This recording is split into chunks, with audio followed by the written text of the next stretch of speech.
In the deep forest, the leaves drooped like the shriveled arms of an old man, swaying weakly in the breeze, and the coldness surged from all directions like a tide. The smell of damp soil filled the air, mixed with the smell of decay drifting from afar, making people almost suffocate. Gulp, gulp. The boy lay on the neck of the still warm corpse, sucking blood in big mouthfuls. The warm blood flowed down the neck into the stomach, and the feeling of fullness brought some temporary recovery of strength. Wiyun breathed a sigh of relief, lay on the ground and burped, wiped the corners of his mouth with a wooden stick, and looked up at the sky with a dull look. It was so unlucky to come to this hellhole. Ha ha! Wiyun's bitter smile gradually turned into a howl. 16th, ha. When will this end? It was already the 10th day. There are people everywhere here, and every living life has become a life-and-death enemy in his life. If he hadn't been so tough, he would have become a corpse that can be seen everywhere in this forest. He was an ordinary person. He killed so many people in this desperate place and saw corpses everywhere. His spirit was on the verge of collapse. I just want to survive. What's wrong with me? I'm dreaming. I must be dreaming. Let me wake up. Woo woo. Wiyun kept wiping tears. Are you scared of tears? Trash. A voice came from the front. Wiyun's heart tightened, and he quickly wiped away his tears, grabbed a homemade wooden stick similar to a baseball bat, and stared at the young man in front of him vigilantly. The young man was about the same age as him, and his body was slightly stronger than him. His eyes were full of desire for prey, and there was no mercy. Kneel down. Who told you to stand up? The man shouted majestically. Wiyun roared as if stimulated, and rushed towards him with tears, looking for death. The young man held a dagger in his hand and chopped at Wiyun. The wooden stick collided with the dagger, and Wiyun's palm went numb.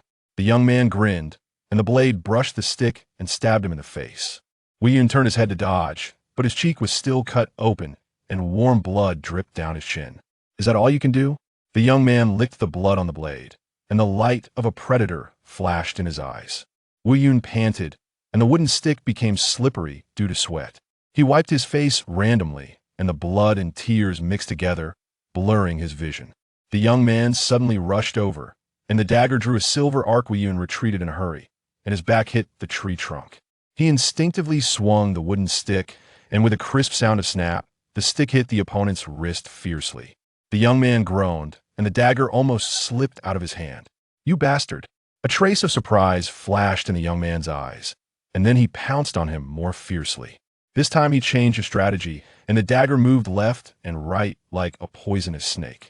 Two more wounds soon appeared on Wiyun's forearm, and blood dripped from his fingertips onto the dead leaves, making a slight tick-tick sound. The severe pain made his vision black, and the rusty smell of blood lingered at the tip of his nose, and he didn't know whether it was his own or the other party's.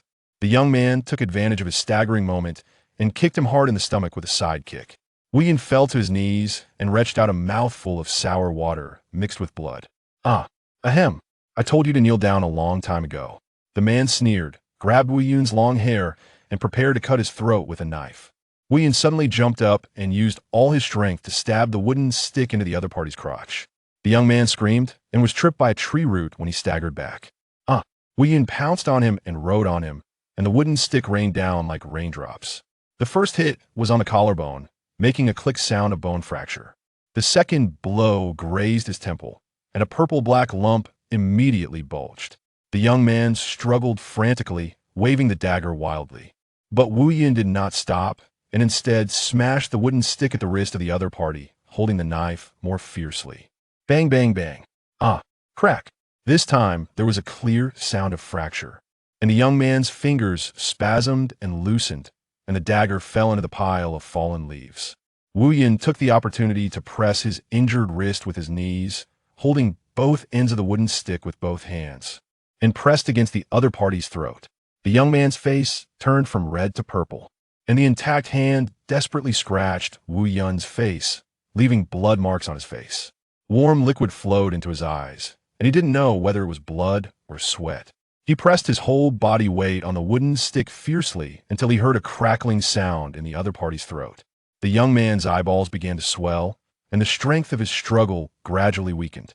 Finally, he tried his best to make a tearing sound of begging for mercy. Don't kill me. Wiyun cried loudly, pressing the stick with all his strength, and veins on his arms popped out. Gradually, the young man had no more strength to struggle, and his arms holding the stick fell to the ground powerlessly, and he died with his eyes open. The setting sun dyed the woods blood red, and the crows cried in the distance. Wei Yun fumbled to pick up the bloody dagger and lay on the ground, panting quickly. 17. When he killed the first person, he wondered if he would go to jail. When he killed the 5th person, he wondered if he would go to hell. When he killed the 10th person, he wondered if he would never be reborn. When he killed the 15th person, he wondered if this was a dream. People in dreams don't wear ancient costumes, and people in dreams don't hurt me so much. Wei Yun completely recognized the reality. He was no longer in the original world. The man was injured by a blunt instrument and was finally suffocated to death by him with a stick, and there were not many scars on his body.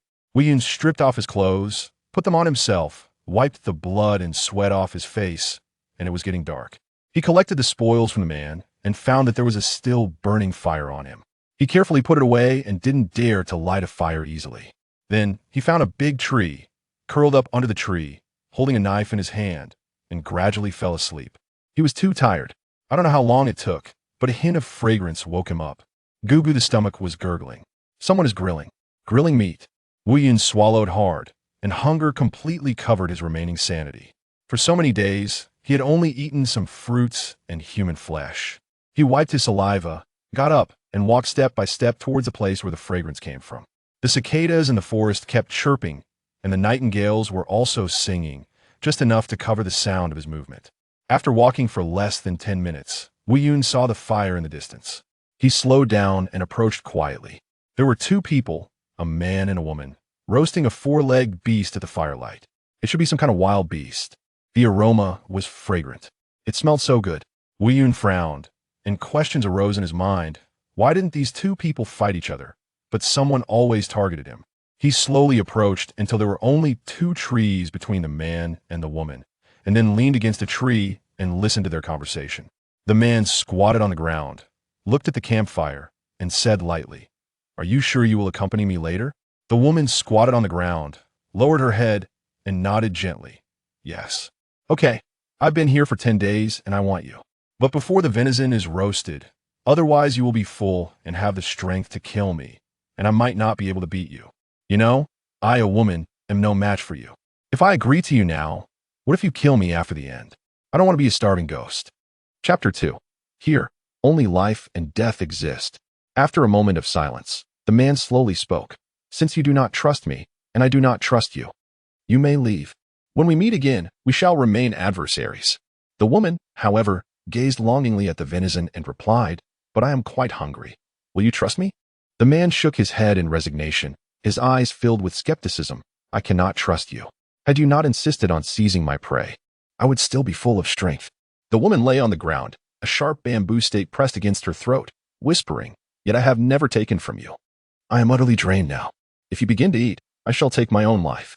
If I cannot have sustenance, then you shall not have my living form either." The man replied in a low voice, "I do not wish to see death. When I died, I still had warmth." The woman responded calmly. Another silence ensued. The man surveyed the entire deer carcass, bracing himself for the worst, and conceded, "Very well. I shall allow you to eat when I do. After you have eaten, you may decide for yourself. Should you wish to engage in battle once more, I will oblige."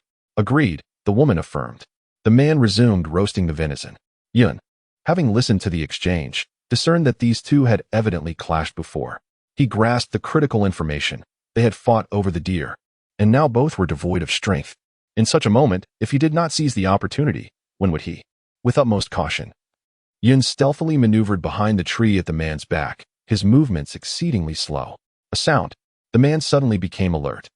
The woman appeared particularly despondent. "If there is a sound, so be it. I am grateful to have survived this long. Death is merely death. You useless wretch." The man spat, rising with a torch in hand, slowly advancing toward Yun's direction. Yun tightened his grip on the short dagger, filled with confusion. He had been exceedingly cautious. Moving slowly. Why then had he still been hurt? No. During these 10 days, he seemed to have grown stronger.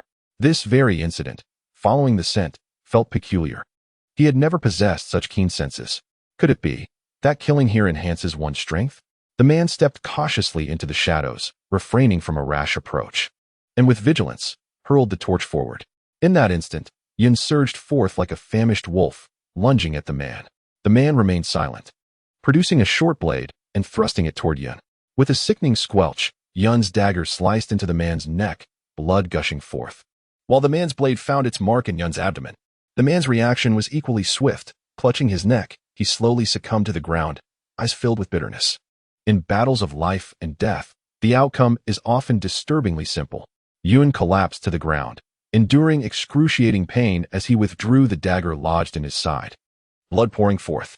He pressed tightly on the wound, tearing a strip of cloth from the man's clothing. Meanwhile, the woman lay quietly on the ground, her head turned to witness the unfolding scene. Despite the agony, Yun rose swiftly, approaching the fire to sear the dagger in the flames. Soon, the dagger glowed a faint red as it was heated, and he released the wound, pressing the scalding blade against the gash in his abdomen. A hiss escaped from the woman, who gasped in pain, trembling yet resolutely enduring until the flow of blood began to slow. He then bound the wound with a strip of cloth.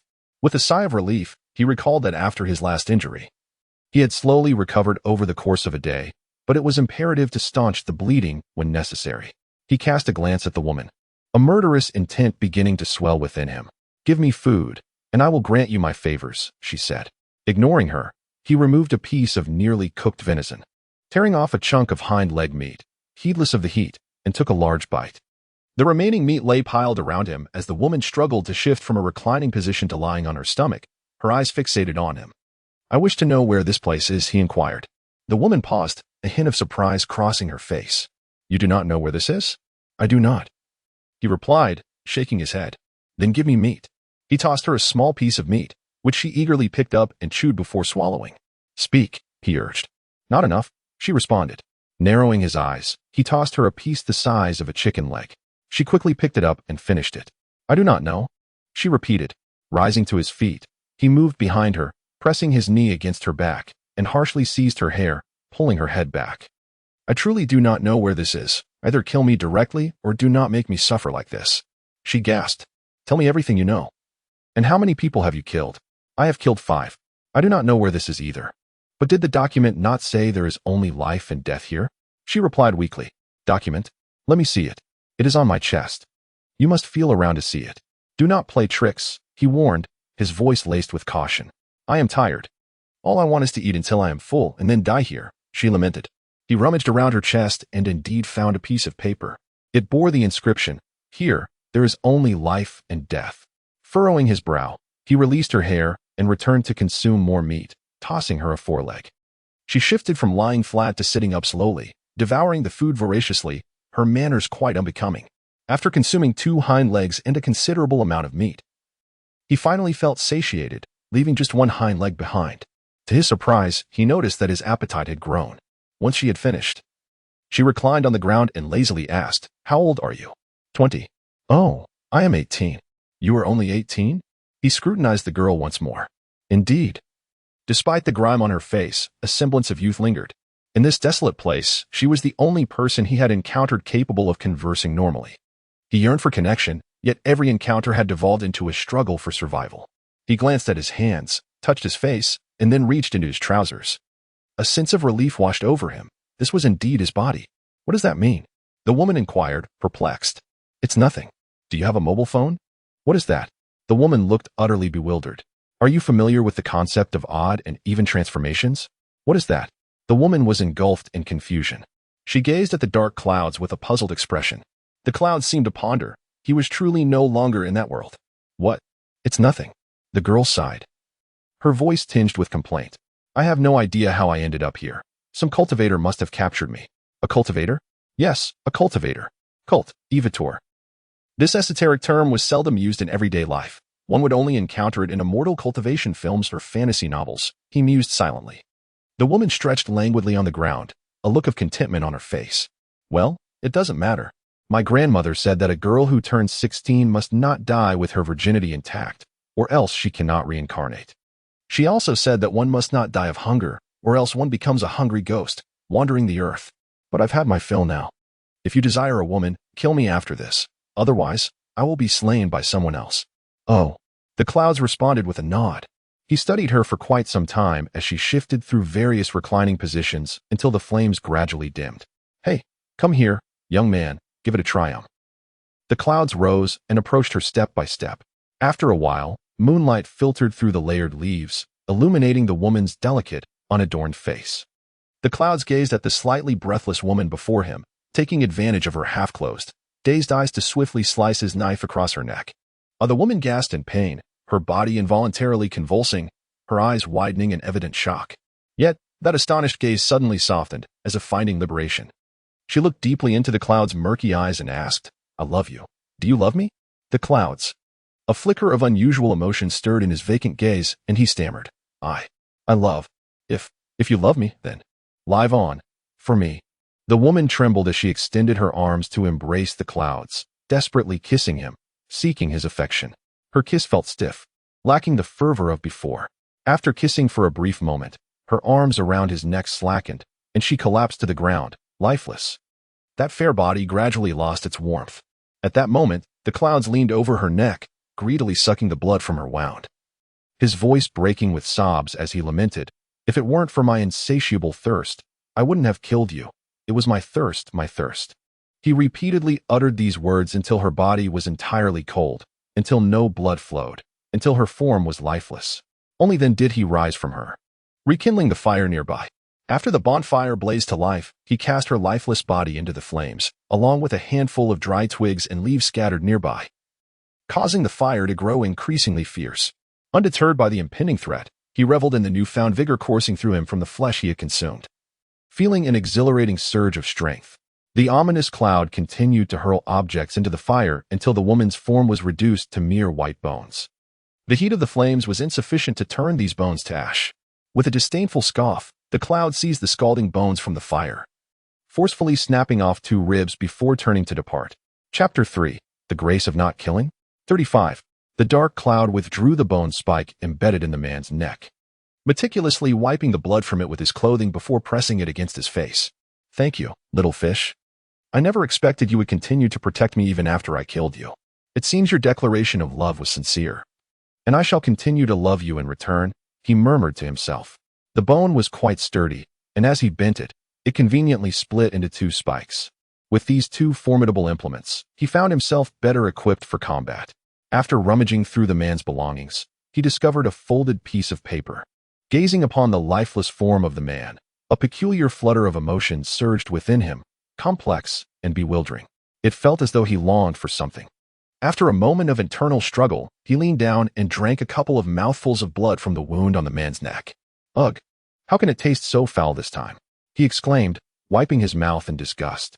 He moved towards a sunlit area and unfolded the paper, revealing a map. The map indicated the cardinal directions, along with a patch of woodland, precisely where he stood. Within the woods lay a clearing devoid of trees, marked by a dilapidated temple, which depicted a treasure chest. There is treasure here. Drawing upon his knowledge from before his journey, he discerned the directions. After organizing his thoughts, he took a moment to rest before heading eastward. On his way, he misstepped and fell heavily into a 3-meter-deep pit. Though robust and resilient, the fall posed no significant harm. However, a sharp sense of danger ignited his fear, compelling him to scramble desperately upwards. I cannot perish. This trap is perilous. If the trapper is nearby, I would surely become a sitting duck. Soon, 4 figures, 3 men and 1 woman, appeared above him. Pausing mid-climb, he gazed up at their expressionless faces, each clutching a stone, silently observing him from the pit's edge. Sliding down the wall, in a state of trepidation, he pleaded, Please, do not kill me. I beg you. What is your name? One of the men inquired from above. Sobbing in the pit, he cried out, I am called Dark Cloud. I do not know how I ended up here. There are so many dead. Please do not kill me. Until now, I have never killed anyone willingly. I was forced to take a life only when someone sought to kill me first. I implore you, clean your face for me to see, another man commanded. Okay. He responded through tears. With his sleeve, he wiped his face, blinking his clear eyes up at the group above. Come up here and join us. Really? Are you good people? Indeed. Xiangzi, throw him a rope. With that, the man named Xiangzi tossed down a rope, and Dark Cloud climbed up, grasping it tightly. Concealed within his sleeves were 2 ribs, and 2 daggers were sheathed at his waist. Dusting off the dirt from his back and wiping his face, he expressed his gratitude. Thank you for sparing my life. Are you all part of a team? At present, a quartet has formed, striving to survive in this treacherous place, reluctant to take lives. One among them spoke up. Wu Yun sighed in relief, exclaiming, "You are all good people. It is truly difficult. I have been so frightened alone here." A gentleman, elegantly attired and scholarly in appearance, inquired, "Would you like to join our group? With 5 of us banded together, surviving in this cursed locale should pose no challenge." Wu Yun nodded in agreement. "Very well, I shall join you." Upon saying this, a sinister smile crept upon his lips, and unbeknownst to the others, a glinting dagger appeared in his right hand. Before the nearest man, known as Zhuang, could react, the blade flashed like lightning across his throat. Blood erupted like a fountain, shimmering crimson under the sun's rays. A piercing scream from a woman shattered the woodland stillness. The remaining 2 members hastily seized wooden sticks, yet their movements appeared as if in slow motion to Wu Yun. He charged forth, swiftly approaching the first man, plunging the dagger into his abdomen and twisting it with a violent flick of his wrist. "Ah, you beast!" The wounded man bellowed, clinging desperately to Wu Yun. "I should never have saved you, you monster." The scholar swung his stick repeatedly at Wu Yun's back and head, a cacophony of thuds resonating through the air. "Come help me," he shouted towards the stunned woman. As she regained her senses, she grasped a vine from the ground and rushed over. Wu Yun, now increasingly ferocious, abruptly broke free from the man's grasp, delivering a kick that sent the scholar sprawling aside. The trembling woman lunged forward, clutching the vine. But Wu Yun deftly sidestepped her, and the bone spike of his weapon pierced her abdomen. She shrieked in agony, collapsing to the ground, and in a swift motion, Wu Yun approached, slicing her throat with his dagger, releasing a crimson arc. The last remaining scholar sank to the ground, his trousers dampened with fear. Spare my life. We saved you. We saved you. Please grant me mercy," he stammered, retreating until his back met the tree trunk. Wu Yun leisurely withdrew the weapon embedded in the corpse, cleaning the blood upon the deceased's garments, sunlight illuminating his bloodied visage. "Indeed, it is easier to survive with 5. Wu Yun mused, brandishing his dagger as he approached the scholar. "But now, you are the only one left. Do you think it's still easy to survive?" The scholar trembled uncontrollably, aware that Wu Yun would show him no mercy. Summoning his final courage, he confronted death, roaring, "You bastard, you shall not die a peaceful death." Suddenly, hurried footsteps echoed from behind. Wu Yun pressed a foot upon the scholar's chest, as alert to the approaching sound. A man emerged from the thicket, sprinting towards this direction, occasionally glancing back. He beheld the horrific scene but chose to ignore it, maneuvering swiftly through the adjacent woods. The sounds of running multiplied. At that moment, the scholar clung tightly to Wu Yun's leg, declaring, "You are doomed. The poisonous miasma is coming, and you shall perish here." The dark cloud attempted to retract its foot, but it was unable to do so. No. With a swift punch to the man's temple, he fell to the ground, frothing at the mouth, instantly losing consciousness. Shadows flitted through the forest, with no one paying him any heed. The ominous feeling surged within the dark cloud. It crouched down to drink a couple of mouthfuls of the scholar's blood, then rushed over to sip from the woman's, only to find it unpalatable. Subsequently, it followed the throng, sprinting towards the east. The dark cloud darted through the woods with great speed, now more vigilant, striving to tread along the paths already traversed by others. Some individuals rested against trees, while others exerted themselves in a frantic dash, as if something exceedingly terrifying was pursuing them from behind. The dark cloud halted, climbed a tree, and gazed westward. The woods behind were shrouded in a green poisonous mist, a foul stench wafting through the air. For the first time, the dark cloud perceived this so-called toxin. It was evidently stagnant now, granting him a moment to catch his breath. Has the toxin begun to recede? At that moment, hurried breaths emanated from below, followed by the sound of water being gulped. The dark cloud looked down to see a woman drinking from a water pouch crafted from animal hide. A water pouch. Water. Desire surged in the dark cloud's eyes. It had not tasted a single drop of water yet. Not even a glimpse of a stream had crossed its path. How precious is water? The dark cloud drew forth a bone spike, aimed it at the woman's collarbone, and hurled it with force. Just as the spike was about to pierce the side of her neck, unexpectedly, a pair of delicate yet powerful hands seized the spike. The other hand, unfazed, continued to lift the water pouch to her lips. Gulp. The dark cloud's pupils dilated in shock, and it leaped from one tree to another, retreating in haste. No. Gulp. Anxiety churned within, the sound of drinking echoing in its ears, like a countdown. Gulp. While the woman sighed contentedly after quenching her thirst. Suddenly, swoosh, a bone spike flew through the air, precisely piercing the dark cloud's abdomen from behind. Chapter 4. The Crushing Blow. Bang. The dark clouds fell heavily from the tree, blood gushing from its abdomen, rendering him in excruciating agony due to the impact of the fall. In a moment of life and death, he swiftly drew out a piece of paper from his chest and shoved it into his mouth, chewing frantically. At that moment, the woman approached unhurriedly, placing her foot upon his chest, pinching his cheeks, and forcefully prying the precious drawing from his mouth. "What is this? Speak," the woman demanded sharply, subsequently stepping on his wound. The intense pain elicited a wretched scream from the clouds. "Ah, sister, I was wrong. Spare me, please, I was wrong. What is this? Speak." The woman showed no mercy, continuing to trample his injured abdomen, as the mangled paper revealed the faint outline of a treasure chest. He clutched her ankle desperately, pleading through his agony. "Ah, sister, I beg you, stop stepping on me. It hurts. I can't speak. Speak, or die." Her gaze was piercing, brimming with murderous intent. In his torment, he gasped, I'll tell you. Sister, there's treasure at that location. I found it too. I was just too thirsty earlier. That is why I attacked you. Spare my life, and I will take you there. State the treasure's location." The woman remained unmoved. That is a cultivator's treasure. If you do not kill me, I will lead you there. Otherwise, I will die without revealing anything." He met her gaze, his eyes resolute. The woman locked eyes with him for several seconds, then released her foot, suddenly sitting upon his chest, pinning his neck down, and delivered dozens of slaps to his face.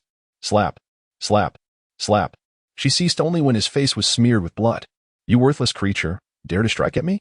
she said coldly. I wouldn't dare. Immediately after, she drew out a bone spike, stuffing a grass-like substance into his mouth. Eat. His vision blurred with blood, and he had no choice but to force it down. Kneel. Struggling, he managed to rise from the ground and knelt. A foot then pressed down on the back of his head, forcing his face into the mud. The woman spoke icily, "From now on, until we find the treasure. You are my livestock. Do you understand?" "Understood," he replied weakly. "Stop the bleeding. If you die, it is your own fault." Her voice remained frigid. Yes. He hastily tore his clothing to bandage the wound on his abdomen. But with such a penetrating injury, he had no way of knowing if it was fatal. "Oh, are you gathering underlings?" A voice suddenly came from ahead. With blood clouding his eyes, he opened them to see the man who spoke. A flicker of delight igniting within him. If these two were to engage in battle, he might seize the opportunity to escape. The woman remained silent, swiftly approaching the man. In the face of his horrified gaze, she effortlessly twisted his head off along with the obstructing arm, executing the move with ruthless precision, unarmed. This scene sent a shiver down the cloud's spine, leaving him stupefied as he witnessed her lethal prowess. After killing the man, she rifled through his belongings and approached. "Sister, you are incredibly strong." Smack. A woman slapped him across the face, then said, "I shall not speak any further." The man, known as Wu Yun, immediately lowered his head. Slap. Another resounding blow struck his face, leaving his mind buzzing. He humbly pleaded, I was wrong, sister. I should not have spoken out of turn." Slap. Wu Yun felt as though his teeth were loosened, collapsing to the ground, utterly defenseless. "No, speak again." The woman seemed far from satisfied. Whoa, sister, you are formidable and beautiful. Please, do not strike me again." For the first time, Wu Yun experienced a profound sense of helplessness. This individual seemed to transcend the bounds of normality. He was genuinely frightened, his heart brimming with confusion. Why did such a person of extraordinary strength exist here? Slap. "No, speak again." From the corner of his eye, Wu Yun noticed a faint smile curling at the woman's lips, reminiscent of a cat toying with a mouse, savoring the impending capture while relishing the game. Wu Yun quickly regained his senses and called out, "Mistress." The woman replied nonchalantly, then added, "Now, take me to a place abundant with treasures." "Mistress, I lack the strength to rise. Let me rest a while. I wish to drink. Just allow me a sip of water, please." Wu Yun knelt, pleading pitifully. The woman tossed him a water pouch. Wu Yun accepted it eagerly, drinking deeply until he drained every last drop. The woman did not intervene during this. "Thank you," Wu Yun murmured softly. Slap. Another blow landed on his face. "Thank you, mistress." Wu Yun quickly corrected himself. The woman scoffed. "Ha, what a foolish dog. You may rest. We shall depart tomorrow morning. Should you deceive me, I will torment you to death, piece by piece." "Yes, mistress," Wu Yun dared not defy her in the slightest. The woman rummaged through Wu Yun's belongings, taking 2 daggers from him. What use do I have for these cursed objects? They bring bad luck. She tossed 1 dagger back to him and nonchalantly returned a bone spike as well. And this? A flicker of barely perceptible anger crossed Wu Yun's eyes as he remarked. This is something I cherish. Fool. The woman snapped, tossing the bone back to him. She then ignited a fire at their location. As the flames flickered, she produced an object resembling a chicken from her waist pocket, skewering it on a stick to roast. The aroma wafted through the air, attracting numerous onlookers. However, none escaped the woman's lethal grasp. One by one, she twisted their heads, even gaining some unexpected spoils. Leaning against a tree trunk, Wu Yun observed this scene. In a mere moment, a dozen corpses lay strewn about. The woman worked with swift precision, all heads twisted cleanly. The woman discarded the bodies around her, forming a circle, with several heads scattered about. Wu Yun stared in a daze as the woman tossed him a few fruits to eat while she savored the roasted meat. The fruits resembled dragon fruit and were quite palatable. After consuming them, Wu Yun even felt his wounds throb less painfully. Mistress, why are you so powerful? Wu Yun could not help but inquire. Curious to know? The woman retorted. Yes. Wu Yun quickly nodded. Huh, what reason do I have to tell you? She scoffed coldly. The dark cloud ceased to inquire further and immersed himself in consuming the fruit. Before long, drowsiness enveloped him, and he succumbed to a heavy slumber. Abruptly, a searing pain radiated from his groin, jolting him awake as he clutched the area in agony. The woman loomed over him, arms crossed, a mischievous smirk dancing upon her lips. Have you slept enough, mutt? It's my turn to rest. Yes, mistress, he replied weakly. Sit up, she commanded. He complied, and she leaned against his back, arms still crossed, closing her eyes to rest. There he sat beside her, gazing into the flames, his mind a whirlwind of thoughts. Suddenly, he felt a release behind him. The woman had vanished. Immediately after, he heard the sound of a head being twisted off. Fearful, he remained still, sitting upright. After killing, the woman returned to lean against him once more. How could she have known someone was approaching without a sound? In a haze, he drifted back to sleep. The next morning, pain surged from his abdomen. Daylight has arrived, mutt. The woman's voice broke the silence. Yes, mistress. He opened his eyes, astonished at how peacefully he had slept beside the terrifying woman. Although the exterior of his wounds had healed, an inner ache lingered. At that moment, he finally beheld her visage. She was strikingly beautiful, with fair skin and delicate features. However, her eyes were as black as ink, unfathomable and devoid of warmth. Her hair was simply styled in a bun, with a few stray strands framing her face, and she donned a tight-fitting black outfit, seemingly taken from someone else. The woman regarded him coolly and stated, From now on, you are to walk continuously until you find the treasure. If you do not deceive me, I shall allow you to remain my dog.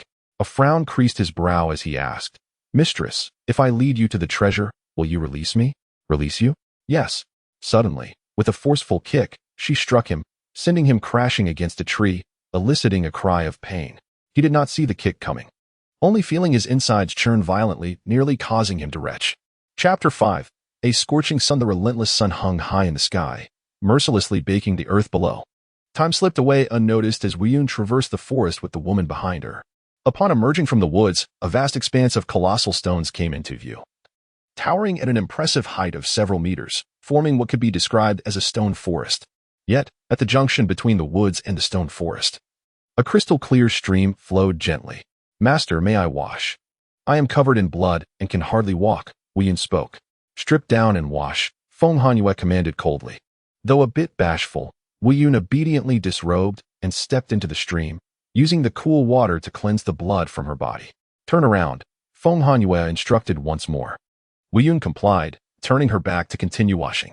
She lowered her head shyly, yet her mind wandered, contemplating her reflection in the water, a youthful visage, slightly gaunt, yet still possessing an air of attractiveness.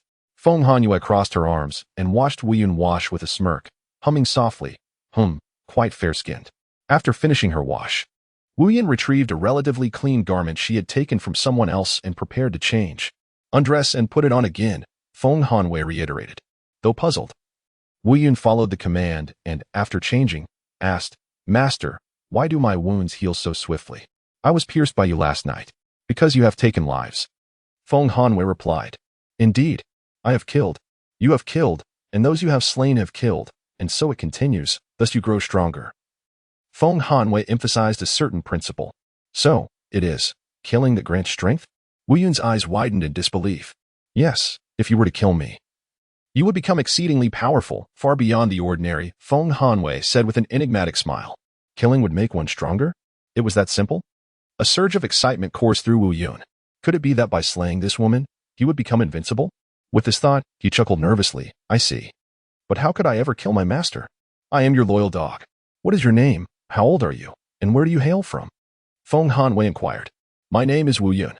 I am 15 years old, from Wujia town. He fabricated his age, thinking that sounding younger might evoke sympathy. Feng Hanyue's expression transformed into one of intrigue. Only 15? Fascinating. It seems you have managed to survive until now. Master, what is your name? Wu Yun asked. Feng Hanwei. I shall remember that. Wu Yun nodded obediently. Feng Hanwei, evidently pleased, leaned closer to Wu Yun, scrutinizing his face with a gentler tone. Given your youth, I shall allow you to call me sister, but you must behave. Otherwise, I shall not hesitate to punish you severely. I understand. Thank you, sister, Wu Yun replied eagerly. The woman stood at a height comparable to his, approximately 1.80 meters, her face reflecting the youthful glow of someone in their mid-20s. Her figure was alluring, with voluptuous curves in all the right places, and her slender form exuding an elegance of its own. Suddenly, Wu Yun clasped his fists together. Sincerity etched on his face as he said, Sister, if you don't mind, I would like to recognize you as my elder sister, and I am willing to offer my assistance henceforth. Feng Hanwei, with a smile that did not reach her eyes, remarked, quite astute of you to seek the favor of the strong. Wu Yun, filled with self-reproach, responded, Sister, you are so formidable. I was truly blind to my own folly, once wishing to harm you. Yet, you must understand my predicament. I found myself here by sheer chance, with a multitude seeking my life.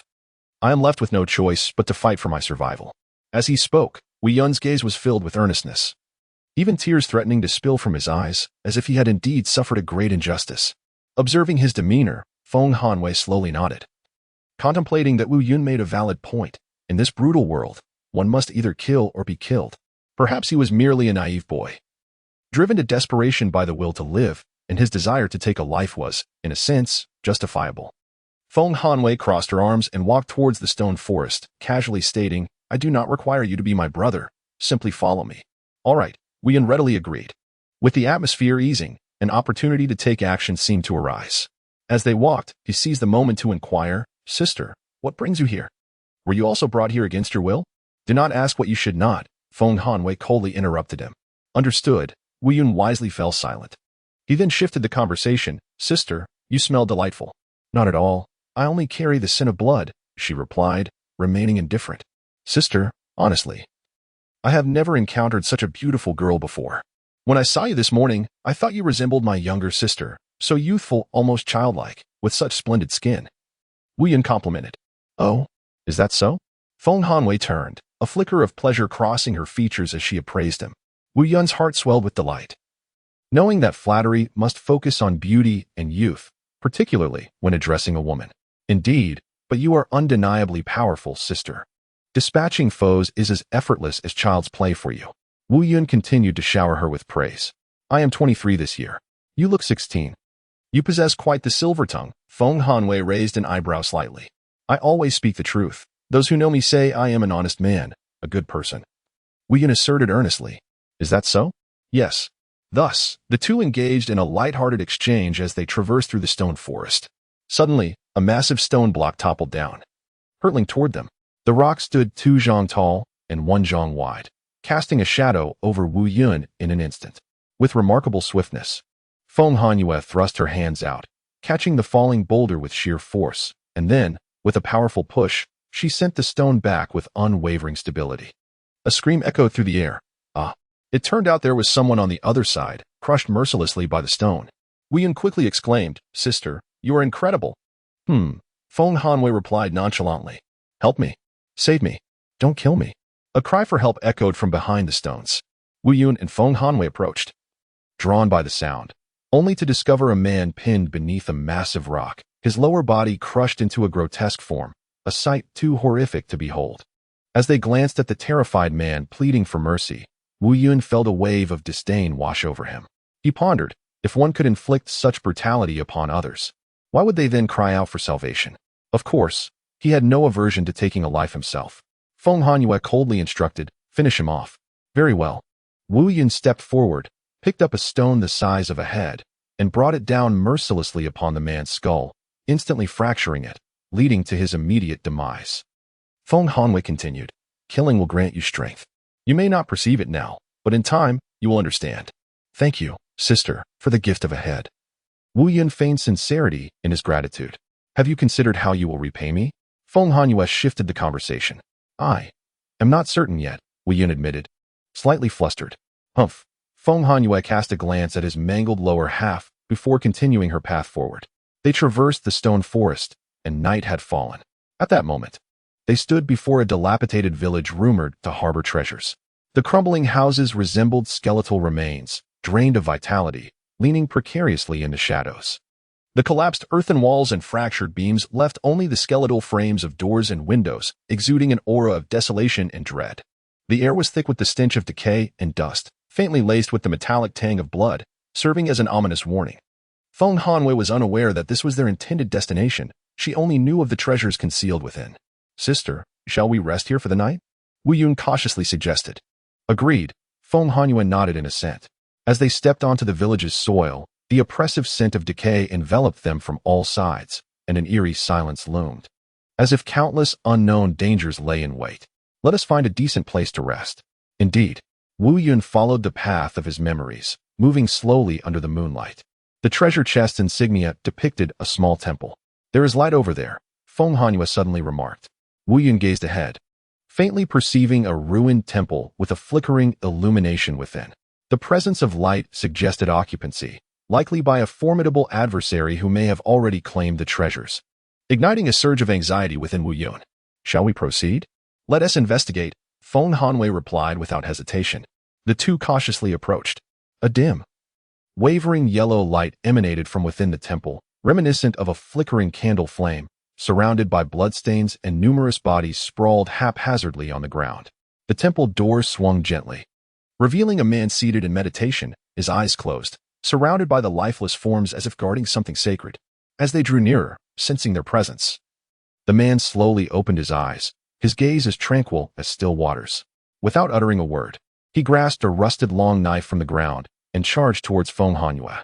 The air thrummed as the blade sliced through, producing a piercing shriek. Chapter 6. Merely ants. The night wind howled, raging before the dilapidated temple. Feng Hanyue's dagger traced a chilling silver line under the moonlight, aimed directly at the man's throat. The man crouched low, his rusty blade slashing upwards, the edge colliding with the dagger and sparking a shower of embers. The crisp sound of their clash pierced the night air. The man swiftly shifted his stance, redirecting his attack with a horizontal slash aimed at Feng Hanyue's waist.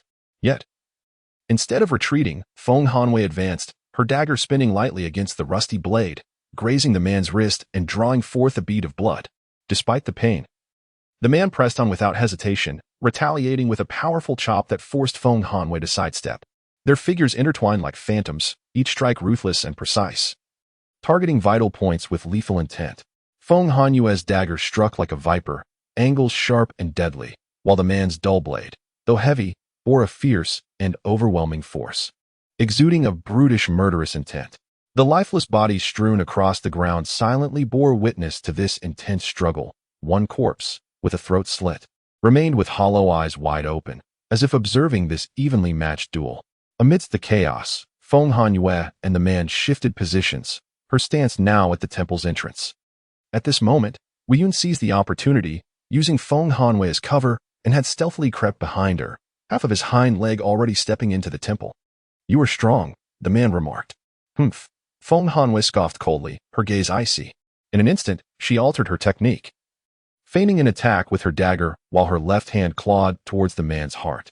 The man hastily defended himself, parrying the dagger with his rusty blade, but was met with a knee strike to his ribs, eliciting a muffled grunt. His fury intensified, and he swung his blade towards Feng Hanyue's face. She arched backward to evade, her hair swirling in the gust of the blade. The two distanced themselves once more, breaths quickening, their murderous intent intensifying. Inside the temple, the flickering candlelight cast their shadows upon the mottled ground, resembling two desperate wraiths fighting for survival. Meanwhile, Wu Yun had entered the temple. Within, a statue of the god of wealth stood, yet he had no inkling of where the treasures might be concealed. Presumably, the treasures lay hidden within the dilapidated sanctuary. After a brief respite, the sounds of battle outside resumed, prompting him to continue searching amidst the turmoil. Creeping behind the statue of the god of wealth, he meticulously probed and indeed discovered a hidden compartment. With a forceful punch, he smashed open the compartment, retrieving a palm-sized wooden box. Upon opening it, he found a pearl-like pill and a folded, earth-toned map. Without further contemplation, he swallowed the pill. Instantly, a warm current surged within his stomach, rapidly enveloping his entire being. Simultaneously, a sensation akin to being stung by countless ants erupted across his body, both itchy and painful. He unfolded the treasure map, glanced at it intently, then folded it back up. Hissing in discomfort, Wu Yun inhaled sharply, preparing to conceal the map in his grasp. Suddenly, a dagger and a rusted long knife appeared simultaneously at his throat. Sister, brother, you, Wu Yun stammered in terror. Gazing at the two figures, both fixed their icy stares upon the map in his hand. The long knife suddenly descended, and the left arm clutching the blueprint was severed. Ah! Wu Yun cried out in pain, a sharp agony piercing through him as his arm fell to the ground. He looked pleadingly at Feng Hanwei. Unable to utter a sound due to the excruciating hurt, the man retrieved the blueprint from his fallen hand. Feng Hanwei cast a cool glance at him and slowly spoke. Are you certain you wish to ally with me? The man nodded and casually remarked, Yes, but be careful. I wouldn't want to accidentally harm this insignificant creature. Would you be angered by that? After speaking, he handed the blueprint to Feng Hanwei. Feng Hanwei glanced at the blueprint before tucking it away, leaving behind a root of herbal medicine, and turning to depart. You have called him insignificant. Since he is so, why should I be angered? The man drew his knife, aiming for Wu Yun's neck. Feng Hanwei continued, However, he is still quite young and has wandered into this place. Let him fend for himself. The man's blade halted at Wu Yun's neck, having already nicked the skin, and upon hearing Feng Hanwei's words, he paused. Ah, the mercy of a woman, he scoffed, glancing dismissively at Wu Yun before departing. Wu Yun hastily picked up the herbal root with his remaining hand, stuffing it into his mouth while pressing his severed arm against the wound. Ah, ah, ah. Another agonizing scream escaped him, beads of sweat rolling down his forehead. At this moment, he was not only enduring the intense pain induced by the pill, but also the sharp agony of his torn flesh, teetering on the brink of collapse. Ha ha ha. I cannot die. I must not perish. Wu Yun laughed maniacally through the pain, firmly pressing the severed limb against the wound. He staggered to his feet, making his way outside the temple. The two had already distanced themselves, leaving behind a scene of carnage. Wu Yun could not afford to dwell on much. He could only pray that this severed arm would remain intact. He bit into a corpse, sucking the cold blood until he could extract no more, one after another, until, miraculously, his severed arm reattached itself to the wound. Wu Yun leaned against a dilapidated house, and when he felt his left pinky move slightly, he sighed in relief. For reasons unknown, it had indeed reconnected. Furthermore, the adverse effects of the pill he had consumed had diminished significantly. He no longer felt so sticky, and the wound on his left arm itched as if it were gradually healing. Wu Yun discovered a cellar within the ruined house and crawled inside, intending to hide and rest. However, as soon as he entered, he inadvertently kicked something, groping about.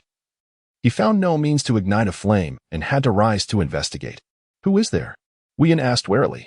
Shu, do not speak, or I shall kill you, came a weak voice from the darkness. I won't say a word. I merely seek to rest. I won't harm you. So do not harm me, Wu Yun replied, severely injured and praying this person would not take advantage of his vulnerability. Fine, but I have poisoned you. Should you kill me, you shall turn to a puddle of blood, the voice replied, tinged with weakness. I won't kill you. I have someone I wish to kill. Wu Yun hastily responded. The other fell silent.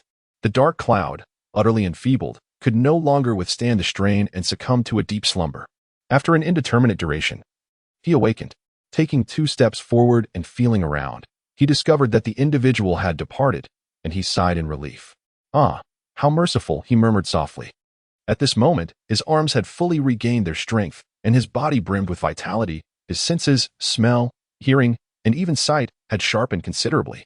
He swiftly seized an unknown insect from the ground and began to chew on it. Subsequently, he crawled out from the cellar. It was now midday, and hunger gnawed at him. After crouching for a while, he was fortunate enough to see someone approaching. From his bosom, he drew forth a bone spur and leaped forward like a cannonball, rapidly closing in on the woman before him. She was taken aback, and before she could react, a rib was thrust into her heart. The dark cloud took advantage of the moment to drink some of her blood and rummage through her belongings for fruits to satiate his hunger, also acquiring a short blade in the process. So ravenous, he reflected, gazing at the woman's lifeless body, deciding to wait a little longer. As night fell, he continued his relentless pursuit. He had already slain numerous individuals, consuming the fruits and some flesh from them to barely sustain his strength. Fortunately, he managed to uncover a treasure map from one of the fallen. However, the map pointed to a distant cave behind him, and it was evident that the treasures within had likely been taken, perhaps even elixirs. After pondering for a moment, he resolved to kindle a fire. He consumed the man who bore the treasure map. After the meal, he felt himself grow even stronger. Next, he would pursue the treasure map that had been taken by Feng Hanwei. He scrutinized the map, which indicated a location at a waterfall in the southeast. Gathering his belongings, he set off at full speed towards the southeast. A whole night had elapsed, and it was possible that the treasure had already been claimed by Feng Hanwei and her companions. If it were still an elixir, the consequences would be dire once Feng Hanwei and that nameless man ingested it. After traversing a bamboo grove, he caught sight of the waterfall from afar. The cascade tumbled into a deep lake, surrounded by numerous corpses strewn along the shores, in addition to a crowd of individuals standing nearby. Chapter 7. Laying in ambush, the ominous clouds approached cautiously, halting only when they could faintly discern the voices of the individuals nearby. Here, he recognized two familiar figures, Feng Hanwei and the man with the severed arm. In addition to them, 4 others stood present, each exuding formidable strength. However, they appeared oblivious to the presence of the ominous clouds. Crouched within the bamboo grove, the roar of the cascading waterfall drowned out any sound he made. What? Is no one brave enough to venture forth? What could possibly lie within that compels such caution? Could it be a method of cultivation? If it were merely a trivial treasure, it would not be so deliberately concealed. The lake was unfathomably deep, home to carnivorous fish, making it impossible to swim across to the opposite shore, let alone reach the waterfall. The 100-foot silver waterfall cascaded down a sheer cliff, its torrential waters crashing against protruding rocks, exploding into countless shards of foam resembling shattered jade. Below the waterfall lay an abyssal, azure lake, its surface churning with white froth from the waterfall's impact. Beneath the seemingly tranquil surface, swift shadows darted furtively. Behind the waterfall, a dark cavern loomed, partially obscured by a veil of water, rendering its entrance indistinct. If entry is impossible, we might as well engage in battle, haha. Patience is key. It's only a matter of time until a greedy soul seeks to test the waters for us. It seems this treasure is not easily attainable, and the distribution of its bounty appears to be rather substantial. The ominous clouds began to retreat slowly, moving with deliberate caution. As he crawled back through the bamboo grove, he suddenly turned his head, startled to find a pair of round, staring eyes fixed upon him. Instantly, fear jolted him upright, only to reveal it was the lifeless body of a young girl, seemingly around 11 or 12 years old, her eyes wide open in death. Frowning in distaste, he kicked her aside. The strength of the individuals nearby was indeed impressive, otherwise they would not be so composed in their discussions. Moreover, toxic miasma was gradually creeping in from the west, destined to reach this spot sooner or later. Next, he planned to lay an ambush ahead, hoping to capture a strong adversary and thereby enhance his own prowess. The ominous clouds set to work, cutting down several bamboo stalks before sprinting around the grove. Beyond the bamboo stood the cliffs behind the waterfall, where sparse trees dotted the landscape. Along the way, he encountered numerous corpses, some already beginning to decay. Finding a shadowed spot, he began to dig a pit. After excavating a depth of 2 men, he emerged and covered it with leaves for concealment. He then proceeded to dig another pit behind this one, this time to a depth of 4 or 5 meters. Fortunately, he was undisturbed during his excavation.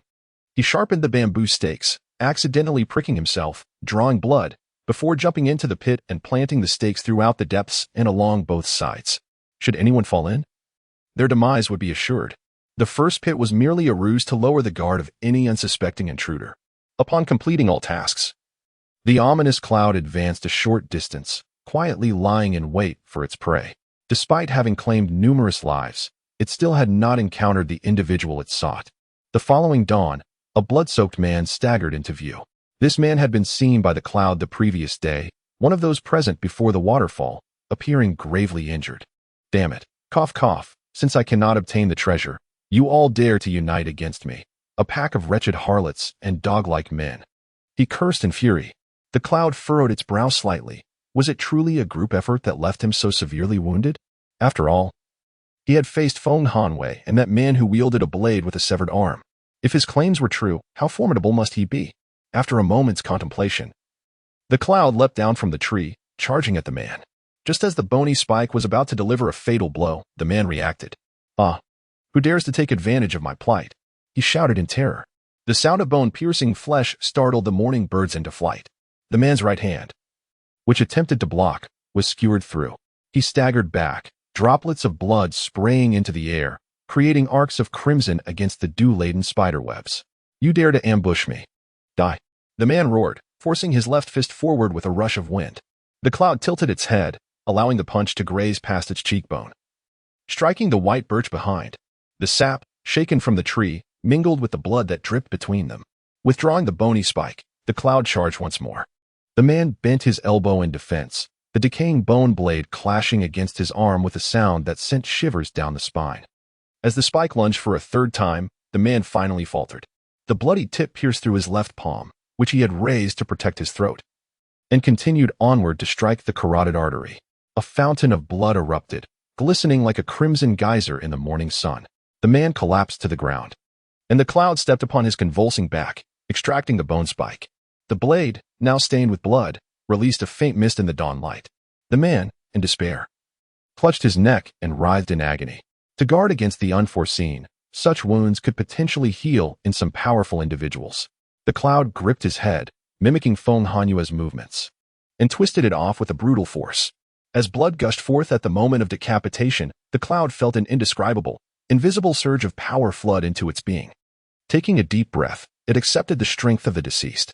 Subsequently, as was customary, it indulged in the blood. This particular blood was exceptionally palatable, devoid of any foul taste, sweet and soothing to the throat. Once quenched, it resumed its ambush, for the trap had yet to be triggered, and there was no rush.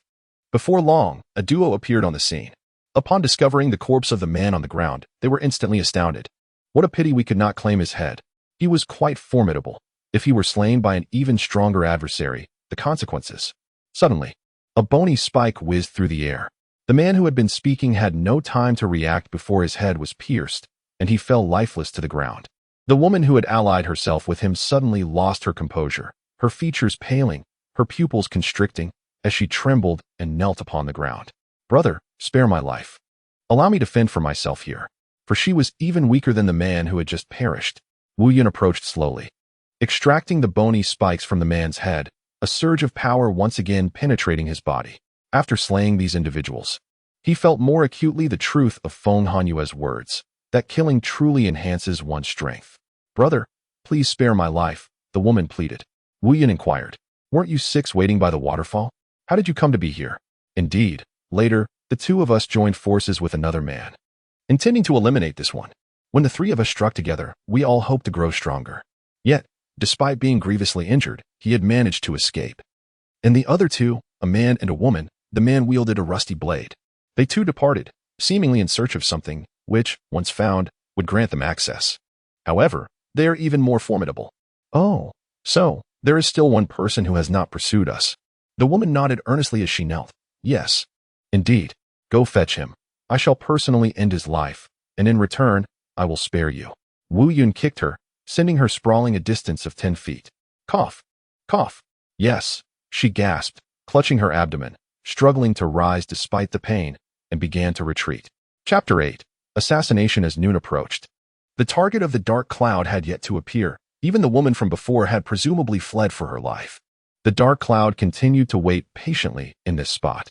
As time passed, an increasing number of individuals traversed the area, yet they all fell victim to his blade. On this day, time quietly slipped away, and in the blink of an eye, it was already the 20th day. With a stoic expression, the dark cloud severed another head and discarded it nearby. He then leaned against a tree and leisurely sipped from his water pouch. At this moment, the corpses strewn about dissuaded many passers-by, prompting them to take detours. The dark cloud had accumulated various items, a longsword, several daggers, and a few boxes of torches, among others. Just as he prepared to depart, a familiar pair of silhouettes caught his peripheral vision. In that instant, a murderous intent surged within him. Finally, they have arrived. The dark cloud scoffed inwardly. Feng Hanyue walked alongside him, and, upon seeing the scattered bodies ahead, remarked calmly, with so many corpses here, it seems someone has been obstructing many. The man named Yang Wanshan maintained a composed demeanor, a smirk playing at the corners of his mouth. What of it? Now, like you, I eagerly anticipate the appearance of someone with equal strength. Let us hope so, Feng Hanwei replied softly. As dusk approached, Yang Wanshan suggested, let us rest here for the night and set off in the morning. Agreed. The two did not venture into the forest but paused at its edge. Yang Wanshan gathered firewood and ignited it, creating a flickering bonfire. Subsequently, Feng Hanyue retrieved some provisions and 2 fish from his pack, skewering them on sticks to roast. As they cooked, Yang Wanshan inquired, who arranged the treasures beneath the waterfall. How could anyone possibly gain access? I have spent these past few days waiting there without a moment's rest.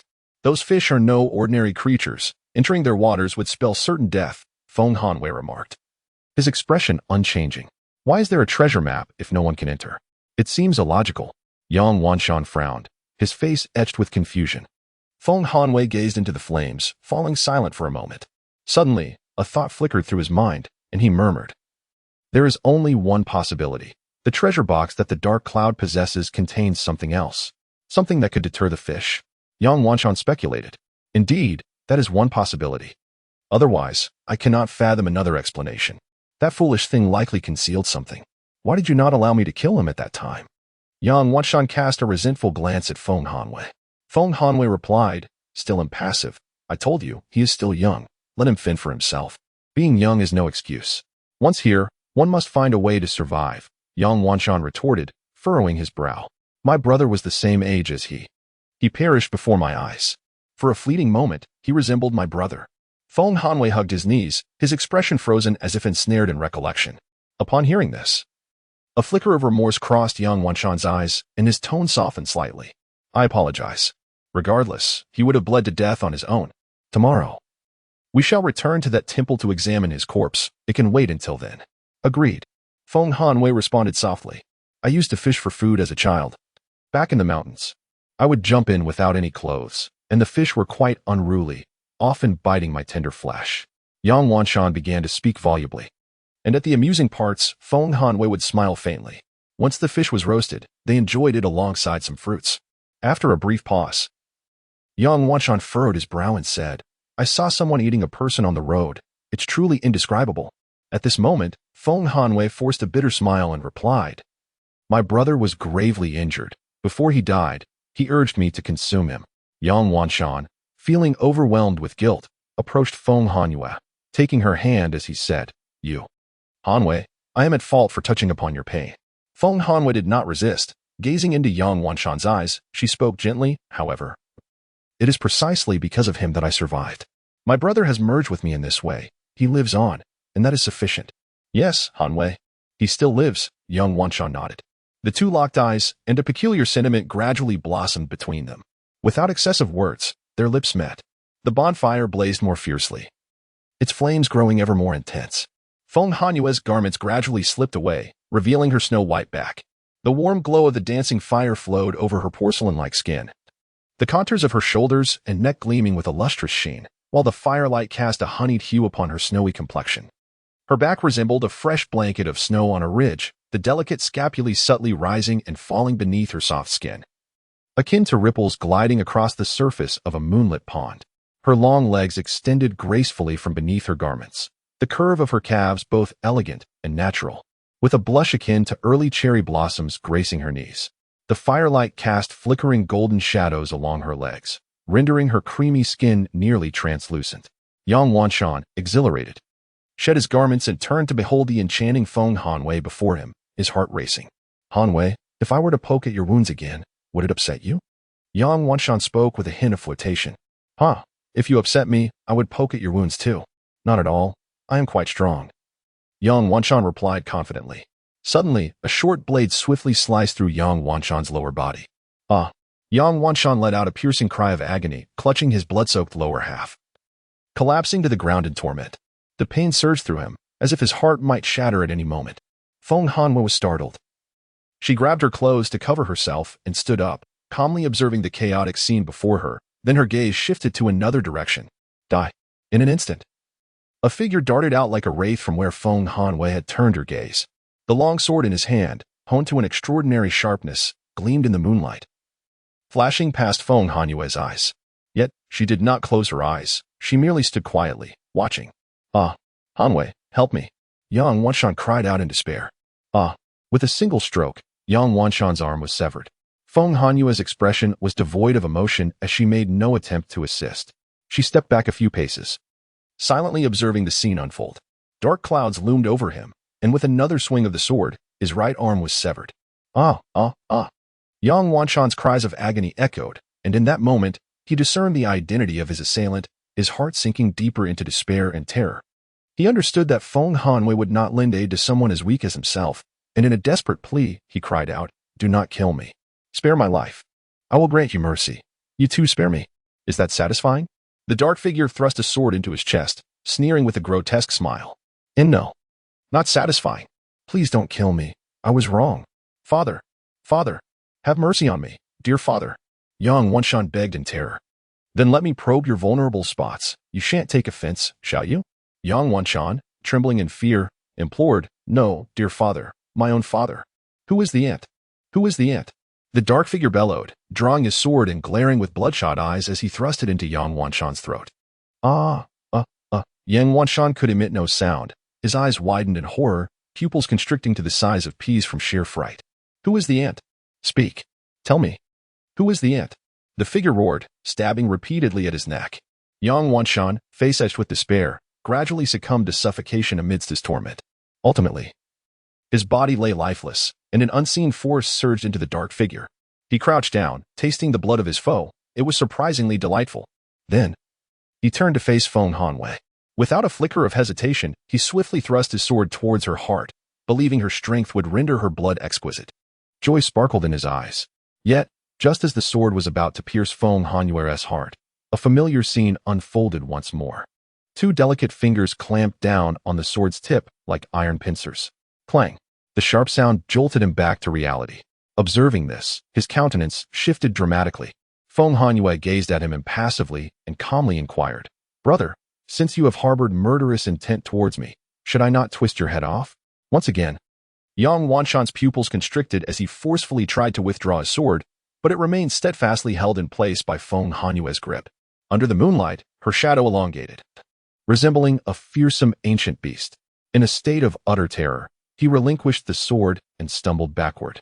Feng Hanwei effortlessly flicked the sword away, its hilt embedding itself into a tree as it grazed his neck. "I am asking you a question, brother." Feng Hanwei's voice was icy, laced with an undeniable authority. Chapter 9. A game of chance in the depths of the clouds. A torrent of questions swirled in confusion, thoughts entangled like a disheveled skein. I had hoped to have reached that echelon, but why does Feng Hanwei still surpass me? Why? Just days ago, she could barely match that man. Why is it that today I cannot even approach this woman? He raged silently within. Feng Hanwei smiled faintly, as if she could see through his inner turmoil, and spoke, "Because, like you, I too consumed a pill yesterday." "You." Wu Yun glared at her in fury. Feng Hanwei slowly raised a finger, her demeanor calm yet imbued with an undeniable authority. "Wu Yun, I present you with two choices. Firstly, be a good little brother and assist me in retrieving the treasure from beneath the waterfall tomorrow. Or secondly, meet the same fate as him, becoming a mere corpse." Wu Yun clenched his teeth, lowering his gaze as he reluctantly uttered, "Sister." Feng Hanwei stepped closer, scrutinizing Wu Yun with care, her hand gently resting on his chest as she stroked it softly, her tone laced with tenderness. "Ah, now you are behaving. It seems you have grown quite strong in just a few days. However, I am surprised that your arm managed to reconnect." After consuming the pill, it reattached, he responded. "Such a marvel?" Feng Hanwei raised an eyebrow. "Yes, but sister, did you not provide me with the hemostatic herbs? Why then? Did you wish to slay me immediately after killing him?" She teased, lightly pinching Wu Yun's cheek. "Because I was startled," he confessed. "You lie." Feng Hanwei's hand gently tightened around his throat. Wu Yun, speaking candidly this time, said, "Because sister's blood must be exquisite, I wish to taste it." Feng Hanwei turned her neck slightly, revealing the subtly pulsing veins, her gaze shimmering with mischief. "Then come, taste it. If it pleases you, I shall allow you a sip or two." Wu Yun gazed intently, thoughts swirling in his mind, yet he dared not act impulsively. Feng Hanwei continued to invite him. I am serious. I would not jest. After all, I have left you, my dear brother, with the privilege of savoring my essence. Upon hearing this, Wu Yin hesitated no longer. He summoned his strength and swiftly pinned Feng Hanwei to the ground, sinking his teeth into her neck, piercing the vein. Blood flowing steadily into his mouth. This blood was exponentially sweeter than before, not sugary, but refreshingly pure, akin to mountain spring water infused with mint. Feeling Wu Yun's heated breath and the rhythmic suction upon her neck, Feng Hanwei found a rush of exhilaration, her chest rising and falling with increasing speed. However, she remained acutely aware that if he continued to drink so voraciously, she might bleed out and perish. With a gentle push, she attempted to dislodge him. But Wu Yun clung tightly, forcing her to lift his head.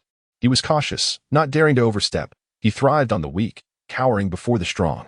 In this moment, he chose submission. Sister, what now? Feng Hanwei, wielding a short sword, pierced it lightly into her chest, a trickle of blood emerging. There is blood here too. The dark cloud glanced over, lifting the somewhat superfluous cloak, drawing forth the crimson essence from Feng Hanwei's chest. Feng Hanwei, lost in contemplation, gently caressed the dark cloud's head, declaring, such a good child. There's none left, sister. You have the most blood at your neck. I yearn to sip from there. That is out of the question. You would drain me dry. However, I possess blood elsewhere. Subsequently, Feng Hanwei traced her fingers down from her abdomen to the soles of her feet, puncturing small wounds with a delicate dagger at intervals, occasionally prodding her fingers to draw forth blood, allowing the dark cloud to feast upon it. What a well-behaved little pup. Feng Hanwei teased. As the dark cloud savored her blood, it felt a surge of strength, yet it paled in comparison to the prowess required to vanquish formidable foes. After finishing the blood from Feng Hanwei's soles, the dark cloud sat up and declared, no more. Feng Hanwei opened her eyes, her gaze soft and tender, yet lingering in desire. With a single hand, she lifted a stone from the ground and extinguished the campfire. Boom! Sparks flew like fireworks, leaving only a few charred sticks behind. The dark cloud felt a weight on its legs as someone settled upon them. Brother, since you have disrupted my delightful affair, you shall take his place. I do not like you, the dark cloud said with a serious tone, forcefully pushing Feng Hanwei away. Rising to her feet, her eyes resolute, she responded, I do not wish to strike you during my moments of joy, dear brother. Feng Hanwei then leaned closer, wrapping her arms around the dark cloud's neck and pressing her lips against his.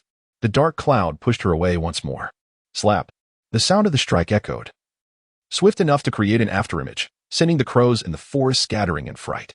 The dark cloud was propelled into the air, twirling a few times before crashing heavily onto the ground, his ears ringing and several teeth dislodged, his mind clouded in confusion. A voice boomed. What did you say? And nothing, sister. I was wrong, the dark cloud stammered, terrified into silence. In the darkness, he beheld a pair of eerily chilling blood-red eyes, the gaze seemingly capable of taking lives, causing him to tense involuntarily. If I hear such words again, I shall keep your obedient head for myself. The icy words pierced through to his very bones, sending shivers down his spine. I dare not, the dark cloud quickly replied. Feng Hanwei's tone softened once more, lie still, and I shall reward you. The dark cloud felt a profound anguish within. The role I must play alongside you. Choosing to indulge in this charade, he painstakingly completed the performance, his heart in torment. The following dawn, the dark cloud rose, finding Feng Hanwei beside him, her expression warm and inviting. Awake? Yes. Feng Hanwei gently ruffled his hair. Brother, you truly surprise me. As long as you are happy, sister. The dark cloud murmured softly. But whom were you secretly conversing with last night? Feng Hanwei inquired with curiosity. I was speaking with the little fish. Little fish? You converse with fish? Feng Hanwei asked, puzzled. The dark cloud offered a vague response. How amusing, Feng Hanwei chuckled lightly. And after exchanging a few casual words, the two set forth on their journey. Feng Hanwei returned to the waterfall accompanied by the dark clouds. I will hold on to you, she said. If you happen to catch a fish, engage in conversation with it. Should it prove disobedient, inform me, and I shall pull you back so we can leave together. If no fish bites, you may swim over and retrieve the treasure behind the waterfall for me. Oh, of course, you may choose not to hand it over. I will wait here until the poisonous miasma arrives, at which point you may find yourself in peril. Feng Hanwei threatened.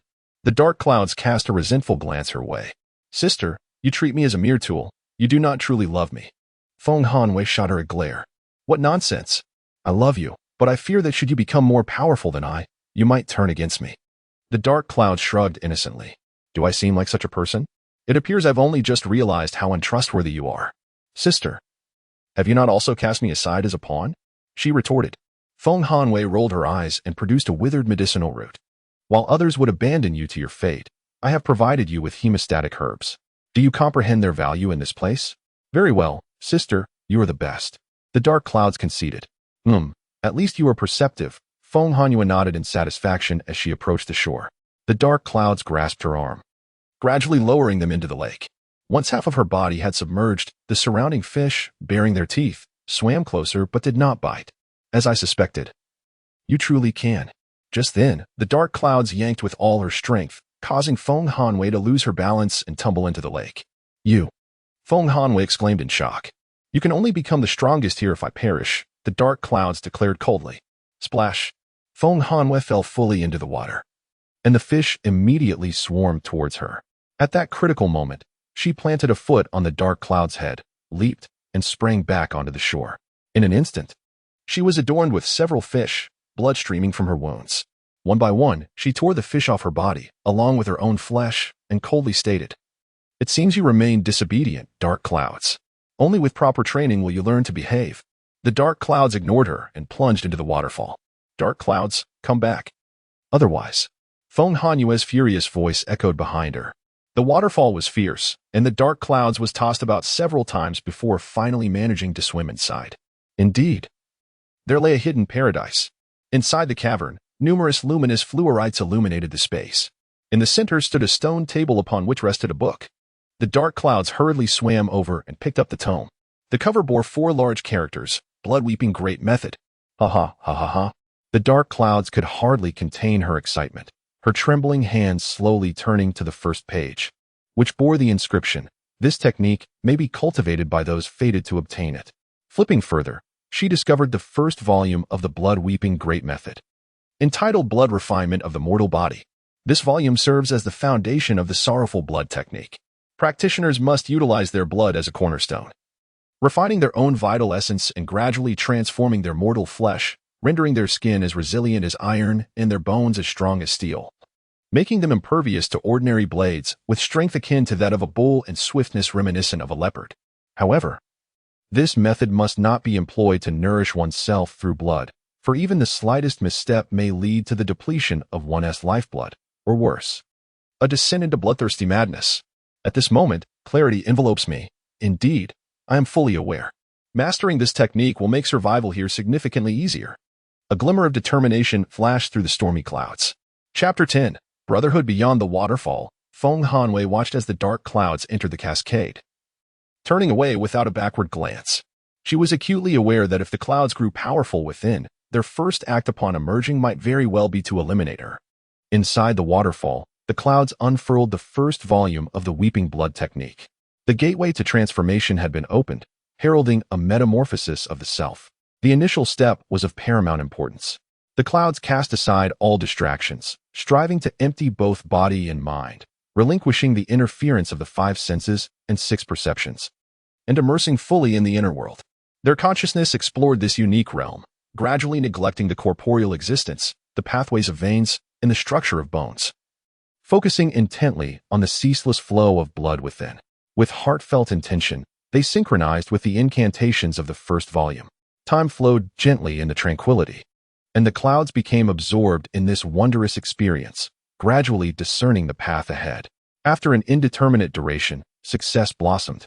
They could distinctly perceive each heartbeat and genuinely feel the delivery of blood, akin to an unceasing river coursing through their being. However, merely sensing the flow of blood within was far from sufficient. To derive greater strength from this practice, the velocity of blood circulation must be accelerated, enabling a swifter flow to provide the body with ample nourishment. According to the text, a normal person's blood circulates within the body approximately once every 10 breaths. Reflecting on pre-transmigration knowledge, the average circulation time was around 30 seconds, with each breath lasting roughly 3 to 5 seconds, yielding a similar 30-second interval. The first step of the Weeping Blood technique was to transcend this norm, dramatically enhancing the efficiency of blood circulation from the typical 30 seconds to a mere 15. This was merely the beginning. The ultimate goal on this path of cultivation was to achieve 5 breaths per cycle. Upon mastering the first volume, the acceleration of blood circulation would incite a profound transformation in the body, significantly augmenting strength, defense, endurance, speed, and overall capabilities. Yet, this was merely the initial stride into the realm of cultivation, refining the body through blood. The Clouds also learned that beyond the unique method of the weeping blood technique, myriad other forms of bodily refinement existed in the world. Though their methods and principles varied, they all converged on the same essence: to shorten the time of blood circulation within the body. During this phase of cultivation, the Clouds needed to maintain a supine position. They slowly closed their eyes, concentrating on guiding the blood within, hastening its flow in a specific rhythm and manner. As the practice deepened, the Clouds increasingly felt that, at this moment, blood was their very essence. In this extraordinary state, even if their heart were pierced, survival would remain possible, for the blood would instinctively mend the wound of the heart. Upon completing the first volume of cultivation, the Clouds did not cease. Instead, they turned the page to the second volume, Blood Condensation into Essence. The content of this volume invigorated the Clouds once more. When blood surged violently within the body, the practitioner's power would experience a significant enhancement. Even when wounded by sharp instruments and bleeding, the blood would coagulate into a scab-like substance in an exceedingly brief period, effectively preventing excessive blood loss. At this stage, the practitioner could also condense their vital essence. This essence, as the foundation of the human body, harbors immense energy. In critical moments, the practitioner could ignite their vital essence, transforming it into formidable strength to engage in a life-and-death struggle with an opponent. Naturally, the vital essence is exceedingly precious, representing the core of one's being. In youth, it possesses regenerative capabilities. However, upon reaching old age, a single drop of vital essence equates to several years of life. Once lost, it cannot be regained. A day later, the Clouds emerged from the waterfall. At this moment, it was evident that the figure of Feng Hanwei was no longer present outside the waterfall. Only a man stood there, dressed in the attire of a wealthy young master. The man appeared somewhat pale, and upon seeing the Clouds emerge, he crossed his arms, calmly awaiting her. The Clouds slowly made her way to the shore, subsequently removing all her clothing and vigorously wringing out the water. In her eyes, this man was either a lifeless corpse or a master feigning tranquility. The man spoke first, inquiring, "It seems you have acquired a treasure from within?" The Clouds responded nonchalantly, "Indeed." With a splash, she continued wringing her clothes. The man added, "I shall wait for you to finish wringing out the water before we engage. Otherwise, your considerable endowment flailing about is quite distracting." The Clouds raised an eyebrow. "Do you not possess one?" The man smiled confidently. "I do." "Then why speak of my distraction?" The Clouds provocatively retorted. The man's lips curled slightly upward. "Mine is fairer than yours, yet smaller." The Clouds, unwilling to yield, shot back a remark. In an instant, the man's murderous intent became apparent. He swiftly unsheathed a dagger and lunged towards the Clouds, declaring, "Such poor conversational skills render your tongue useless. I shall take it." The strike was executed with remarkable speed, aimed directly at the Cloud's throat. The Clouds reacted swiftly, seizing a sword from the ground to block the attack, while exclaiming, "Are you trying to take my life?" The man merely chuckled coldly. "After taking your life, it would be no delay to sever your tongue." Clang, clang, clang. Sparks flew as the Clouds unleashed her strikes mercilessly, each blow infused with lethal intent. However, although the man appeared to struggle in parrying, he adeptly evaded the Clouds' lethal maneuvers time and again with his elusive footwork. His steps were agile and unpredictable, akin to traversing the 7 stars, allowing him to gracefully dodge the edge of her sword at the critical moment, rendering her attacks futile. The Cloud's swordplay was grand and forceful, each strike accompanied by a fierce gale, yet the man consistently evaded her attacks by mere fractions of an inch. The Clouds understood that her swordsmanship lacked technique. This was, indeed, her greatest weakness at present. With a swift motion, the dagger grazed the underbelly of the dark cloud, leaving a crimson streak in its wake. The dark cloud emitted a low grunt, and the sword's momentum abruptly shifted, cascading down like a tempest, forcing young Master Fan Nan to retreat repeatedly. How intriguing! A fiercer battle spirit ignited in young Master Fan Nan's eyes as he hastened his dagger's pace, managing to tear a breach in the dark cloud's web of swords, aiming straight for its heart. In a critical moment, the dark cloud abruptly twisted, striking fiercely at the opponent's wrist with the hilt of its sword. Young Master Fan Nan felt a jolt in his wrist, nearly losing his grip on the dagger. He instinctively performed a backflip, creating distance between himself and the dark cloud. The two faced each other, panting, sweat mingling with blood as it dripped onto the sandy ground. Young Master Fan Nan shook his numbed wrist and chuckled lightly. Since you enjoy fighting bear, be wary of your vital points. The dark cloud retorted without hesitation. Since you are so courteous, allow me to grant you a poetic demise.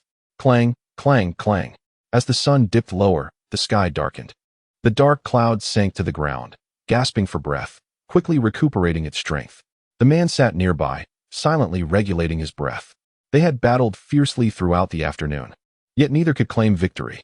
It was the first time the dark cloud encountered such a formidable opponent, and the man was equally astonished by the dark cloud's prowess, marking his first encounter with such a tenacious rival. After a brief respite, the man spoke first. Is your footwork derived from looting treasure chests? The dark cloud smiled slightly and replied, your strength must also come from the same source. A glint of mischief flashed in the man's eyes as he proposed, Dark Cloud, I shall share the techniques I've gathered, and you shall impart your footwork in return. What do you say? The dark cloud, with unwavering resolve, replied, agreed. But let us leave it at that for today. We must not be caught off guard. Indeed, the man nodded in agreement. The dark cloud produced the blood-crying technique, while the man revealed a tome. What is your name? Dark Cloud, and you? MO1. Then why inquire about my name? My name is MO1. Ah. MO1 stated, if I lose, you lose. If you do not lose, we shall continue to face life and death. The dark cloud nodded in understanding. The two, in silent accord, simultaneously cast forth their techniques. In their eyes, failing to exchange techniques meant confronting life and death, regardless of any onlookers lurking nearby.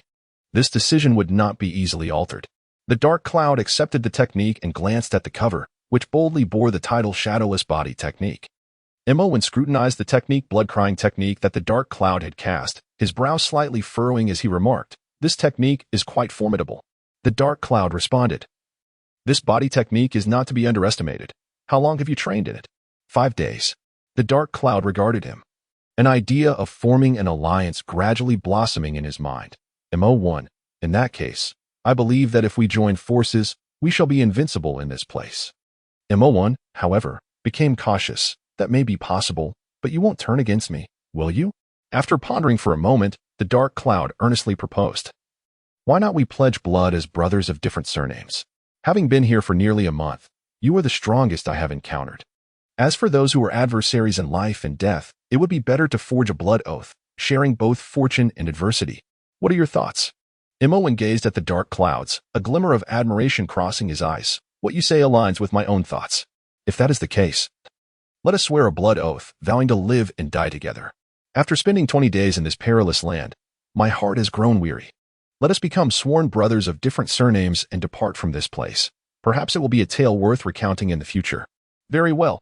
Let us proceed. Brother MO1 extended his hand. Indeed, MO1 also reached out, their gazes locked with unwavering resolve. Chapter 11. A temporary alliance. Dark Cloud approached the edge of the lake, resolutely drawing his sword across his palm, creating a deep gash. Blood began to flow profusely, dripping into the water and sending ripples of crimson across the surface.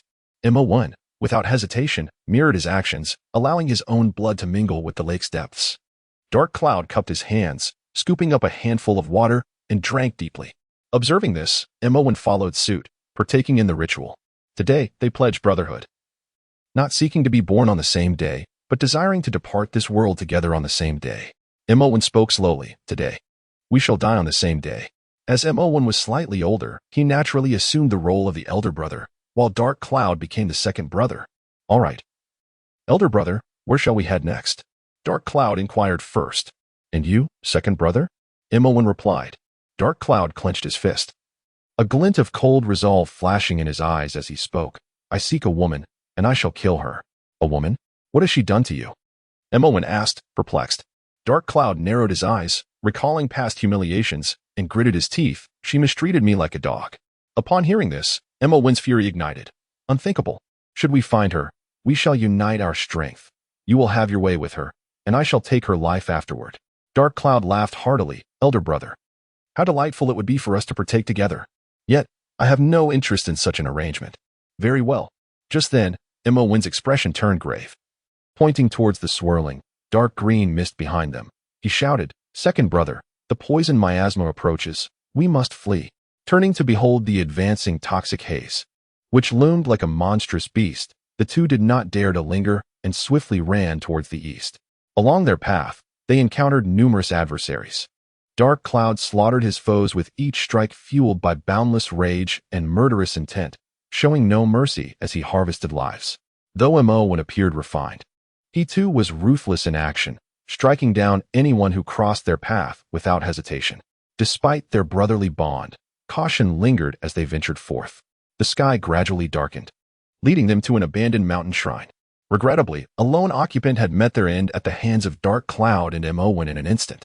They ignited a fire within the shrine, lying down to rest. Yet, Imowen remained vigilant, eyes fixed on the entrance. He pondered aloud, on this dark and windy night, our bright fire may attract powerful foes. Dark Cloud, undeterred, replied, We are the strongest here. Why fear the powerful? Imowen laughed heartily. You speak true, second brother. Let us cultivate our skills together.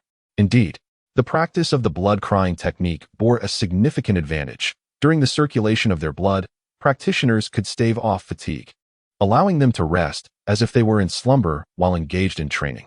This did not imply they could forego sleep entirely. Rather, a brief respite would suffice to rejuvenate their spirits. Dark Cloud had already acquired the ability to meditate while sleeping lightly, free from worry of an unexpected ambush. However, the enemy ultimately arrived, as was inevitable. Inside the room, both Wu Yun and Imowen were seated in meditation when a woman suddenly launched an attack against them. In an instant, Wu Yun drew his sword, and Imowen unsheathed his dagger. The two blades swiftly pierced the woman, clutching her wound. She knelt on the ground in agony, weeping and pleading for mercy. Brother, allow me to quench my thirst with this woman, said Wu Yun. Brother, I shall spare her life for you, replied Imowen, shaking his head. I have no need for that. Not long ago, I witnessed a powerful man in a passionate encounter with a woman, and at a critical moment, I struck him down. Truly, the word lust is a deadly sword. Wu Yun chuckled. You were too late.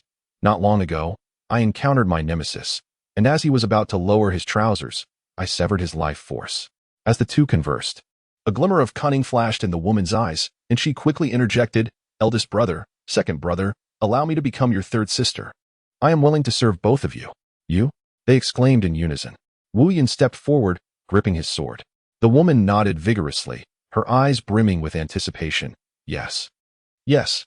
This woman possessed an alluring countenance, with almond-shaped eyes, a delicate nose, and soft lips. Had she ventured to the pleasure quarters, she would undoubtedly have been the star attraction. What a pity, however. You are not worthy, Wu Yun declared, drawing his sword and mercilessly severing her head.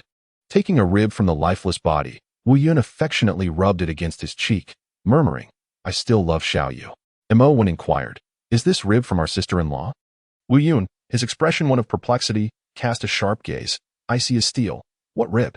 Sensing Wu Yun's ominous demeanor, Imowen quickly clasped his hands together, smiling. Upon meeting our sister-in-law, I, as the elder brother, came unprepared.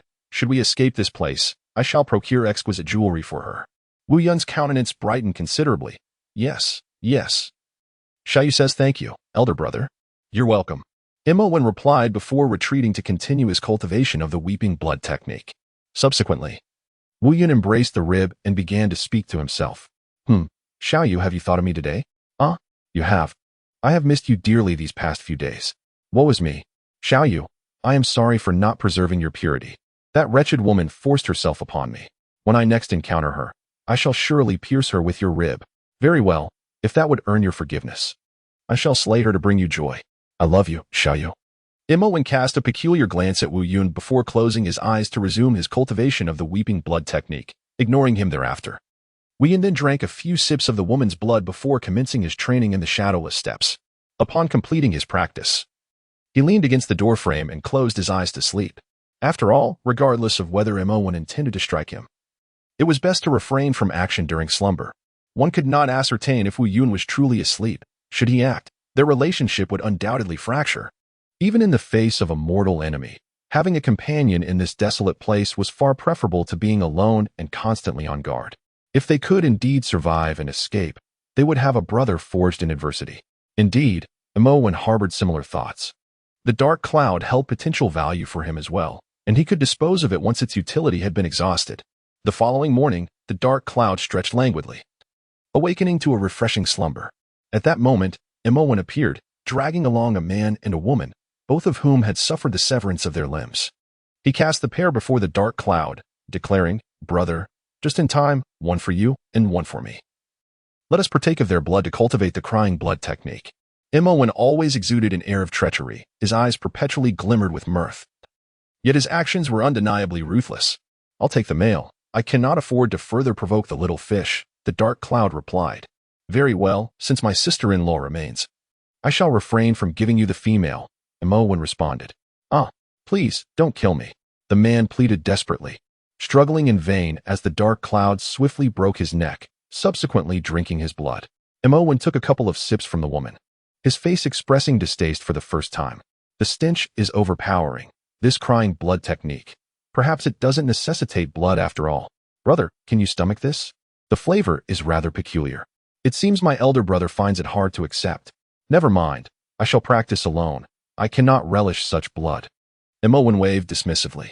"I drink blood primarily to quench my thirst," the dark cloud remarked, sampling the blood of the woman beside him and shaking his head. "It's rather mediocre." The two then departed from the dilapidated temple, continuing on their journey. Along the way, they stumbled upon a long knife, which Imowen graciously accepted. As they stepped into the forest, a massive wild bull with enormous horns suddenly charged forth, several wooden spears embedded in its back. "Moo," the bull bellowed, its roar echoing through the air. This beast, with its 2 5-foot-long horns, boasted an imposing stature, 3 times that of an ordinary dairy cow, its fiery red fur lending it an air of majesty and ferocity. Upon sighting the bull, Imowen's eyes sparkled with excitement. "Perfect. Let us slay this bull." However, the dark cloud halted him. "Hold on, elder brother, the man is stalks the cicada, unaware of the oriole behind. Let us wait here. Besides the bull, there are also humans." Indeed, Imowen nodded in agreement, concealing himself beside the scattered rocks with the dark cloud. True to their instincts, moments later, 3 men and a woman emerged, brandishing sharpened wooden sticks, trailing behind the massive horned bull. "Where do you think you're going?" one of the men shouted. Whoosh, whoosh, whoosh, several wooden spears were hurled, striking the bull squarely on its back. "Moo," the bull roared in pain, spinning around, its eyes aflame with fury, unable to endure further provocation. It charged toward the 4 individuals. Chapter 12. Defiance against convention. The 4 individuals exchanged cold smirks, their weapons firmly gripped, unflinchingly confronting the final onslaught of the colossal horned bull. With a thunderous bellow, the beast, engulfed in fury and resentment, charged wildly towards them. As it barreled towards one of the men, a pair of powerful hands seized its horns with unyielding strength. The bull's immense force caused the man to skid across the ground, leaving a long trail of mud in his wake, yet he resolutely clung to its horns, refusing to release his grip. In swift unison, the remaining 3 turned their gazes towards the bull's neck, their blades flashing as they struck with relentless precision, blood gushing forth in torrents. Gradually, the bull's strength waned, and it collapsed onto the ground, letting out a mournful moo. Moo's second brother. "How do you assess their strength?" Imowen inquired, turning to Wu Yun. "Not even a fraction of our elder brother's prowess," Wu Yun replied. A slight smile graced Imowen's lips. "Oh?" Wu Yun continued. "Indeed, with elder brother's formidable skills and his mastery of the blood-crying technique, it would take him but a mere 10 breaths to eliminate these weaklings." Imowen laughed heartily. "Then let us proceed, second brother. Let us dispatch them and feast, for I find myself rather famished." Agreed. The 2 set forth, advancing towards the 4. The lone woman among them noticed Wu Yun and Imowen approaching and coldly admonished. "Who goes there?" Imowen, wearing a disarming smile, replied amiably, "Dear friends, the bull shall remain, and you may take your own lives, thus saving us considerable time." One of the men withdrew his blade from the bull's neck, a sneer of disdain playing upon his lips. "Ha! Such audacity! Your days are numbered." Another chimed in. "And look, here comes a fresh offering. My sword has thirsted for blood for far too long." Wu Yun drew his long sword, his expression impassive as he swiftly approached, his movements akin to a specter. As one of the men lunged with his sword, Wu Yun evaded with a graceful sidestep, swiftly retaliating with a merciless stroke that severed the man's head from his body. "Ah!" The man barely had time to emit a complete scream before collapsing lifelessly to the ground. Witnessing this, the woman gasped in horror, her eyes ablaze with fury. Gripping her longsword tightly, she recklessly charged at Wu Yun, exclaiming, You dare slay my husband? I shall fight you. Meanwhile, Mo1 was not idle. He cleaved the defenseless man before him in half with a single stroke, swiftly sidestepping the splattering blood. Hearing the woman's outcry, Mo1 suddenly declared, "Second brother, leave this woman to me. I have a fondness for the wives of others." Wu Yun remained silent, his focus unwavering on his target. The woman, driven by rage, attacked with frenzied strikes. Wu Yun responded with remarkable agility, delivering a powerful kick to the sword's hilt, bending it with tremendous force and sending the woman sprawling. Seizing the opportunity, Mo1 approached and struck the woman on the back of the head with a swift chop, rendering her unconscious. The last remaining man turned to flee. But Mo1, with lightning reflexes, seized the woman's sword and hurled it with great force. It flew straight towards the man, while simultaneously, Mo1 thrust his own sword directly into the man's heart. The dark cloud advanced, delivering a decisive blow that severed his head from his body. The act of decapitation brought a sense of assurance. After all, the emergence of another self would spell trouble. Gazing at the immense beast before him, the dark cloud began to expertly carve the meat. Meanwhile, Mo1, having bound the woman's hands and feet, roused her from her unconscious state. "Madam, you are awake," he said. As the woman opened her eyes, her expression was rife with resentment and fury. "Damn you. Whether you kill or torture me is of no consequence. You vile beasts," she spat. Mo1 retorted with nonchalance, "Madam, your words are rather venomous. You too have taken lives. Why are we the beast while you are deemed virtuous? Because you have slain my husband. You have killed far more than we have. We merely slay animals for sustenance." The woman shrieked in hysteria. "It was my second brother who killed your husband, not I," Mo1 replied, brushing aside her hair to behold her striking visage. "Remove your filthy hands, you cur." Bah. The woman, seething with rage, spat directly onto Mo1's face. He wiped his face with an air of feigned innocence. "What a beautiful lady you are. Since your husband is deceased, why not submit to me? You repulsive scoundrel." "Never," she retorted defiantly. Mo1 chuckled softly, a glint of menace flickering in his eyes. Soon, anguished cries filled the air as the dark cloud remained oblivious, focused solely on preparing a feast. "Ah, madam, will you agree?" came the call. "Woe is me. I agree. At that moment, the woman, her limbs severed and bloodied, was filled with terror and despair. "Agree to what?" "To be your woman." But suddenly, Mo1's countenance shifted, contorting into an expression of grotesque fury. "I have always abhorred those who forsake their virtue." With that, he grasped the long sword from the ground, pried open her mouth, and plunged the blade inside. "Ah, you!" she screamed in a chilling wail. As her cries echoed, the sword was driven all the way through. The woman lay on the ground, convulsing. "This is the punishment for your disloyalty. However, should you yield to me, I too shall accompany you." As the dark cloud savored the succulent beef, relishing the exquisite flavors that banished his fatigue, he quietly observed the absurdity unfolding between Mo1 and the woman, the sword protruding grotesquely from her mouth. Eventually, after Mo1 tidied his attire, he noted that she still drew breath. She had not yet succumbed. "Brother, will you punish this woman for her infidelity?" Mo1 inquired. "I have no interest in that." "Very well. If you choose not to punish her, let her perish here." "No, kill her," insisted the dark cloud. "This woman has forsaken her marital duties. I must punish her. Toss her severed limbs into the fire to burn. I want her to eternally remember the consequences of infidelity." "Oh." The dark cloud nodded in agreement.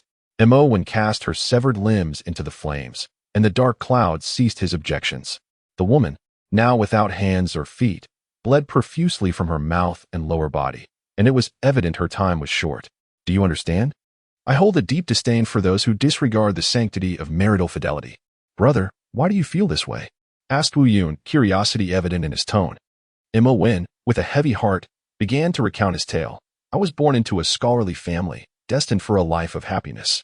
However, my mother strayed from her vows, engaging in an affair with a corrupt official. In a fit of rage, my father sought justice, only to be met with the official's merciless wrath, which resulted in the brutal mutilation of my father's limbs and the severing of his manhood, leaving his body displayed for public humiliation until he bled to death. I could only watch helplessly as my father perished, his eyes conveying a grim truth: all who breach the bonds of fidelity shall meet their end. Yet, that woman initially resisted." Mo1 cast a glance at the woman behind him and continued, "My mother too hesitated at first, but she ultimately succumbed to the allure of wealth. Much like that woman, unable to withstand the pangs of desperation." Wu Yun, with a flash of determination, remarked, "The woman who tormented me has no regard for marital propriety. She merely sees me as an instrument for her desires." Upon hearing this, Imowen's face contorted with rage, blood vessels surging in his eyes. "What? Such vile behavior? Tell me her name. If I do not encounter her here, I shall ensure she faces the dire consequences of her infidelity when I venture out." Feng Hanwei. Wu Yun gritted his teeth. "I shall remember that. As your elder brother, I vow to avenge you, delivering the most brutal retribution." Imowen's fists clenched in fury. "You are indeed a good elder brother," Wu Yun said, clutching the bone against his chest. "Little fish, do not ignore me. Your brother will seek justice for you." Imowen casually remarked, "Little fish will always love you, second brother." "Indeed, although little fish is currently silent, I am certain she would never betray me. Should she ever stray, I would unflinchingly hand her over to you for punishment," Wu Yun declared resolutely. Imowen looked at Wu Yun with a mixture of curiosity and seriousness, yet he maintained a solemn expression of agreement. "Little fish, please pay attention to me. You have not acknowledged me all day. You are not upset with me, are you?" Wu Yun gently coaxed, cradling the bone. "Little fish, darling, please don't engage in a cold war with me. I understand you are upset over my failure to deal with that woman decisively. This will be the last time. Next time, I shall act without hesitation. Little fish, I knew you would not ignore me." Wu Yun seemed to receive a response, a joyful smile illuminating his face. Chapter 13, Is Death the Conclusion? Nightfall enveloped the land. The woman's incessant sobs echoed through the darkness. Even as she endured the brutal severing of her limbs and the cruel insertion of a blade into her mouth, she clung to life with unwavering tenacity. The ominous clouds, unable to bear the sound of her lamentations any longer, resolved to take decisive action. A piercing scream shattered the silence. "Brother, I had declared her punishment. Why do you act so recklessly?" Mo1, upon hearing the woman's anguished cry, sprang to his feet, fury etched across his face. She was far too noisy. "Disturbing my rest with Xiaoyu," Wu Yun replied coldly, her demeanor as frigid as ice. Gazing into Wu Yun's icy eyes, Mo1 reluctantly acquiesced, sighing in resignation. "Very well, sister-in-law. I concede that I overlooked this aspect. If she must die, let it be so. Perhaps for her, death would be a release. I merely wish to spare myself the sight of her living in such comfort." "I understand, brother. Feng Hanwei is indeed formidable. She may yet endure for a long time." Mo1 remarked, suddenly grasping Wu Yun's pant leg, his eyes filled with earnest plea. "You must assist me in locating Feng Hanwei. I must personally deliver her punishment." "Agreed, brother." "Indeed." Mo1 nodded fervently. As night deepened, silence reigned. The brief period of cultivation proved insufficient to enhance the efficiency of blood circulation within his body. Haste would yield no success. 2 days elapsed, and now the circulation of blood required approximately 28 seconds, a significant distance from the ideal 15. Time flowed steadily onward. The duo forged ahead, slicing through this perilous realm. Their combined strength was undeniable, yet they had yet to encounter Feng Hanwei, perhaps having already perished elsewhere. On the 30th day, the miasma surged forth once more. Wu Yun and Mo1 stood atop a lofty mountain, gazing eastward at the churning clouds of poison. Poisonous miasma surges from every direction. Wu Yun observed gravely. Mo1 sighed softly, having grown indifferent to life and death, murmuring, "Perhaps our presence here is merely a farcical game. It seems the ultimate fate is one of inevitable demise. I have never witnessed the fate of those who come into contact with the miasma. What becomes of them?" Wu Yun inquired. "I have seen it, and by misfortune, I have brushed against it. The moment one encounters the miasma, the skin prickles as if pierced by 1,000 needles, if one does not escape swiftly. They swiftly become a desiccated corpse. I was fortunate to survive only because the miasma could not catch me. When I turned back, I beheld that individual transformed into a lifeless husk." Mo1 recounted, lost in thought. Infuriating. Wu Yun ground her teeth, striking the earth with her fist. "If I am not mistaken, this place is undoubtedly a web laid by those powerful cultivators, and we are but insignificant ants." Mo1 crouched down, crushing an ant beneath his fingers, his tone rife with self-mockery.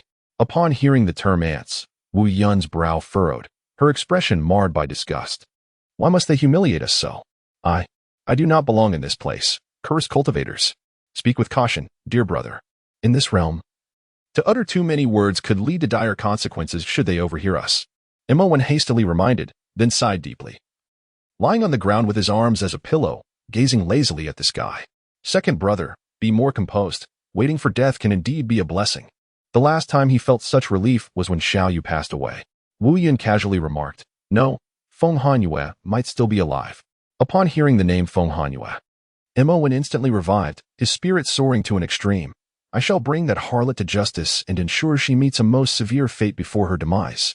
Wuyun pointed ahead. In there, we are likely to encounter the last survivors. All the poisonous miasma is converging towards the final grove at the foot of the mountain. If she is still alive, you must tell me who Feng Hanyue is. Understood, second brother? This is the last request of your elder brother.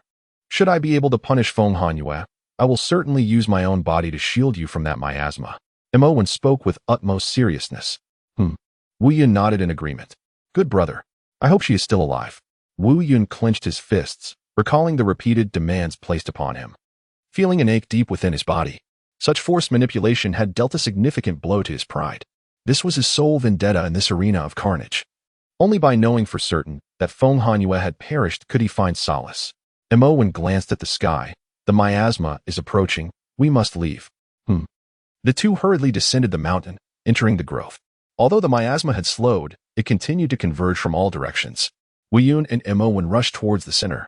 The trees, eroded by the miasma, instantly turned to ashes. Along the way, they encountered an individual, and after subduing him together, they unhesitatingly cast him into the miasma behind them. The moment he stepped into the miasma, he emitted a heart-wrenching scream, blood oozing from his orifices, his body swelling with countless festering blisters. "Ah, you! I curse you to an untimely death." In an instant, his body began to convulse and contort, his spine producing a sickening crackling sound, bending excessively backward.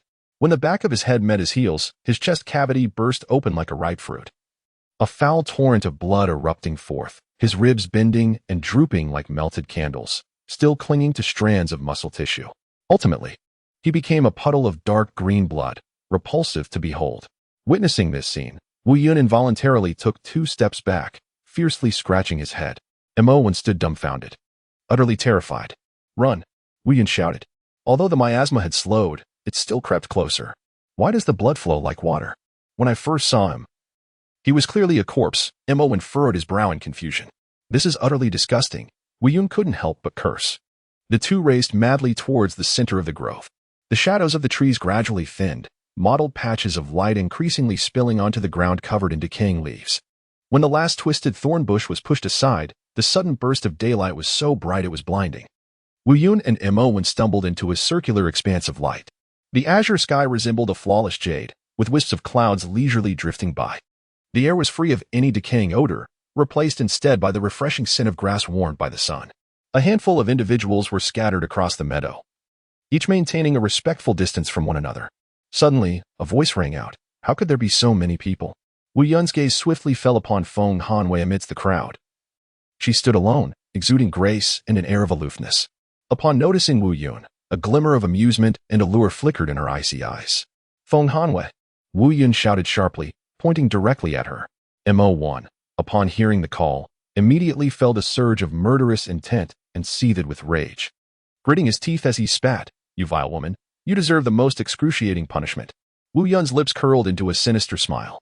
Like an arrow released from its bow, Imowen charged forward, sword in hand, radiating an oppressive aura as he rushed at Feng Hanyue. The sword lunged forward, but Feng Hanyue remained unperturbed, effortlessly deflecting the attack with her dagger. She then casually parried and dodged, retaliating with such precision that she left Imowen bleeding profusely from multiple wounds. As Imowen's attacks grew increasingly frantic, Feng Hanyue's patience waned. With a swift kick, she sent him crashing to the ground, then stomped heavily on his chest, causing his ribs to cave in. With a sharp crack, she declared, "You foolish woman, you deserve to be cut into 1,000 pieces." Imowen roared, struggling and cursing. "What nonsense are you spouting, you worthless fool?" Feng Hanyue retorted, sending Imowen sprawling towards Wu Yun. He rolled on the ground in pain, seriously injured, hastily stuffing a herb into his mouth. Wu Yun, swallowing hard, quickly forced a smile and said, "Ah, sister, this matter has nothing to do with me." Chapter 14. A rare find. Hopefully, at this moment, I have no interest in wasting my energy on this group of inept individuals. Feng Hanyue cast a glance over everyone, then slightly tilted her head, quietly gazing at the sky, as if contemplating something profound. Her expression grew cold once more. The others, however, were perplexed, engaging in idle chatter amongst themselves. Some expressed their deep-seated worries about what to do if the poisonous miasma approached, while others appeared utterly despondent, even beseeching those nearby to end their lives. Before long, Imowen struggled to rise from the ground. His face was pale, black blood trickling from the corner of his mouth. He retrieved several herbs from his bosom and devoured them voraciously, striving to regain his strength. Eventually, the miasma halted at the edge of the forest, leaving the survivors with a clearing the size of a football field. At that moment, 5 crimson petals began to drift gracefully from the sky, each seemingly radiating a scarlet glow. Shortly thereafter, a calm yet authoritative voice echoed in the ears of the crowd. I have cast 50,000 souls into this place, and you are the final 15 survivors. I require 5 disciples, each of whom must be a rare gem among men. A faint smirk tugged at the corners of Feng Hanyue's mouth, revealing her disdain. With a sudden leap, she soared into the air, her form as graceful as a swallow, deftly catching one of the descending petals. Lightly landing, she surveyed the surrounding crowd with a cold smile gracing her lips. The atmosphere shifted dramatically as the realization struck. This entire scenario had been orchestrated by the cultivator above. He howled at the sky, "You old fool, dare you play with me? I shall make you pay. 50,000. A rare find among men. Let the competition begin. Only 5 may survive," shouted an anonymous voice. "Whoever seizes a petal shall live," echoed another, igniting fervor among the crowd. "I am the rare genius." One individual leapt forward, hurtling toward Feng Hanyue. However, before he could even strike, Feng Hanyue delivered a devastating punch, obliterating his skull. The sound of a sickening crunch filled the air, brain matter splattering across the ground. The onlookers stood in shock, momentarily frozen. Those who had managed to survive thus far were no weaklings, yet Feng Hanyue had dispatched her foe in an instant. With arms crossed, she disdainfully surveyed all present. "I am stronger than all of you. I have no desire to kill, provided you do not attempt to seize the petal from my grasp. I am merely curious to see who among you will become my junior disciples." She regarded the chaos with keen interest. "No, I must survive. I will claim that petal. I shall eliminate this brazen harlot." Imowen gritted his teeth, enduring the pain coursing through him as he shakily rose to his feet. A fierce expression etched across his face. The chaos continued, with Yu Yun shouting in outrage, "Cultivator, you truly deserve to perish. Did you drink too much amniotic fluid as a child? Is your mind addled to concoct such a scheme? May your entire family suffer." The crowd had already begun to clash, the sounds of clashing blades resonating throughout the air. At an indeterminate moment, a crimson petal descended into the hands of an individual. Yet before he could revel in his fortune, a nearby assailant severed his arm. He bellowed in fury. "Ah, my arm." His anguished cries reverberated through the woods. In a fit of rage, Imowen surged forward and, seizing an opportunity, plunged his sword from behind into a woman. Sensing the imminent peril, she reacted without hesitation, pivoting swiftly to deliver a fierce kick to Imowen's vulnerable spot. "Ah," he gasped, stifling the agony as he clutched the sword and recklessly twisted it within her body. A burly man, having secured a petal, wore a triumphant grin. At that moment, a young girl stealthily approached him, suddenly expelling a stream of green liquid that splattered across his form. The robust man was instantly beset by an unbearable itch at the sight of the spray. He clawed at it desperately, but his flesh began to rot away in an instant, accompanied by a heart-wrenching wail, yet he stubbornly clung to the petal. "You wretched harlot! I shall slay you," he roared in fury. The girl merely scoffed, drawing a dagger from her sleeve. A flash of cold light severed his throat. Blood gushed forth as she snatched the petal and swiftly retreated, deftly evading an ambush from another assailant. "Vixen, hand it over," shouted a scarred brute, swinging his blade towards her. Unfazed, she stood her ground, a peculiar smile playing on her lips. Just as the blade was about to descend, the man froze, black blood streaming from his orifices. She had poisoned him the moment he drew near. Humph, still harboring designs of ambush? The charming girl contemptuously stepped over his corpse. Tucking the petal into her sleeve, she pointed at several individuals, saying, "Just now, you, and you, I have conversed with each of you. And I have already administered poison. He. If you are not afraid of the toxins I have unleashed within you, feel free to come and seize it from me." "You vile creature." Infuriating. The 5 individuals, upon being singled out, recoiled in fear, reluctant to contend for the petal she possessed, preferring the risk of a fatal blade over succumbing to her venom. Meanwhile, Mo1, clutching his agonized abdomen, staggered to his feet, his sword still embedded in the woman's corpse as blood streamed down the blade. At that juncture, another adversary had fixated on him. A sinister grin plastered across his face as he approached menacingly. You shall not survive, the man hissed, licking the blood from his blade before charging forward. Gritting his teeth, Mo seized a handful of decaying earth from the ground and hurled it into his opponent's eyes. The assailant instinctively shut his eyes, momentarily stunned. Seizing the opportunity, Mo lunged, gripping the man's throat tightly, both men tumbling and grappling until the enemy's eyes bulged and his windpipe shattered. Yet, more foes continued to close in on Mo1. 3 more to go, seize them. On the grass lay Wu Yun, his gaze vacant, devoid of any desire to contend.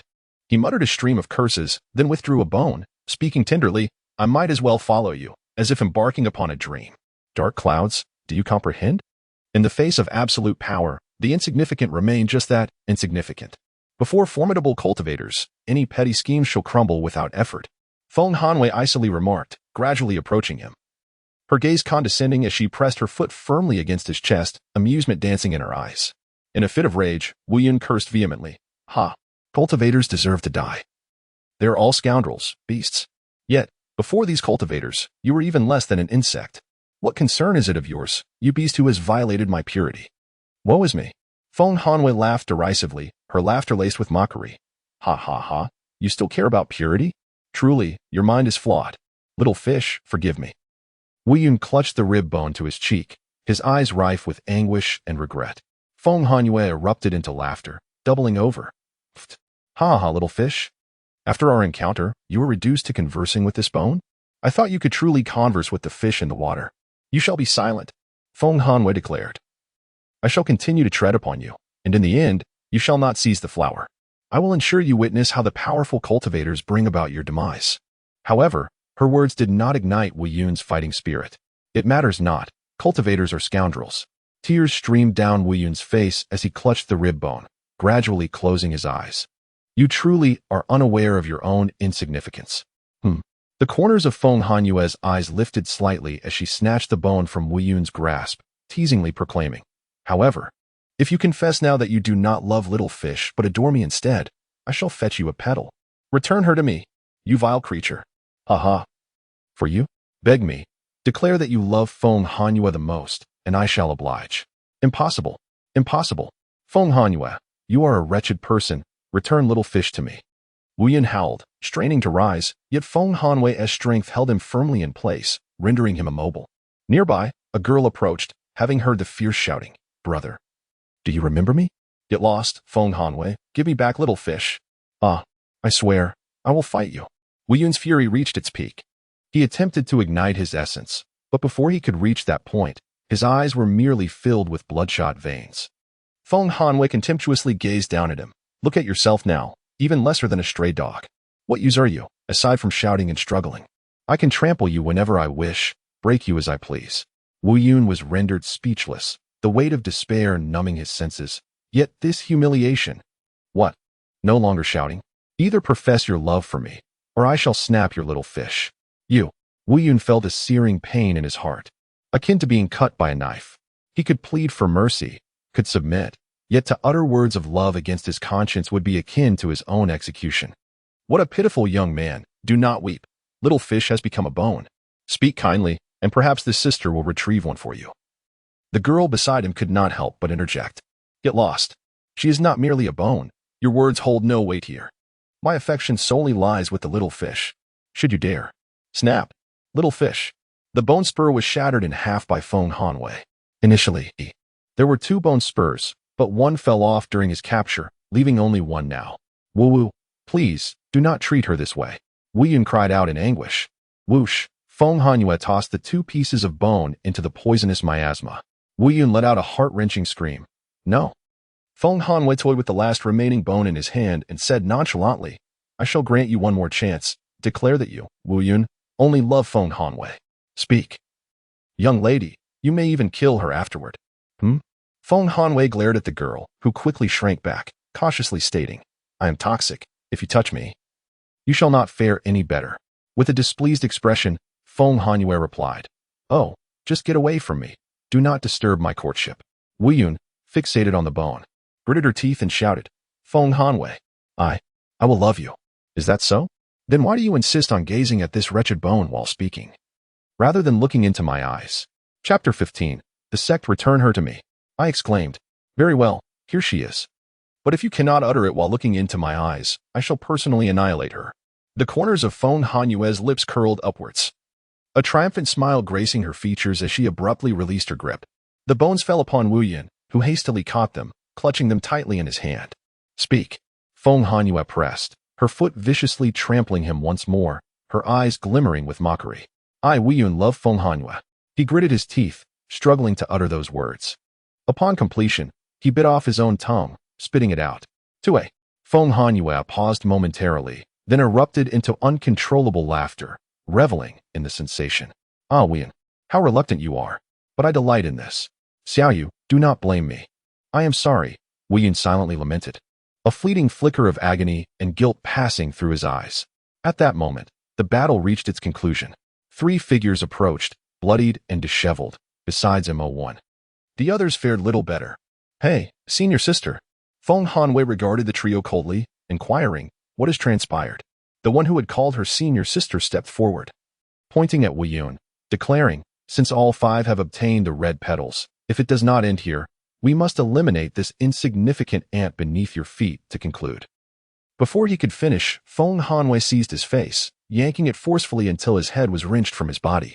Calmly, she retrieved the red petal from his hands, pinching it with her toes, and forcefully pressed it into Wu Yun's mouth, where blood was spilling forth. You are dead. Giving him the petal should suffice to conclude this, Feng Hanyue stated, gazing at the severed head impassively. As her words echoed, the world spun around them. In the blink of an eye, the 5 found themselves atop a mountain peak. The summit was shrouded in swirling mists, resembling flowing silk, sometimes coalescing into clusters, at other times dispersing into wisps of smoke, glimmering faintly with golden hues under the sun, akin to a celestial realm. Wu Yun lay on the ground, staring vacantly at the sky, inhaling the fresh air deeply, while his severed tongue had mysteriously returned to his mouth. Before the 5 stood an elderly man clad in simple robes, sitting cross-legged atop a stone platform at the mountain summit. His frame was slender yet erect, as if he were a pine tree, seamlessly blending with the spirit peak. His hair was as white as snow, and his long beard cascaded to his chest. His visage was aged, with deep wrinkles resembling ravines. Yet he exuded a sense of tranquility born from a life of trials. His half-closed eyes, neither fully shut nor wide open, occasionally sparkled with a glimmer of wisdom, and a faint smile lingered at the corners of his mouth. The elder spoke softly. You have survived great tribulations. Your future fortune shall be abundant. Greetings, esteemed elder. Feng Hanyue was the first to kneel in reverence. Greetings, esteemed elder. The other 3 quickly followed suit, bowing in accordance with Feng Hanyue's actions. I curse you. Wu Yun thrust his legs, springing up from the ground, glaring furiously at the elder. Hee, Wu Yun, is it? You possess quite the temper. It seems you harbor considerable resentment. The elder remarked, his expression placid. Who permitted you to utter my name, old man? Are you truly a cultivator? The ominous clouds glared with disdain, questioning, a cultivator? I am no cultivator. The elderly man chuckled softly. Regardless of what you are, return me now. It cannot be done, from this moment forth. You shall only be my disciple. Absolutely not. There is no way I would ever take you as my master. The clouded figure brandished his fists and charged at the old man. In an instant, an invisible force pinned him to the ground, compelling him to kneel, sealing his mouth so that he could not utter a sound.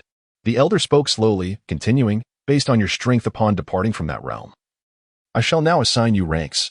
Feng Hanyue, the eldest disciple, Mo1, the second disciple, Wu Yun, the third disciple, Jiang Huaxiu, the fourth disciple, and you Wu, the fifth disciple. You may only speak after I have finished. My sole identity is that of your master. You need only heed my words.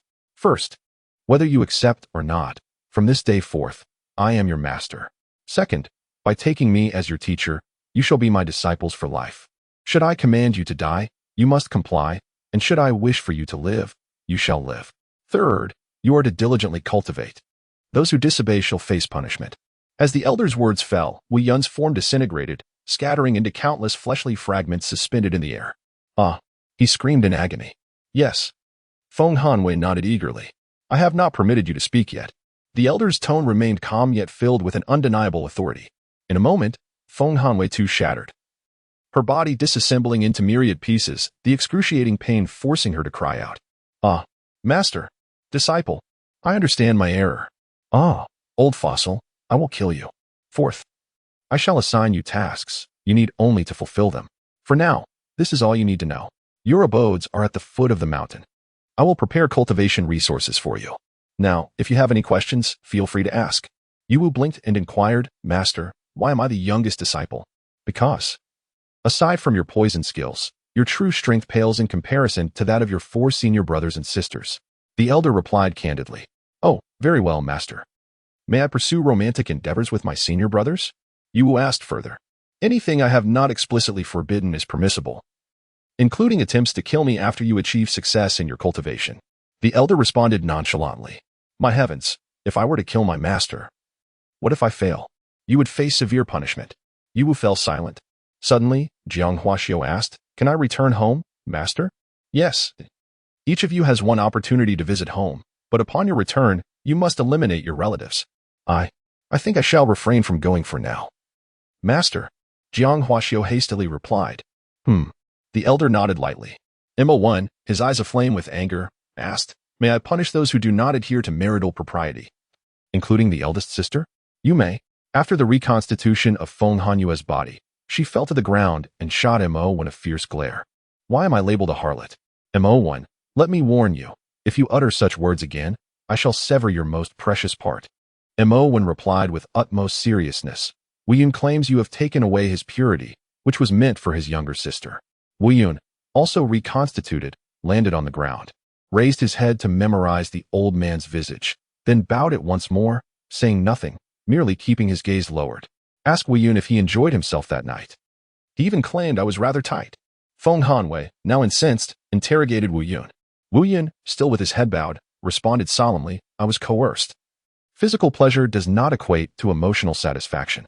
Ultimately, it was you who forced me. You. Fine, master. As the eldest apprentice, I should possess the authority to educate my junior brothers, Feng Hanwei inquired. The elder nodded gently, indeed. Thank you, master. At that moment, Mo1 grasped Wuyun's shoulders, shaking him excitedly. Second brother, I never expected we would both emerge alive. Wuyun cast a bemused glance at his foolish brother, replying, Yes, elder brother. But I did not wish to survive. In the forest, I had intended to end your life. Ah, as expected of my second brother, we are in sync. I too harbored thoughts of your demise, but lacked the opportunity. However, things are different now. We have formed a blood pact as brothers, and I shall ensure justice is served. Oh, Wuyun replied nonchalantly. All right, you may converse. I have placed all the heart techniques and cultivation matters in your cave dwelling. Here's the spirit token to access it. Do not attempt to leave. If I discover you have, there will be consequences, the elder concluded. In the hands of the 5, a palm-sized, lustrous white jade appeared, each inscribed with the names of the 5 individuals. Oh, Wuyun replied faintly, taking the jade token and pocketing it, turning away without a backward glance as he made his way down the mountain. The descent was a spiral staircase encircling the great mountain, requiring one to tread each step carefully. Mo1 followed suit. Soon after, Yuwu joined, third senior brother. Why do so many people know you? You seem to be enjoying your charade of feigned death. Wuyun shot her a glare. Yuwu grinned mischievously, hee. Did I startle you? At that moment, I intended to spray poison to kill you, but my mouth went numb and I couldn't open it. Oh. Then you may as well roll down, Wuyun retorted. Chapter 16. The cave. As the dark clouds turned, they delivered a fierce kick to her backside. Ah. Senior brother. Yuwu's elongated scream echoed as she uncontrollably tumbled down the mountain. Get lost. Don't bother me. The dark clouds continued their descent, not glancing back, as if everything before them was of no concern. In midair, Yuwu flailed her arms in panic, fearing she would plummet to her demise. Yet, just as she believed herself doomed, a mysterious force conjured several steps beneath her, gently catching her and elevating her back up. She covered her rear, tears brimming in her eyes, glaring venomously at the dark clouds. Third senior brother, you hurt me, you're finished. You deserve it. If you dare bother me again, I won't hesitate to eliminate you. Furious, Yuwu trembled all over, pointing angrily at the back of the dark clouds. You, how could you disdain me so? I was just speaking kindly to you. Humph. From now on, I shall ignore you. With that, she stomped away in a huff, quickly making her way down the mountain. Jiang Huaxiu, witnessing this, hurriedly followed Yuwu, offering gentle persuasion. Junior sister Yuwu, don't mind him. He's just a madman. Without a word, the dark clouds charged forward, grabbing Jiang Huaxiu's head and violently thrusting it against the mountainside. And you, little brother, if you wish to live, keep your mouth shut. With a resounding crash, Jiang Huaxiu's head cracked open, rendering him unconscious. Everywhere you go, you act like a tyrant. Soon enough, someone will put you in your place, Feng Hanwei mocked from behind, her face filled with disdain. Mo1, hearing this, quickly chimed in. Harlot, silence yourself. My second brother is unhappy. Do you believe I bang? A loud thud echoed as Mo1's head was forcefully smashed against the wall, causing him to lose consciousness as well. Feng Hanwei, do not cling to me. The dark clouds expressed no affection, only disdain and resistance. You took my purity, didn't you? How can I not pursue you? Feng Hanwei crossed her arms, trailing behind him. The dark clouds suddenly erupted in a maniacal laugh. Took? Huh. What a grandiloquent term. You climbed up there of your own volition. Your audacity rivals even your own vanity. Feng Hanwei, undeterred, retorted, thick-skinned, are we? Yet, it was you who clamored for blood. The dark clouds paused, memories flooding back, and suddenly recalled something, retching violently. You fool. You made me drink that kind of blood. Ugh. He leaned against the wall, gagging, expelling stomach acid. Admit it, did you drink it? You took it away. The dark clouds seethed through gritted teeth. Did you think I relished it? Go, there are plenty of men outside. The second time, give it to someone else. The third, fourth, or even the 100th time. Each time, I can leave a token for you. Feng Hanwei, fuming with rage, her face flushed, exclaimed, You heartless, ungrateful wretch. Go ahead and be with your worthless bones. Do not refer to her as bones. She is not a mere object. She stands by my side. The gaze of the dark cloud revealed a hint of tenacity and resolve. You must truly have a tumor in your brain, dark cloud, sneered Feng Hanwei. Get lost. Dark cloud, disinterested in further entanglements, turned and descended the steps, maintaining a frosty demeanor. Before him lay 5 caverns, each marked by a stone door 10 paces apart. Corresponding from right to left to Feng Hanwei, Mo1, Dark Cloud, Jiang Huaxiu, and Yu Wu's abodes. Yu Wu approached, touched the door plate, and gently tapped the stone door, which creaked open slowly. Dark Cloud followed suit, tapping his own stone door, which too responded with a creak. As he stepped through the threshold, the scene before him transformed in an instant, leaving Dark Cloud momentarily stunned. Inside the cavern, a wondrous realm unfolded, distinctly unique. The once dark and narrow entrance vanished abruptly, replaced by an ethereal expanse, isolated from the mundane world. Above him stretched a boundless azure sky, where fluffy white clouds drifted serenely, and soft sunlight cascaded down, gentle on the eyes. Beneath his feet lay lush green grass, vibrant and alive. Most astonishing of all were the white jade steps that floated in midair. Each step crystalline as ice, adorned with faint golden runes that curled like sinuous dragons toward the heavens. Though the steps appeared to lack support, they stood firm as a mountain, seemingly intertwined with the cosmos. At the end of this magnificent path stood an imposing palace, soaring majestically, exuding an aura of mystery and grandeur. In the distance, the mountains loomed like ethereal silhouettes, and waterfalls cascaded like silver threads into deep pools. All thoughts coalesced into 2 words, utterly impressive. With a mix of awe and anticipation, Dark Cloud ascended the jade steps, their mysterious glow guiding him to the entrance of his palace. However, upon the door's opening, a flicker of disappointment crossed his eyes. The palace was bare, containing only a sturdy, ancient stone table, while the surrounding chambers stood empty, as if awaiting their master to impart meaning. Though the arrangement of objects was left to his imagination and creativity, the stark emptiness momentarily furrowed his brow. He approached the stone table, upon which lay a collection of thick tomes. He casually opened the first book, which meticulously detailed the cultivation realms of practitioners. There were 4 major realms: Human Law Realm, Earth Law Realm, Heaven Law Realm, and Tao Law Realm, each divided into 3 stages. Taking the Human Law Realm as an example, it primarily focused on the body, with stages named Life Pattern, Blood Refinement, and Essence Soul. The life pattern required the blood energy to ignite, while one could cultivate without it. Those with the life pattern could activate their internal blood energy, unleashing special effects. To manifest the life pattern, one needed to undergo specific stimulation. The life patterns were categorized into strange patterns, sacred patterns, demon patterns, and deceptive patterns, not as a hierarchy, but rather by their differing shapes. Upon reaching this point, Dark Cloud instinctively clenched his fist. To illuminate the life pattern, one must mobilize the blood within, achieving a circulation rate of 15 seconds per cycle. Then, the life pattern would emerge on the body. Naturally, the life pattern appeared first, but would only last for an instant. If one wished for it to shine continuously during combat, they would need to attain the blood refinement stage. The blood refinement realm represents the true initial step of the human law realm, wherein one must refine their blood to its utmost limit, thereby tempering the body.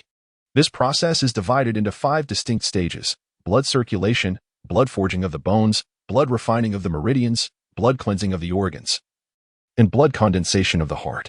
Techniques such as the blood will grate method and the weeping blood grate method, along with others like the blood condensation record, are not arcane methods of the demonic path. Rather, they are merely ordinary techniques for the foundational stage of cultivation. As dark clouds continued to swirl, a phantom figure manifested before me, revealing the old man. His voice reverberated through the palace. "Well, speak." I, Yun, lowered my head and casually replied, "One might think I have come to seek your counsel." "Oh, please proceed," he retorted. "Hiki, Yun, it seems your spirit is somewhat disturbed. However, your life pattern and constitution are quite robust. Here is the recovery spirit and calming essence pill. Consume it, rest for a while, and then resume your cultivation. It will be beneficial for both your body and mind." A pill vial landed on the table. Upon glancing at it, I was filled with resistance, declaring, "I refuse. I wish to cultivate now." "Hiki, suit yourself. I shall impart to you the blood source extraction record of the human law realm. This technique will suit you. As for the weeping blood grate method, you may handle it as you wish." I replied nonchalantly, "Oh, you must cultivate to the spirit refinement realm within 10 years. This is your primary task. You may occasionally venture outside. The doorplate of your cave can transport you back. Take care of yourself." My eyes sparkled with excitement. "I can leave here?" "You may depart once you reach the blood refinement realm." I chuckled lightly, that should be simple enough. Yet inwardly, I began to strategize on how to rapidly enhance my strength. "Your senior sister has already attained blood circulation. Oh, you have the opportunity to receive my true teachings." I coldly remarked, "I do not favor you as a cultivator. If you detest cultivators, you may address them in your own manner. There is no need to complain to me." I replied with impatience, "Oh, old man, I understand. Call me master." With that, the old man left behind a vague statement and vanished without a trace. I slowly turned and grasped the blood source extraction record from the table. This record elucidates that all living beings possess blood, from which one can draw nourishment from the essence of life itself, transforming it into one's blood, ultimately assimilating it for personal use. This blood source extraction record is far from an ordinary cultivation technique. I sat cross-legged within the palace, inhaled deeply, and commenced my practice. With my eyes tightly shut and my heart as tranquil as still water, the only course of action available to me now was to cultivate. Chapter 17. Blood Deception. A month had swiftly passed, like a fleeting shadow. For this entire duration, Wiyun had not stepped outside his cave, wholly immersed in the initial stage of his cultivation, blood circulation. At last, he had refined this preliminary practice to a considerable extent. The standard for this training required the blood within his body to complete a full circulation in 15 seconds. However, he still fell short by 2 seconds. Those last 2 seconds loomed like an insurmountable chasm, and despite his relentless efforts to push his blood to its limits, he found it nearly impossible to break through. Furthermore, as his training progressed, he could distinctly feel the vigor of his blood waning, leaving him increasingly fatigued. Nevertheless, the month was not without its rewards. He could noticeably sense an enhancement in his physique. As his blood coursed through his body, it functioned like a multitude of fine brushes, tirelessly refining every organ, rendering them more resilient and robust. Yet, a troublesome issue arose from his cultivation. During the blood circulation, inexplicably, his life force remained in an elevated state, sustaining its intensity throughout the day. Just 2 seconds. Just 2 seconds. The blood. Insufficient. Wiyun felt an overwhelming sense of urgency, teetering on the brink of madness. Finally, he conceived a plan and stepped outside his cave. "Oh, third senior brother, you are quite abnormal." A sharp voice pierced the air. Wiyun turned to see Yu standing outside in the open, seemingly preoccupied. Upon catching a glimpse of Wiyun's attire, she could not suppress a shriek. Covering her eyes, yet even with her hands shielding her vision, she furtively peeked through her fingers. Noticing her reaction, Wiyun took a deep breath and forced a disingenuous smile, beckoning her with a wave. "You, fifth junior sister, come here for a moment." "What is it, senior brother?" Yu inquired, blinking her large, curious eyes as she skipped toward him. Today, she donned a flowing pale green dress, the hem swaying gently in the breeze, enveloping her slender figure. Her fair skin appeared almost translucent, and under the sunlight, faint blue veins were visible, reminiscent of wisps of smoke concealed within exquisite porcelain. Her face retained a youthful innocence, with round, apricot-shaped eyes adorned with a delicate blush and a petite, pert nose. Her slender frame accentuated a delicate curve at her collarbone. Her wrists so thin they seemed fragile. A month had elapsed, yet she remained this slight. However, she had reached adulthood, albeit with a diminutive stature. But how much blood could such a small body contain? Didn't I strike you a few days ago? I feel somewhat guilty, so I wanted to formally apologize. Wu Yun said, his expression softening with a smile. Yu Wu approached, her face lighting up with two adorable dimples as she replied, Oh, really? I'm no longer upset. Hiki. Wu Yun continued, Is your cave beautiful? It's all right. It's a palace floating in the sky, quite lovely, she responded. Ah? How is it different from mine? It varies from person to person, I suppose. Wu Yun feigned confusion. What does yours look like? Yu Wu asked, her curiosity piqued. The dark clouds furrowed their brows, expressing a sense of bewilderment as they spoke. I do not know.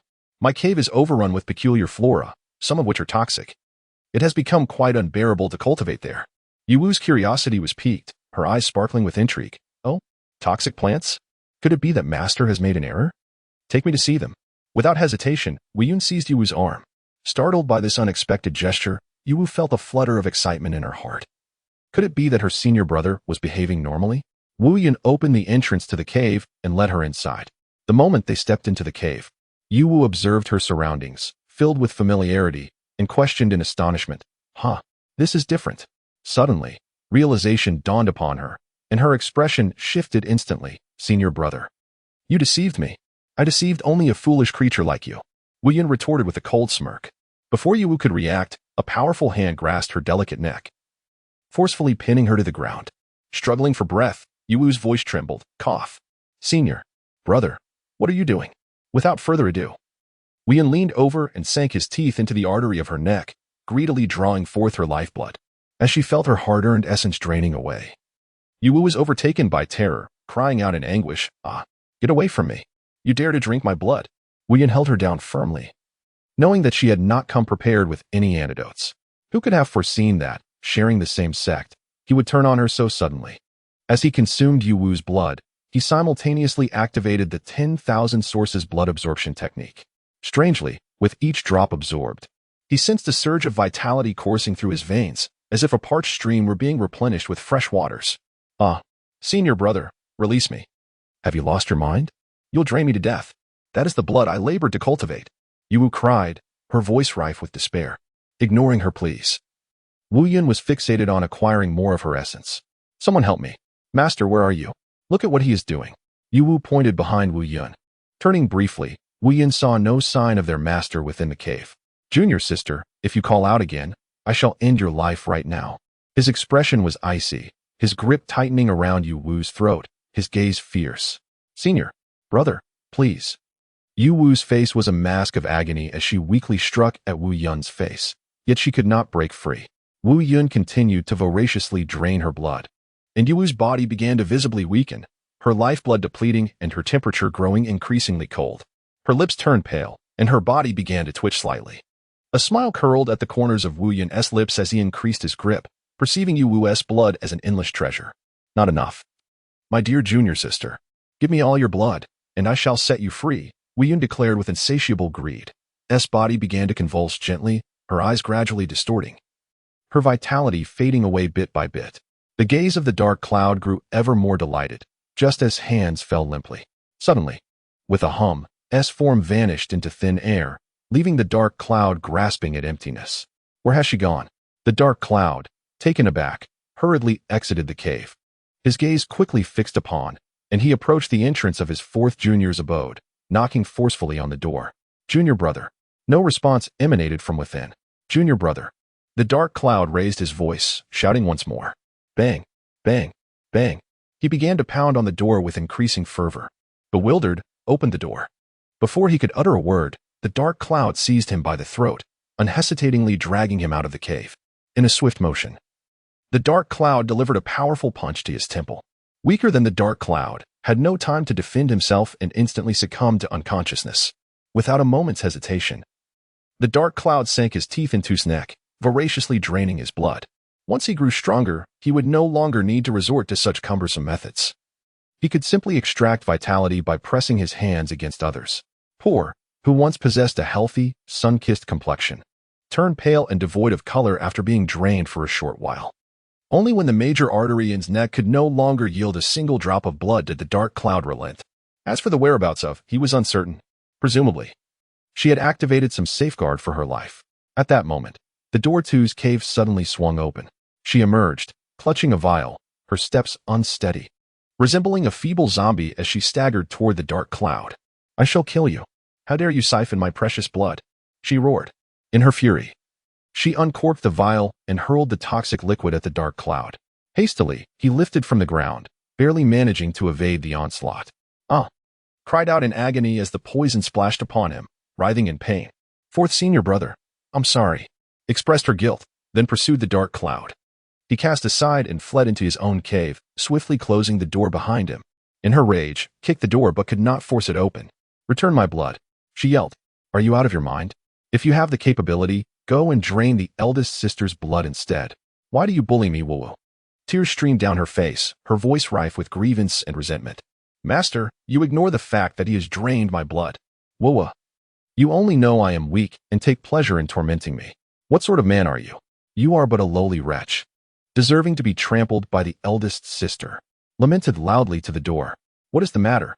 came the indifferent voice of from outside. "Wuwu, he deceived me, lured me to his cave, and drained my blood. So much of my blood has been taken. Was it?" Yes, elder sister, avenge me," Wuwu pleaded, her voice tinged with sobs. Rapped on the door. "Come out. Are you too cowardly to face the consequences of draining the little sister's blood?" At this moment, within its lair, the dark cloud sat cross-legged upon the ground, intently refining the blood it had recently consumed, striving to elevate its power as swiftly as possible. It remained utterly oblivious to the clamor of insults from the outside world. Chapter 18. The Life Mark. Upon hearing the commotion caused by Feng Hanyue's emergence, Imowen swiftly exited the cave. The moment he appeared, he was met with the sight of Feng Hanyue, and instinctively, he aimed to strike. Yet, before he could utter a word, Feng Hanyue forcefully pinned him to the ground with a mighty kick. Following this, a relentless barrage of punches and kicks rained down upon Imowen, who found himself utterly defenseless, writhing in pain on the ground. It seemed as though Feng Hanyue had taken him as a mere punching bag. The ferocity of the assault was indeed brutal, leaving Imowen in excruciating agony as he finally managed to struggle back into the cave. At this juncture, Wu Yun was immersed in the process of refining fresh blood. With the new blood serving as sustenance, coupled with a few pills provided by the elder, the results were unexpectedly remarkable. Within Wu Yun's body, the blood surged like a tidal wave, and as time elapsed, this overwhelming force enabled him to surpass the 15-second barrier after just 7 days. A roar erupted from Wu Yun as he gazed skyward, and in an instant, his outer garments were obliterated by the sheer power of the blood energy. His bare upper body was a mass of sinewy muscles, each fiber seemingly imbued with boundless strength, while beneath his skin, it felt as if molten lava coursed through him, radiating an intense heat. Countless crimson veins spread across his body like living entities, gradually enveloping him until they formed the menacing outline of a colossal beast. These blood-red markings appeared to be indelibly etched into his flesh, and with each breath Wu Yun took, they pulsated rhythmically, exuding a suffocating aura of ferocity. Ultimately, the life mark took its final shape, resembling a fearsome Taodai. The intricate patterns of the beast covered his chest, back, and arms, with the crimson lines meticulously detailing its voracious maw, fearsome fangs bared, and eyes wide open, as if prepared to devour all that existed. As the life mark solidified, Wu Yun's aura surged dramatically. At this moment, he radiated a violent, insatiable, and unstoppable energy. Wu Yun struck the ground with a powerful fist. Boom! The earth trembled, and papers scattered wildly. He laughed heartily, the blood energy circulating within him having reached its zenith. All that remained was to allow the blood to circulate continuously within his body while appropriately supplementing nutrients, enabling it to further strengthen his bones, meridians, and vital organs. This was a semi-free-range cultivation phase. Only during the final step, when the blood coalesced in his heart, would he need to delve deeply into his training once more. However, Wu Yun was not content with his current state. He understood that the 15 seconds for blood to circulate within his body was far from the limit. He was determined to compress this time further. Thus, Wu Yun sat in quiet meditation for over a month, striving to achieve perfection in his blood-refining realm. A crucial indicator of this perfection was to condense the first drop of essence blood within his heart. Yet he still had a considerable distance to cover to reach this goal. Throughout the month, Wu Yun relentlessly pressed the power of his blood, and now he had reduced the time required for a complete circulation to merely 13 seconds. Moreover, the enigmatic life pattern seemed to possess a peculiar power. Next came the time for learning martial arts, which varied greatly in type. As for when to learn and what to study, it all depended on personal preference. Over the past few days, there had been a constant stream of visitors knocking on his door, hurling insults at him. Wu Yun, return my essence. Boo-hoo, because of you. My cultivation speed has slowed down. You scoundrel. If you don't return my blood soon, I will tell Master and have him punish you severely. The angry shouts echoed from outside the door. Wu Yun, growing impatient from the incessant noise, abruptly opened the door.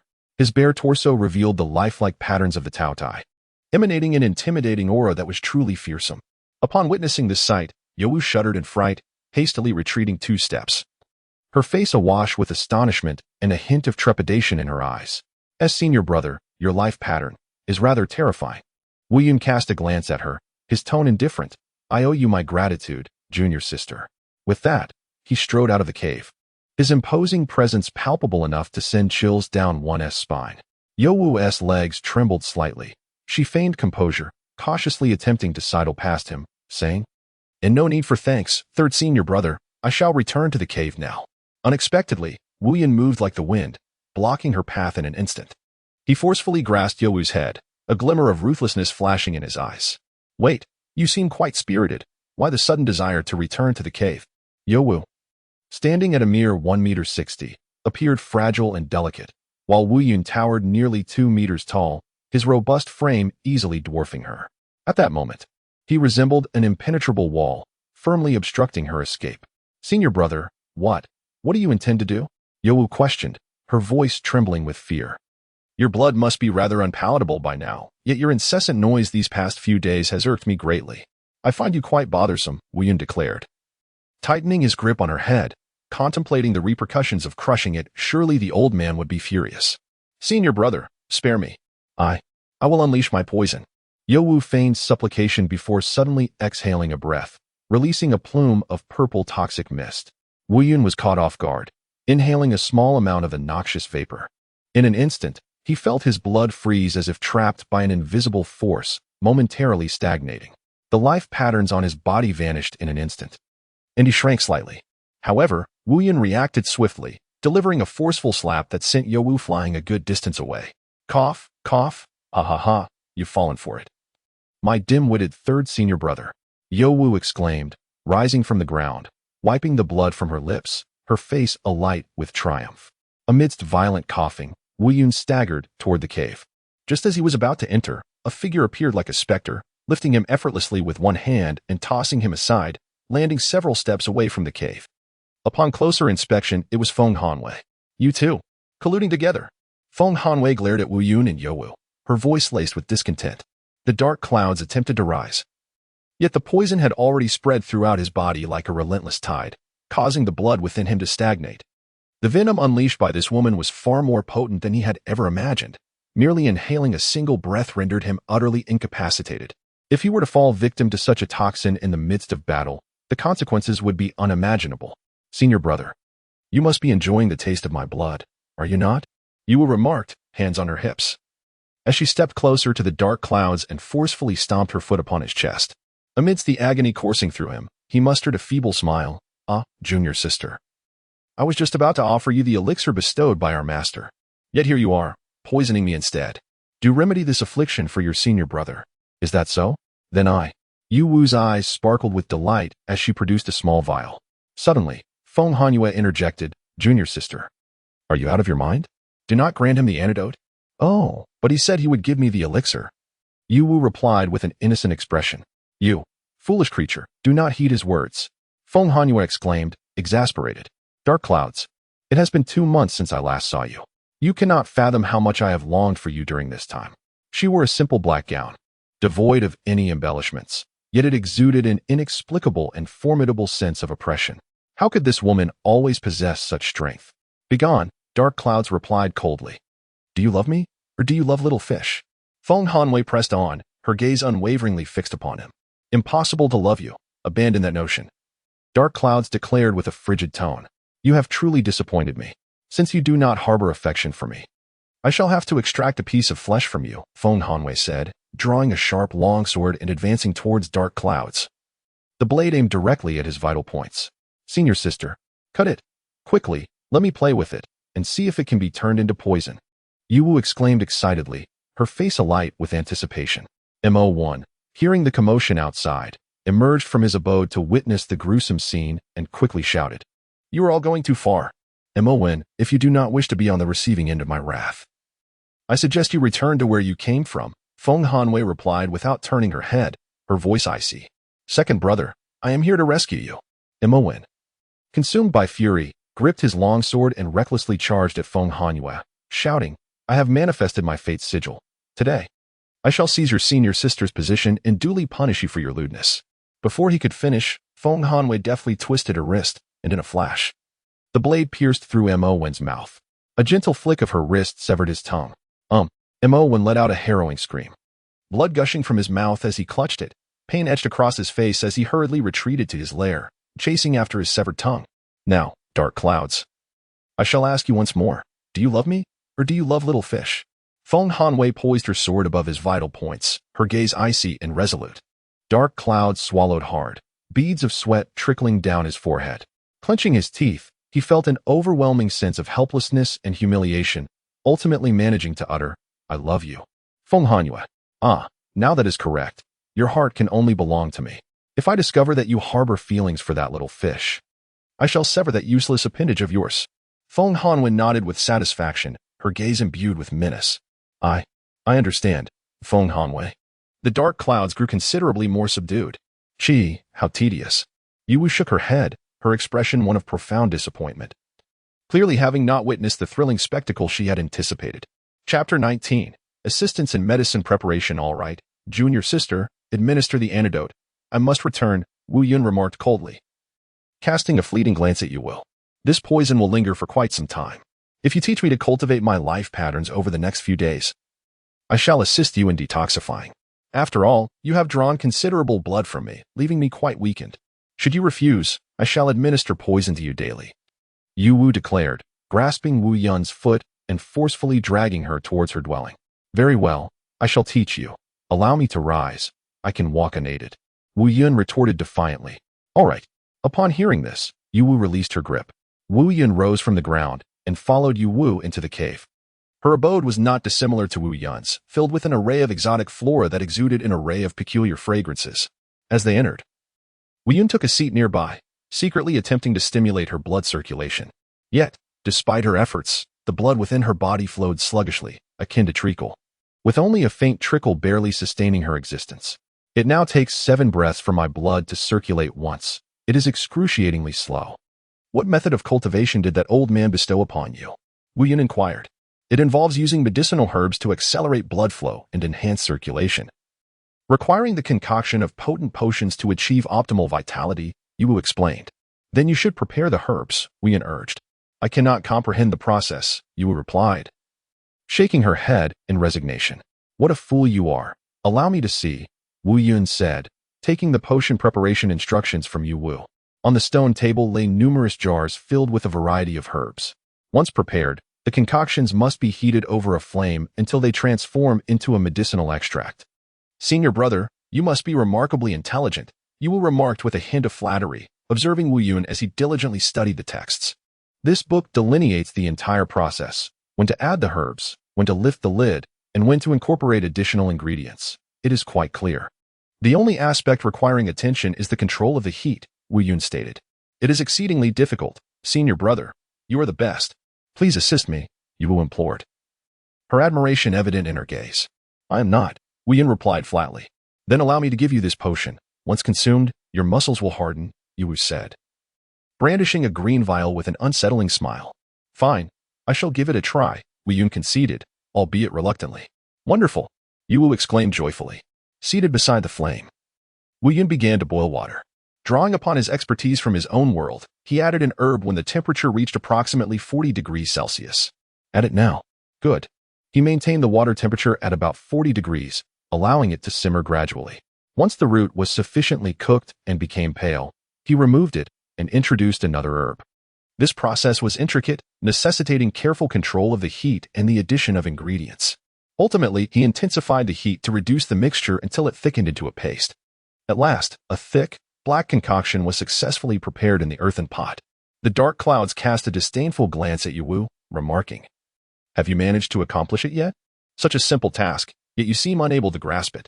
Yuwu shot a glance back at the clouds, took a taste, and was instantly taken aback. "Wow, it actually seems feasible. Let me channel my inner energy and give it a try." After another bite, she began to circulate her energy, feeling a distinct acceleration in her blood flow. "Goodness, senior brother, you are truly brilliant. Even fourth senior brother couldn't figure it out. Yet you completed it on your first attempt." Yuwu gazed at the clouds with admiration. "Fool," the clouds snorted, "Humph." Yuwu let out a soft huff. She picked up the medicinal jar and consumed all the ointment, then sat cross-legged to commence her cultivation. The clouds, observing Yuwu from the side, patiently perused a book. Suddenly, Yuwu's body trembled violently, as if millions of venomous serpents were slithering beneath her skin, erupting in a blinding emerald glow. With a tearing sound, Yuwu's robes disintegrated, revealing her body adorned with bizarre patterns. A 9-headed serpent's life mark coiled around her entire form, exhibiting a deep, murky green hue. The serpentine body spiraled down her spine, with 9 menacing heads dominating her chest, arms, abdomen, and extending to the nape of her neck, writhing as if alive.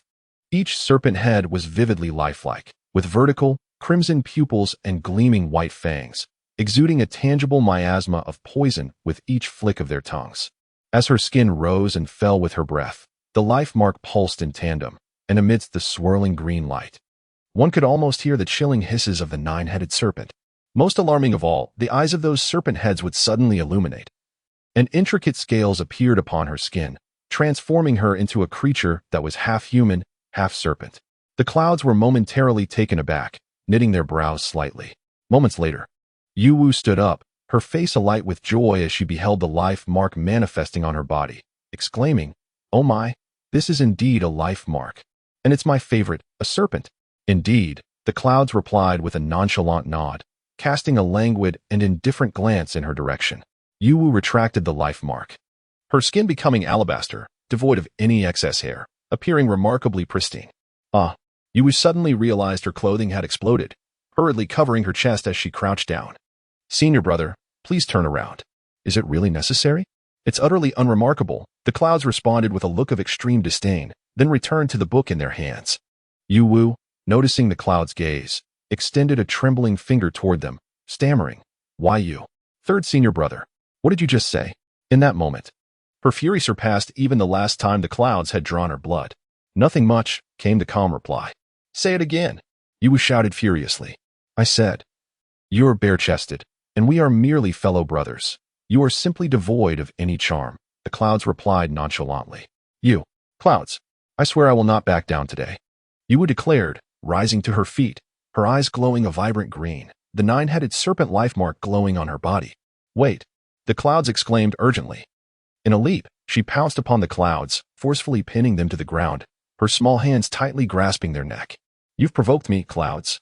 The clouds looked innocently bewildered. "And so? Sister, one must keep one's word.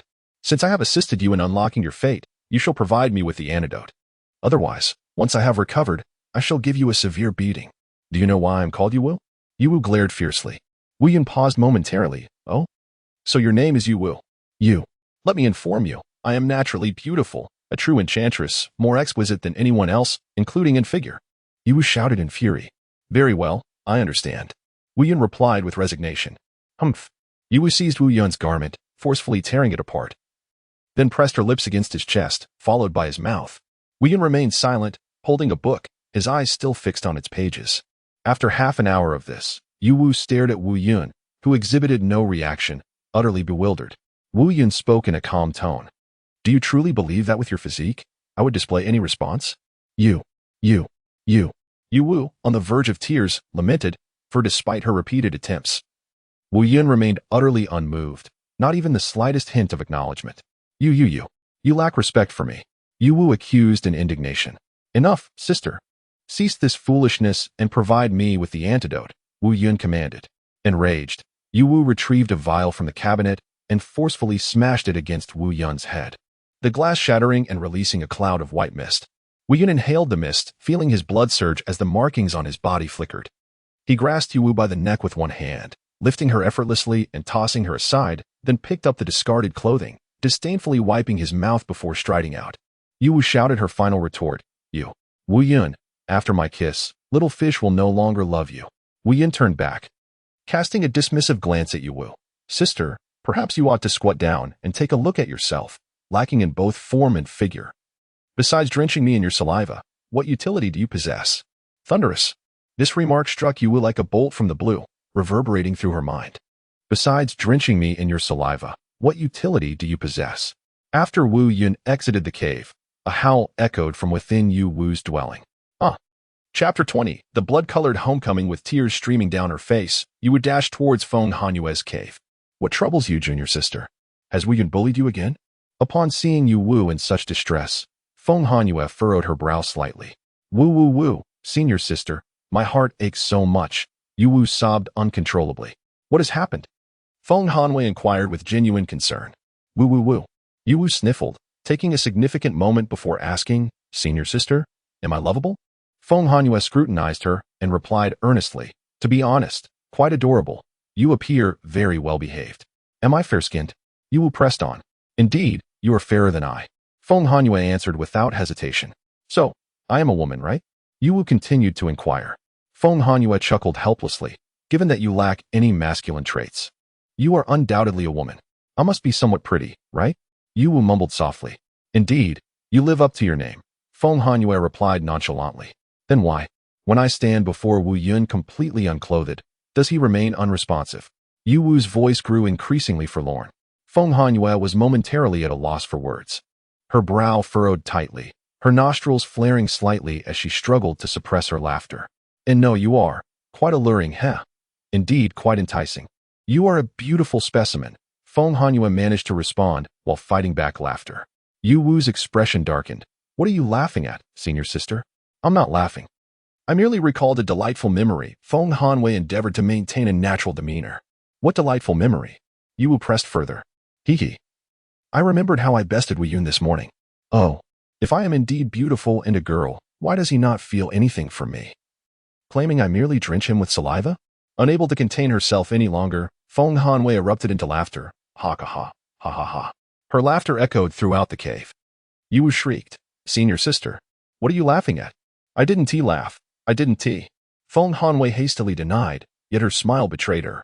Tears of sorrow welled in Yu Wu's eyes as she choked out. Do you know how hurtful his words are to me? Whoa. Seeing Yu Wu's heartache, Feng Hanyue felt a pang of sympathy. She strove to suppress her mirth and offered comfort. Junior sister, here's what you should do. Focus on your cultivation, and you will become enticing in due time.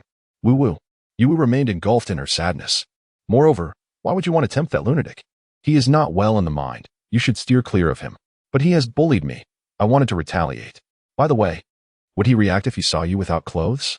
Yu Wu abruptly changed the subject. Yes, he would, Feng Hanyue replied truthfully. Oh, Wu. Yu Wu felt even more despondent. Feng Hanyue could only shake her head in resignation. Yu Wu, in a state of dejection, exited Feng Hanyue's cave. 6 months later, Dark Cloud successfully cultivated to the pinnacle of blood refinement, condensing the first drop of essence within his heart. In addition, he had diligently practiced another technique. Just as he was filled with excitement, Jiang Huaxiao knocked on his door. Senior brother, came Jiang Huaxiao's voice. Who is it? Dark Cloud inquired. It is I, Huaxiao. Jiang Huaxiao responded. What brings you here? Dark Cloud opened the door. Come back home with me. After I return, you shall help me eliminate my entire family. Jiang Huaxiao said earnestly. Dark Cloud exclaimed in surprise, then rushed out of his dwelling, brimming with exhilaration, his eyes sparkling. Good junior brother. You should have mentioned it earlier. Look, I am utterly unprepared. Jiang Huaxiao cast a dejected glance at Dark Cloud, tears welling in his eyes. Senior brother. Everyone says this task is yours to undertake. If you eliminate my entire family, you shall bear the grudge of having slain them. You will become the enemy of my kin. Dark Cloud patted Jiang Huaxiu's shoulder, adopting a serious demeanor. Junior brother, this was your suggestion. If I take care of it, rest assured, I will ensure they experience no suffering. You ought to be grateful to me. Would you dare to commit the act yourself? Could you bring yourself to do it? Sob, senior brother, could you spare my youngest brother? Jiang Huaxiu pleaded cautiously. That is acceptable. We can arrange that, Dark Cloud replied nonchalantly. Then we shall set out tomorrow. Absolutely, Dark Cloud agreed readily. The following morning, Jiang Huaxiu accompanied Dark Cloud to the mountain peak to pay respects to their master. After receiving consent, the master sent them to a nearby clearing closest to Tianshui City. Where they landed, Dark Cloud took a deep breath of the fresh air. How refreshing, he sighed contentedly, stretching his limbs. Tianshui City, the place of my birth. Tianshui City, the place of my torment. What do you mean, senior brother? Jiang Huaxiu asked, puzzled. Nothing, junior brother. It seems you long for home, Dark Cloud replied. Shaking his head. Do you not miss home? Jiang Huaxiu inquired again. Of course, but what could be more entertaining than avenging your entire family? Dark Cloud's eyes gleamed with excitement. Senior brother, you truly have issues. Well, let us proceed. It's towards the east, Jiang Huaxiu said helplessly. Very well. Dark Cloud donned a black robe, fastening a long sword to his waist. Upon reaching the city's outskirts, the ancient walls loomed before them. Firecrackers erupted outside the city, celebrating a particularly festive day in Tianshui City. Dark Cloud halted his steps at the city gates, slowly drawing the long sword from his hand. His arm adorned with a fate mark. Senior brother, what are you doing? Jiang Huaxiu exclaimed in terror. I have yet to hold a proper wedding with Little Fish. Why should they be allowed to marry? Dark Cloud's gaze was icy. You, please restrain yourself. Do not unleash a massacre here. Are you not aware of that saying? Better to destroy. Jiang Huaxiu urged anxiously. Impossible. I care not for such words. Senior brother, Jiang Huaxiu shouted, desperately attempting to intervene. The dark clouds turned, and with a swift stroke, Yu Yun pierced Jiang Huaxiu. Immediately after, he charged towards the bridal sedan. Who dares to stop him? Someone shouted. The crowd, armed with wooden sticks, surged forward in an attempt to impede the oncoming Yu Yun. Suddenly, crimson streaks appeared on the long sword in Yu Yun's hand, with a single swing. Those who attempted to obstruct him were cleaved in two. In one graceful leap, he landed inside the bridal sedan and swiftly dispatched its occupant. Ha! Yu Yun laughed maniacally. No. A voice of terror arose from the crowd. Jiang Huaxiu, clutching his wound, pursued Yu Yun, calling, Senior brother, stop. Yu Yun, with a blood-red gaze, continued his relentless assault. Resembling a bloodthirsty demon as he slaughtered his way through the city. Passers-by barely had time to react before he struck them down with his sword. He carelessly seized a woman and demanded, Speak. Where is the Jiang residence? Trembling, the woman replied, The Jiang Manor is inside there. There is a gate. Without hesitation, Yu Yun silenced her with a swift stroke to the throat and dashed toward the Jiang residence, leaving a trail of death in his wake. Senior brother. At a critical moment, Jiang Huaxiu managed to restrain him, pinning him to the ground. Huaxiu, do you dare to stop me? Do you believe I won't kill you? Senior brother, let me go to the Jiang residence first. Otherwise, I will fight you right now. Very well. Junior brother, I will wait for you to return to the Jiang residence. I shall grant you half an hour. If you exceed that time, I will not wait. Good. Only then did Yu Yun come to a halt. Jiang Huaxiu hurried back to the Jiang residence. The servant at the door, startled upon seeing him, exclaimed, Young master, you have returned. Where have you been all these days? Master and madam are nearly frantic. I was cultivating. Cultivating? Could it be that you have become an immortal? The servant asked in astonishment. Perhaps, Jiang Huaxiu replied nonchalantly. Master, madam, the young master has returned. Another servant rushed inside, calling out. The head of the Jiang family, along with Madame Jiang and Jiang Huaxiu's siblings, swiftly emerged from the manor. Huaxiu, I feared you had fallen victim to treachery. It is a relief to see you back. A relief indeed, the family head said with excitement. My son, I have missed you dearly. For so many days. I have scarcely slept, Madame Jiang wept. Jiang Huaxiu embraced his parents, tears streaming down his face. He too had taken many lives, yet his heart remained heavy. Burdened by the necessity for survival, having grasped that black petal, he felt that within his sect, he was the only one unscathed, as others bore their own afflictions. Father, mother, Huaxiu has returned, Jiang Huaxiu said. Brother, it is a blessing that you are back, his siblings chimed in. Indeed, brother. I shall instruct the servants to prepare a feast to welcome you home. Chapter 21. The escape with gentle support. Jiang Huaxiao guided his tearful mother into the residence. Jiang's father, furrowing his brow, inquired, Huaxiao, where have you been all these days? Jiang Huaxiao let out a soft sigh and replied, I was taken to a place for training by a powerful cultivator. I have now achieved some success in my cultivation and have returned. His sister's eyes widened in astonishment. Brother, you are now a cultivator. A cultivator. Huaxiao, this is truly incredible. Jiang's mother was equally astonished. Jiang Huaxiao nodded silently, then sighed deeply, saying, Yes, I am indeed a cultivator now. However, to attain this status, I had to take many lives. Jiang's father's frown deepened. You have killed many? Yes. Otherwise I could not have become a cultivator. The path of a cultivator is so cruel.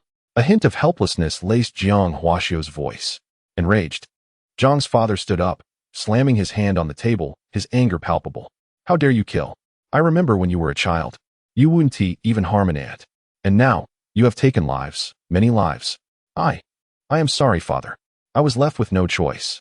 Jiang Huaxiao knelt on the ground, bowing his head in remorse. Jiang's mother shot a glare at her husband and hurriedly pulled Jiang Huaxiao up. Why are you so fierce? Huaxiao is now a cultivator, and our Jiang family has a bright future ahead. Get up, Huaxiao. Your father is just a stubborn old fool. Madam, you must understand. Once one becomes a cultivator, life becomes unpredictable, and you have crossed the line of killing. Have you forgotten that our Jiang family adheres to Buddhism? Jiang's father glared angrily. I am sorry, I recognize my mistakes. Jiang Huaxiao lowered his head, his face filled with regret. After a moment of silence, Jiang's patriarch closed his eyes and took a sip of tea. Very well, since you have chosen this path, then walk it diligently. I understand, father. By the way, is my fifth brother studying at the private school? Jiang Huaxiao shifted the topic. Yes, your younger siblings are all attending school. You will see them when they return this evening, Jiang's father responded. Good. Jiang Huaxiao's heart swirled with mixed emotions. Elder brother, have you learned any techniques since your cultivation? Jiang's siblings asked curiously. Jiang Huaxiao shook his head. Not yet. I am simply stronger now, much more formidable than ordinary people. When will you be able to learn techniques? Someone pressed. Perhaps, in the future. Then, when you return next time, show us your techniques. The family gazed at him with eager anticipation. Jiang Huaxiao managed a strained smile. Watching his joyful family, tears welled in Jiang Huaxiao's eyes. As they sat together, sharing laughter and conversation, he gradually became immersed in the warmth of the moment. It wasn't until noon, when it was time for the meal, that he realized an hour had passed and that dark clouds had yet to descend upon his family. Report. A young servant stumbled in, falling to the ground with a look of sheer terror. Jiang's patriarch scolded. Speak. What is this chaos? You must first tell me, then inform my father. Jiang Huaxiao approached and helped the young servant to his feet. Supporting him, he stepped out of the room and inquired with a piercing gaze, What is the matter? The young servant, trembling with fear, stammered, It seems there has been some kind of conflict in the city, with countless casualties. I see. Treat it as if nothing has occurred. I am a practitioner, stationed here at home. You may continue your duties as usual, Jiang Huaxiao replied with calm assurance. Why yes, master. The servant sighed in relief and returned to his post. The mere thought that his master was a practitioner bolstered the young man's courage, lightening his steps. Upon returning indoors, Jiang Huaxiao was met with his father's inquiry. What happened, Huaxiao? That young Li seemed in quite a rush to report something. Nothing significant, just some commotion outside. Likely caused by firecrackers, Jiang Huaxiao fabricated a casual excuse. Such a trivial matter ought not to disrupt us. If it continues, I shall have him pack his belongings and depart tomorrow, Jiang's mother remarked. Now, let us not fret over this and enjoy our lunch. Very well. Jiang Huaxiao's heart raced slightly, as he was uncertain when his senior brother would arrive to annihilate his family. Nor could he fathom his own reaction upon witnessing the destruction of his kin. Defying his master's orders was not an option. His master was formidable, and he was no match. Having opted to return home for a visit, he now faced the grim prospect of his family's demise. Thus, he resolved to cherish these final moments of joy, allowing them to perish in bliss. As the maid served the midday meal, the family gathered around the table, sharing a harmonious lunch. Even after the meal concluded, dark clouds had yet to materialize. Jiang Huaxiao's anxiety reached a crescendo. Senior brother, where are you? Come, he silently implored. Why does your face appear so pale, brother? His sister inquired with concern. It's nothing. I merely choked on a fishbone, Jiang Huaxiao replied, suppressing his inner turmoil. Is that so? Are you all right? She pressed, worry etched on her face. All is well. Jiang Huaxiao forced a smile. After the meal, Jiang's mother held his hand and asked, Huaxiao, when do you intend to leave? Being a practitioner, you must have a sect, correct? Jiang Huaxiao nodded. Indeed. I plan to depart this afternoon. Oh, how swiftly time passes. I shall prepare some travel funds for you, along with some pastries I made myself, to take back to your sect and foster good relations with your fellow disciples, she said gently. Yes. Jiang Huaxiao glanced back at the entrance, still void of dark clouds, his heart tightening. This is not good. A sudden realization struck him. Could it be that his third senior brother had fled? Indeed. That was the only plausible explanation. His third senior brother harbored resentment toward their master and the sect, showing disdain for everyone. His prolonged absence could only indicate one thing. He had defected from the sect and left this place. Jiang Huaxiao's brow furrowed in distress, his mind in disarray. If the dark clouds had dissipated, then he would have to take matters into his own hands to eliminate his family. At this moment, the dark clouds raced by, tightly cradling the small fish. As for the despicable act of slaughtering my junior's entire family, I could never bring myself to do such a thing. Junior, do not blame your elder brother. I simply cannot commit this atrocity. It is now up to you. Ha ha ha. As I ran, I laughed, glancing sideways to address the air. Did you witness the city's destruction, little fish? Those people cried out, pleading with me. And I found it utterly amusing. They are but ants, and indeed, ants deserve to perish, ha ha ha. However, after absorbing the blood of the entire city, I found that I had gained an additional drop of essence blood. How delightful. After another 2 hours, Jiang Huaxiao could no longer remain seated. Let us set off soon. Huaxiao, lest we return too late and face difficulties on the road, urged Jiang's father. Huaxiao, remember to visit home often. Your mother will mend your clothes, said Jiang's mother, her eyes brimming with reluctance. Taking a few steps forward, Jiang Huaxiao turned and knelt on the ground. Father, mother, I have been unfilial to tread the path of cultivation. Jiang's mother replied, that is quite well, Huaxiao. Having a cultivator in our family is a great joy for us and for the Jiang clan.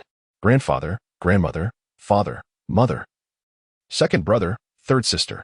I have become a cultivator. This return home is to claim your lives. I must adhere to my master's teachings and dare not defy them. Forgive me. Jiang Huaxiao's voice trembled, his eyes filled with anguish. Huaxiao, you. The crowd was taken aback. He. Jiang Huaxiao roared, striking a punch toward his own father. A large hole was instantly created in Jiang's father's chest, blood gushing forth. Jiang's mother gasped. Ah, Huaxiao. He's your father. Elder brother. You. His sister cried out in terror. I'm sorry. Forgive me. Jiang Huaxiao wept profusely, yet his hands continued to flail.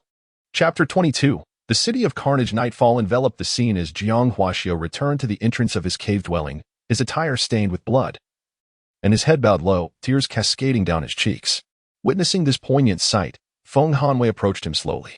Junior brother, you have returned? She inquired softly, her tone imbued with concern. Jiang Huaxiao replied in a hushed voice, his words choked with emotion. We are both without parents now. As cultivators, you must be prepared for the harsh realities ahead. Conflicts among practitioners can easily entangle our families.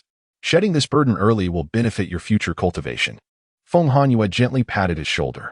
Senior sister, I was the one who killed them. I took the lives of those who brought me into this world. Jiang Huaxiao suddenly erupted, tears flowing uncontrollably. Feng Hanwei stepped forward, enveloping him in a tight embrace, whispering soothingly, this is the path of a cultivator. Woa. Cultivators. Truly, the path of cultivation is heartless. Jiang Huaxiao sobbed in her arms. Wasn't Wu Yun with you? Where is he? Feng Hanwei gently caressed his back. He ran away. Jiang Huaxiao lifted his head, his eyes brimming with anguish and remorse. What? Feng Hanwei gasped. Immediately gripping his shoulders, her gaze stern. How could Wu Yun have run away? I was reminiscing with my parents at home. He left on his own, and I couldn't find him afterward. Jiang Huaxiao's voice dwindled as he cast his eyes downward. Then let him be, if he chooses to flee. It is of no concern if he perishes outside. Feng Hanwei's tone turned cold. It is my fault. I should not have brought him along. Had I known, I would have gone alone. Jiang Huaxiao's eyes were filled with guilt as he raised his head. Do not worry, I understand. I will inform our master of this matter. Do not let it trouble you further. Return and rest.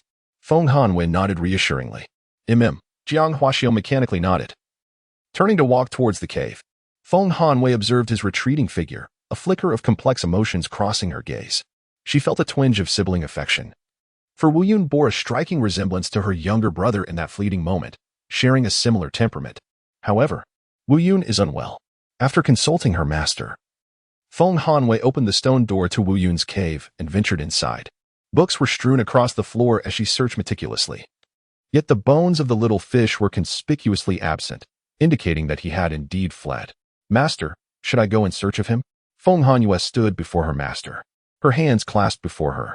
There is no need. Life and death are predestined. If he wishes to return, he will do so of his own accord.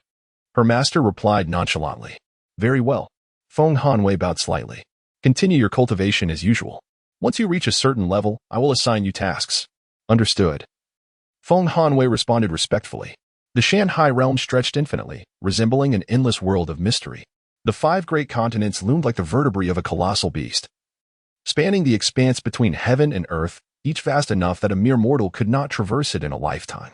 Between the continents lay great distances, often separated by unique restrictions, these natural barriers rendering it arduous even for cultivators to cross from one continent to another. Tianshui City, situated on the fringes of Lingxi Prefecture, is an ordinary town at the northern border of the Wanqing dynasty. The inhabitants lead a life of contentment and prosperity, rising with the sun and retiring at dusk.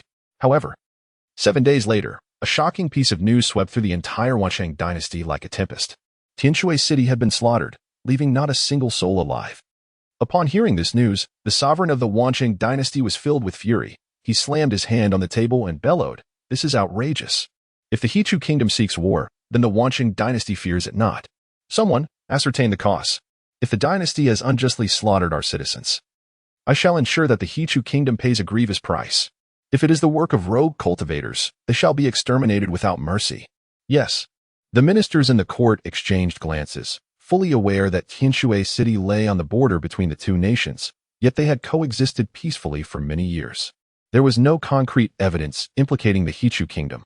Moreover, the act of citywide slaughter seemed more akin to the deeds of ruthless cultivators, distinctly separate from state-sponsored warfare. Meanwhile, Wu Yun had departed from Tianshui City, journeying westward. After 7 days of wandering, he finally beheld a magnificent city rising on the distant horizon, Fengluo City. This city was several times larger than Tianshui City, its walls towering into the clouds, with bustling gates teeming with life. Surely, there must be cultivators here. A flicker of crimson light gleamed in Wu Yun's eyes. In the city, a middle-aged man with a scruffy beard scrutinized Wu Yun's tattered attire. Cultivators, you say? A few days ago. I did see some, but they headed west, likely to meet your sovereign. Your sovereign? Is he a cultivator? Wu Yun inquired, his eyes glinting with interest. The middle-aged man glanced around at the crowd, then motioned for Wu Yun to follow him into an alley, thinking him an easy mark. With a grin, he said, "Young man, if you wish to know more, you must offer something of value. I possess no money, but I could take your life." Wu Yun suddenly drew his sword. The moment it was unsheathed, a strong scent of blood wafted through the air, sending a chill down the man's spine. All right, I'll tell you," the middle-aged man stammered, quickly forcing a smile. "Your sovereign is indeed a cultivator, and a powerful one at that. Rumor has it, in his earlier years of cultivation, he grew enraged and killed many consorts." His voice dropped to a whisper at this point. "I want to know what the cultivators you saw looked like." Wu Yun narrowed his eyes, slightly raising his sword. "I didn't pay much attention to their appearance, but they all wore the same attire, a blue long robe embroidered with white clouds. I hear there's a sect called the Baiyun sect established on a nearby mountain.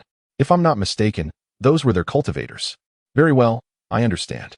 Wu Yun sheathed his sword, revealing a sinister smile, and pressed a hand onto the man's head, channeling his inner energy. Ah. The middle-aged man screamed in terror. The pitiful mortal blood was instantaneously refined by his own essence, transforming into a negligible source of sustenance. The myriad blood absorption technique operates on the principle of nurturing blood with blood, thus giving rise to unique blood absorption methods. However, conventional cultivators do not adopt this practice, for it would lead them to be labeled as demonic practitioners. Only those of the demonic path would dare to. I am not a demonic practitioner. I am merely cultivating. If one does not perish, can it still be deemed cultivation? Wu Yun carelessly discarded the corpse in a secluded alley, clapping his hands as he exited. He procured a map and surveyed the distant cities and royal capitals surrounding him. The scarcity of cultivators in Lingxi Prefecture may indeed correlate with its name. Given this reality, it seems necessary to slaughter another city. Having satisfied his hunger, as the sun dipped below the horizon, it cast a crimson hue upon the entire city. Wei Yun stood atop a high platform at the city center, gazing down at the city that was soon to become his nourishment. As he unsheathed his sword, chaos erupted in the streets, screams and cries echoed. While Wei Yun navigated through various houses, extinguishing the lives of entire families with each strike. As night fell, the city succumbed to an eerie silence. In the early hours of dawn, life had completely vanished. Yesterday was filled with the sounds of bustling crowds, yet today it lay lifeless. With rivers of blood flowing and the pungent scent of gore pervading the air, Wei Yun stood at the city's entrance, pressing his hand against a trickle of fresh blood. "Ha ha ha, coalesce for me," he commanded. All the blood began to converge towards him, and as countless droplets made contact with his own blood, they were refined, discarding the dross and preserving the essence. After an entire hour of this process, the once flowing rivers of blood gradually dried up. When the final drop was absorbed, Wei Yun let out a long sigh, shivering with satisfaction. He had reached the pinnacle of his blood refinement stage and was now ready to ascend to the next realm. Essence Soul? Yu Wu tilted her head, inquiring with curiosity. Indeed, Essence Soul. To achieve it, one must cultivate at least 100 drops of refined blood, merging them into the Dantian to form the Essence Soul. Those with life patterns can condense their Essence Soul into a life pattern shape, resonating powerfully with their life pattern. Those without a life pattern can form a humanoid Essence Soul residing in the Dantian, composed entirely of their refined blood. Upon reaching the Essence Soul stage, lifespan can extend from 300 to 500 years. Master, will my snake life pattern be more challenging to condense? Yu Wu pondered, touching her head. Yes. Only by forming it into the shape of a life pattern can one truly experience the power it bestows. Naturally, a powerful life pattern-shaped Essence Soul requires even more refined blood. Your 9-headed snake life pattern may demand between 100 to 300 drops of refined blood. Then, will I be able to fly once I reach the Essence Soul stage? Yu Wu asked, her eyes wide with excitement. No. Only upon reaching the Earth Law stage can one attempt to fly. At the Mid-Earth Law stage, one can fly at will, Wei Yun patiently explained. Understood, Master. Yu Wu nodded obediently. Chapter 23. The Power of Fate. 3 days later, outside the desolate Windfall City, 3 cultivators stood before the ravaged city. Their brows furrowed in deep concern as they surveyed the grim scene before them. This must surely be the work of malevolent practitioners. Such utter depravity. One of the cultivators, a youthful-looking man named Duan Xiaozhou, spoke with a voice tinged with compassion. So many, not even sparing the children. Our priority should be to locate that wicked practitioner as swiftly as possible. Beside him, a cultivator with a fox-like visage and a monkey-like demeanor scoffed derisively. Locate? What purpose would that serve? Are we seeking our own demise? Who knows what level of power he possesses? If we confront him, we might find ourselves slain as well. Who will exact vengeance for you then, or even recover your remains? But if we fail the mission, what if the elders punish us? Punish us? Nonsense. The fox-faced cultivator interrupted impatiently, waving his hand dismissively. If we cannot accomplish it, then let us not waste our efforts. In such a vast expanse, where would we even begin to search? Even if we stumbled upon him, the 3 of us would hardly be a mouthful for him. It would be far better to seize this opportunity to indulge ourselves in a grand city rather than courting death. He nudged his lecherous companion with a conspiratorial grin. The companion immediately grasped the implication, chuckling. Indeed, indeed. What my senior brother says is most reasonable. The Yichuan Tower in Jing'an City, the delights of their top courtesan.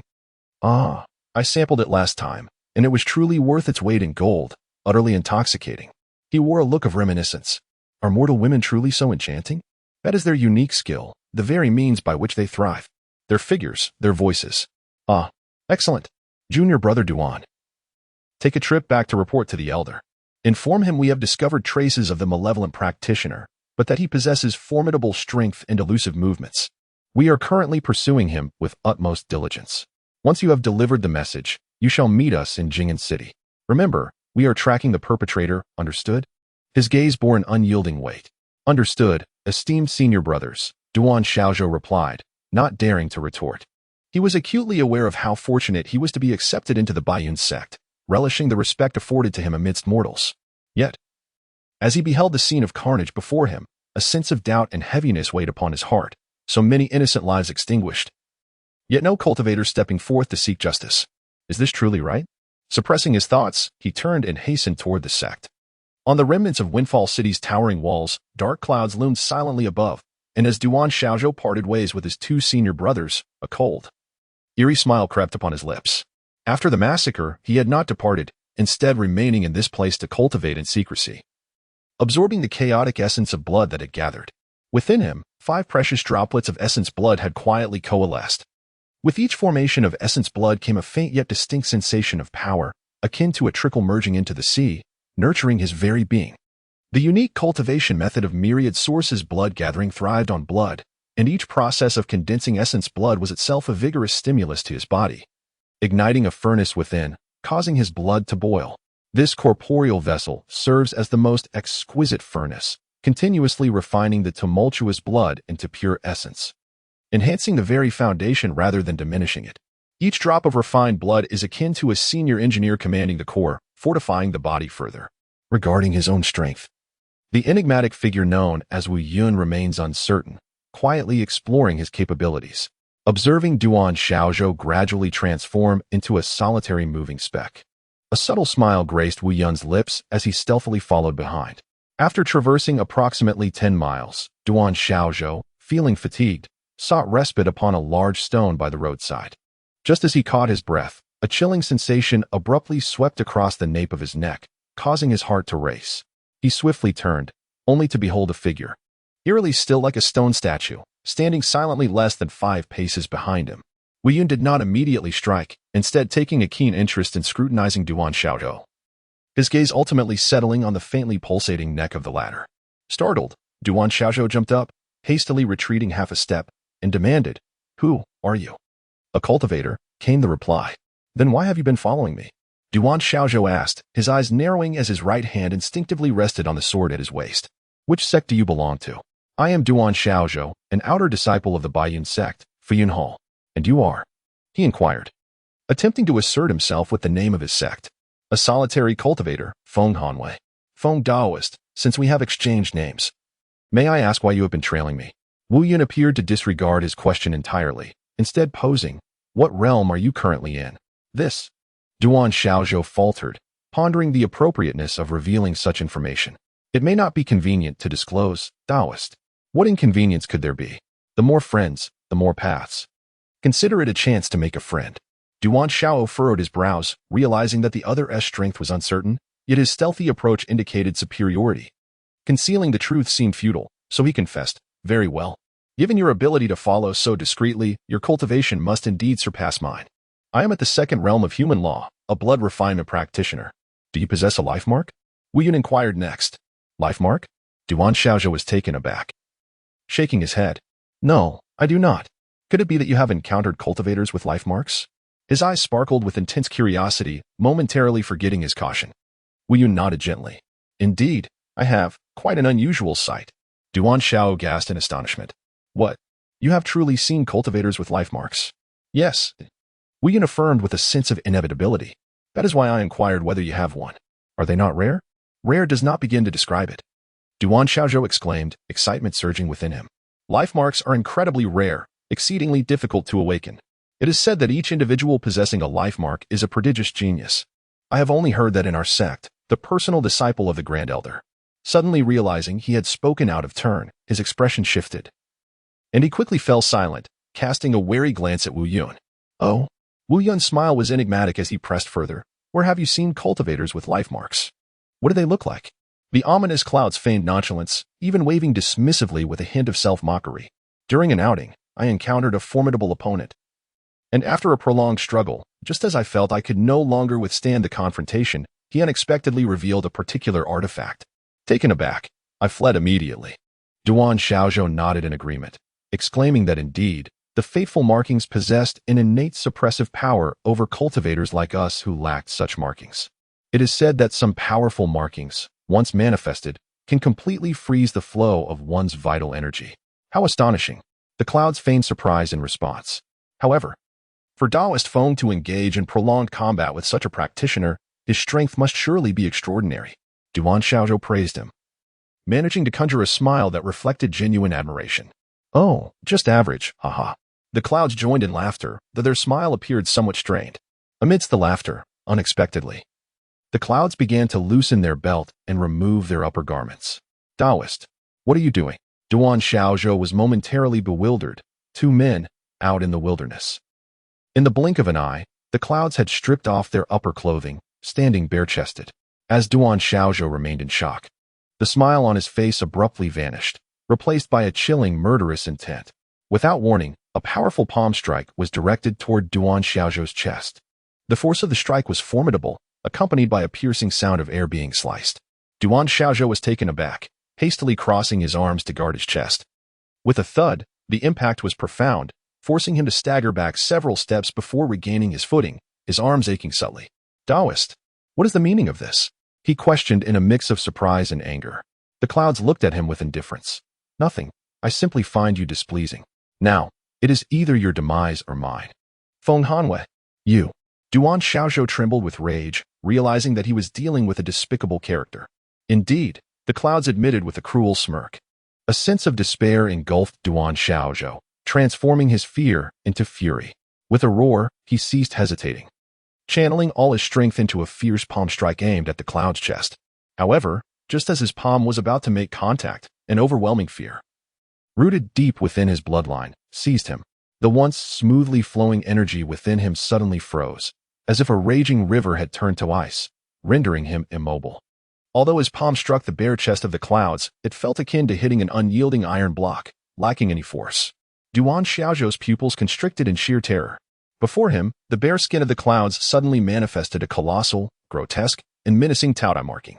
The fangs of this greedy beast glimmered like blades, its eyes, fierce and alive, coldly gazed down upon him, a mere insignificant ant. At that very moment, the appearance of the marking completely immobilized his vital energy. Taoist. Duan Xiaozhou's legs trembled violently, his teeth chattering, unable to utter a coherent sentence, the tremors originating from his soul rendering him nearly breathless. Dao friend. What is this? What kind of mark is this? He stuttered, his voice trembling uncontrollably. It is probably just a ferocious beast. Wu Yun's voice carried a hint of disdainful amusement. Dao brother. Duan Xiaozhou could no longer hold on. With a thud, he fell to his knees, hurriedly bowing his head in supplication. Spare me, Dao brother, spare me. I am but a trivial little cultivator. I beseech you to show mercy and spare my life. I am willing to be your servant. Tell me. Wu Yun's voice remained calm, but was laced with an undeniable coldness. What you just mentioned, that formless fate mark, what exactly does it look like? It belongs to our sect's chief. He possesses a fate mark, which is said to take no discernible shape. Duan Xiaozhou babbled incoherently, divulging everything he knew in a desperate bid to save his life. Formless, is it also called a fate mark? Wu Yun burst into laughter, as if he had heard an outrageous joke. Ha ha ha, fascinating. Do you know how a true fate mark comes to be? No, I do not know. Duan Xiaozhou raised his head in confusion. Perfect, then let you experience it firsthand. Wu Yun's smile instantly vanished, replaced by an expression of utter cruelty. He suddenly reached out, his hand gripping Duan Xiaozhou's crown like a vice. Dao brother, spare me. Duan Xiaozhou emitted a wretched, desperate scream. The 10,000 source blood record activated. An overwhelming force surged through his palm, penetrating Duan Xiaozhou's skull and reaching every part of his being. His vital essence was forcibly drawn out, rushing towards Wu Yun like rivers converging into the sea. Visibly, Duan Xiaozhou's once plump and vibrant body began to wither rapidly, his formerly healthy skin losing its luster, becoming dull and shriveled, riddled with wrinkles, akin to the bark of a dead tree. His screams quickly transformed into faint gasps until they vanished entirely. Moments later, a nearly completely dehydrated, desiccated shell lay limp on the ground. Having consumed all of Duan Xiaozhou's cultivation blood, a tremendous surge of energy surged within Wu Yun. After refinement, a drop of unprecedented radiant blood essence was rapidly forming in his Dantian. 48,000. Wu Yun felt the enhancement of his power, a satisfied smirk gracing his lips. Indeed, the blood of cultivators is far more delectable. Feng Hanwei, you are absolutely right. Killing others truly makes one stronger. Who? The lifeless husk on the ground still quivered slightly, emitting faint breaths. Even after being drained of blood, a cultivator's body managed to retain a flicker of life. Not dead yet. Wu Yun frowned, devoid of any pity. He stepped forward, his left hand like a blade, thrusting violently into Duan Xiaozhou's chest. With a tearing sound, his bloody claws extracted a still twitching heart. There was still essence within the heart. Wu Yun grinned sinisterly, employing the blood-absorbing technique to drain the last remnants of blood essence from the heart. The heart, drained of vitality, has irrevocably transformed into a mass of rigid, lifeless flesh. At the moment Duan Xiaozhou's heart was extracted, he ceased to exist. The dark clouds flicked the tainted blood from their hands, casting a frigid gaze towards the direction of Jing'an City. Chapter 24. Jing'an City. Duan Xiaozhou's two senior brothers had been reveling in the Yichuan Tower of Jing'an City for over 3 days, lost in a haze of intoxication. As disciples of the Baiyun sect, their status as cultivators commanded respect wherever they roamed, especially in this opulent den of iniquity, where fine wine and alluring beauties were within easy reach, rendering them godlike figures in the eyes of mortals. On the 4th day, around noon, Hu Tu voiced his confusion. 3 days have passed, yet where is that brat, Duan Xiaozhou? Xiang Tianquan furrowed his brow upon hearing this. Could it be he went to the elders to lodge a complaint? Complaint? Hu Tu sneered, his lips curling in disdain. That coward wouldn't dare, even with 10 times the courage. But 3 days without a word could mean. Their eyes met, each reflecting a growing apprehension. This is not good. Xiang Tianquan abruptly shoved the woman off him and sat up with a start. Something has happened. In a flurry, they donned their garments and dashed out of the Yichuan Tower, racing towards the direction of Fengluo City. Upon returning to the outskirts of Fengluo City, they followed the trail Duan Xiaozhou was expected to take back to the sect. Not long after, they were assailed by a foul odor. Pushing aside a patch of withered grass, they were confronted by the grotesque sight of Duan Xiaozhou's emaciated corpse, as if it had been desiccated for months. A gaping wound marred his chest, a horrifying spectacle. Damn it! Hu Tu gasped, stepping back in shock. Suppressing the nausea churning in his stomach, Xiang Tianquan crouched down, a faint glow emanating from his fingertips as they swept over Duan Xiaozhou's lifeless form, his expression grave. All his essence has been drained, not a drop remains. It must be that malevolent cultivator. He is responsible. What do we do? Hu Tu's voice trembled, fear etching itself onto his sharp features. It's over. Xiang Chenchuan's face turned ashen. Duan Xiaozhou is dead. If we return empty-handed, the elders will flay us alive. And what about the women? Shall we find a rogue cultivator to take the blame? Are you insane? Xiang Tianquan hissed. Do you think the elders are blind? They wouldn't accept just anyone for such a heinous crime. You might as well wish for a swift demise. Then, back to Jing'an City. Xiang Tianquan declared decisively. It's the safest place. There are other sect cultivators in the city, a multitude of people. That malevolent cultivator would dare not act openly among so many. We can hide there and devise a plan. Preserving our lives is our utmost priority. Yes. Let us depart swiftly. I cannot bear to linger in this cursed place for even a moment longer. Without a second thought, they hastily dug a shallow grave with their short swords, placing Duan Xiaozhou's lifeless body within and hastily covering it with soil.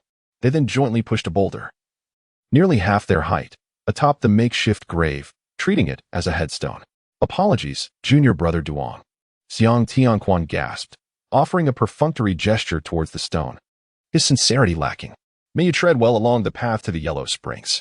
If blame is to be assigned, let it be for your misfortune in encountering that wicked cultivator. Let us go quickly, Hu Tu urged.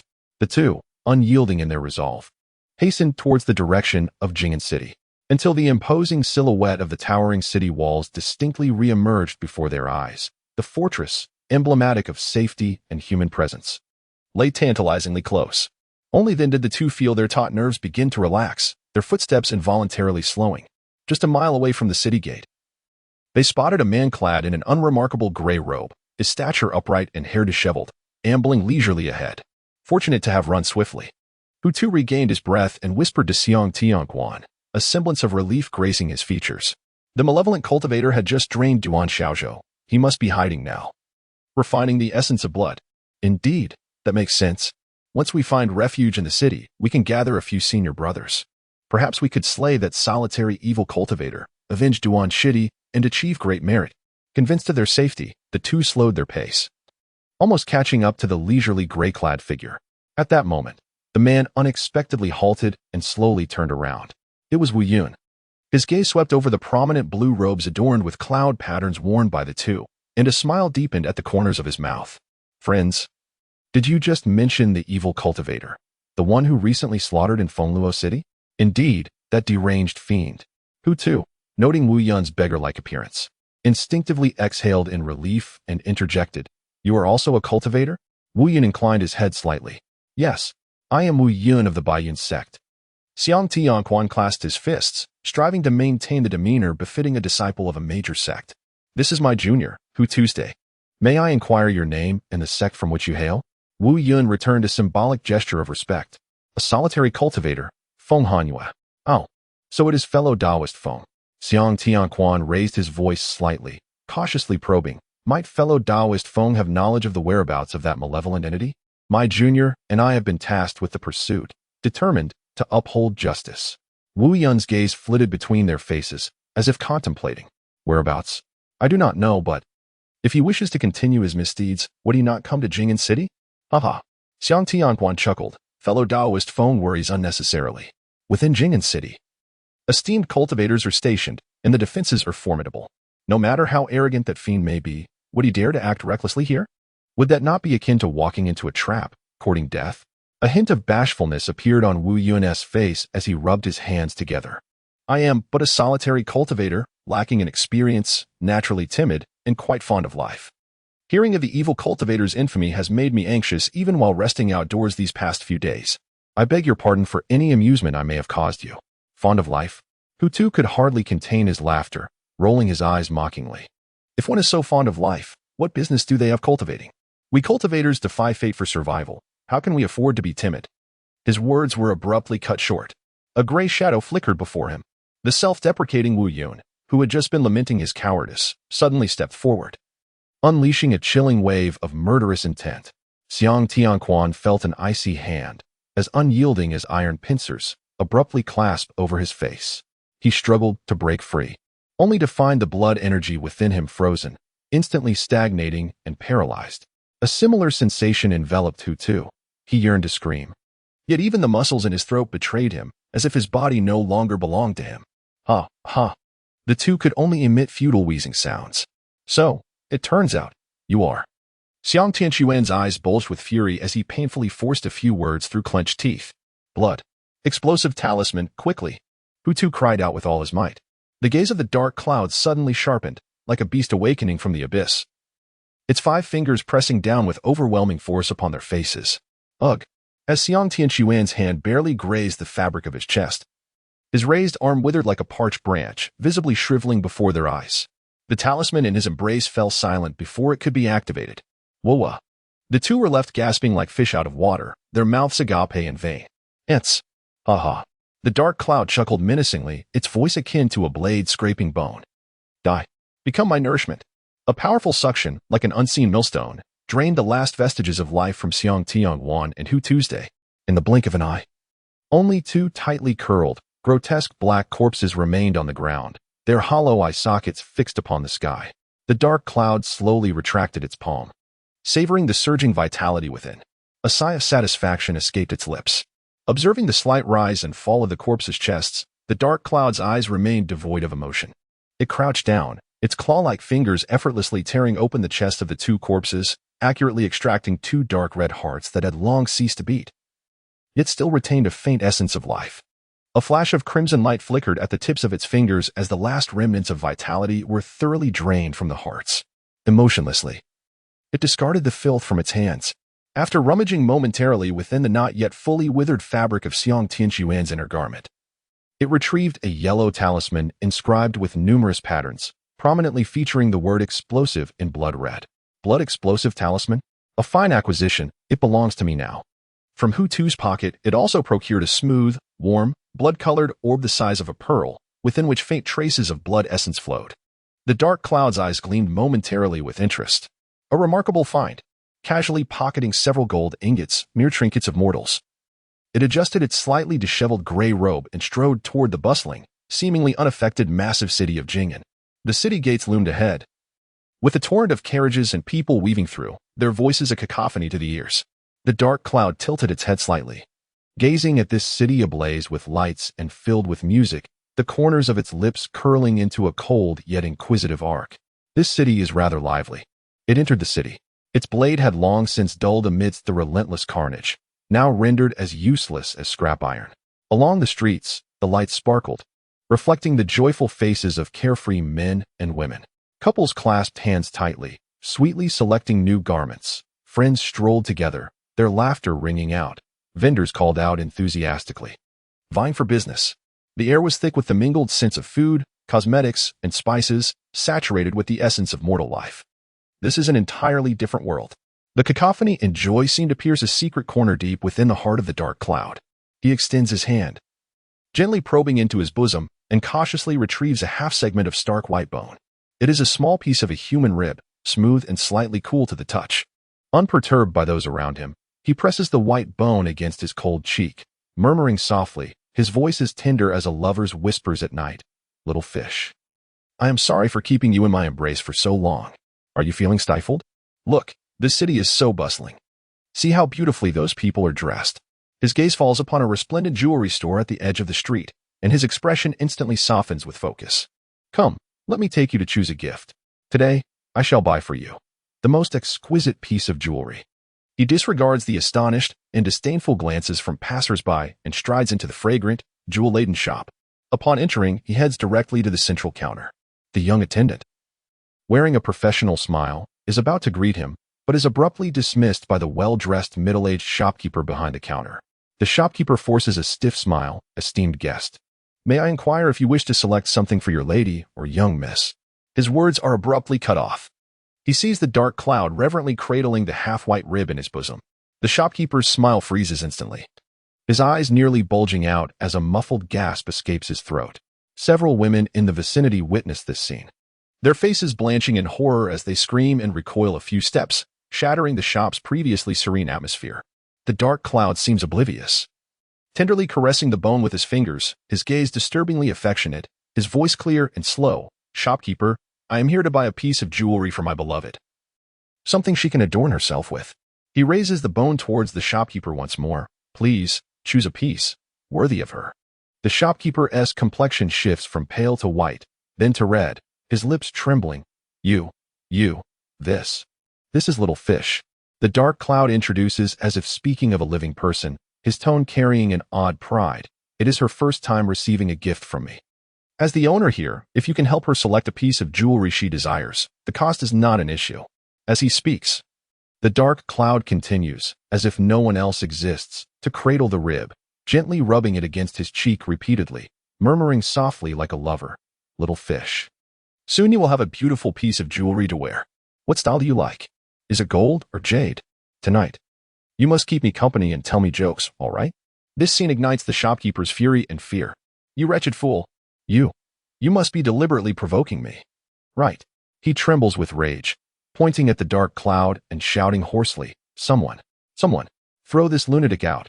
Several burly guards, having heard the commotion, gather at the door, brandishing their sturdy wooden clubs as they charge forward. "Get out. Are you seeking death, madman? Insane!" Accompanied by furious shouts, several sturdy hardwood sticks came crashing down upon the back and shoulders of the figure shrouded in dark clouds. Thud, thud, thud. The impact of the sticks resonated with a dull sound, sending tremors through the arms of the guards, who struggled to maintain their grip. The robe of the figure tore at several points, yet he remained utterly still, unflinching, not even turning his head. His gaze transcended the furious innkeeper and the startled guards, piercing through the surrounding chaos, fixated intently on a spot beside him. There, standing quietly, was a woman clad in simple attire. Her form seemed enveloped in a gossamer veil of twilight, slender and graceful, adorned in a faded coarse linen dress devoid of any superfluous color. Her long hair cascaded like a waterfall down her back, unbound yet perfectly arranged, exuding an air of effortless elegance.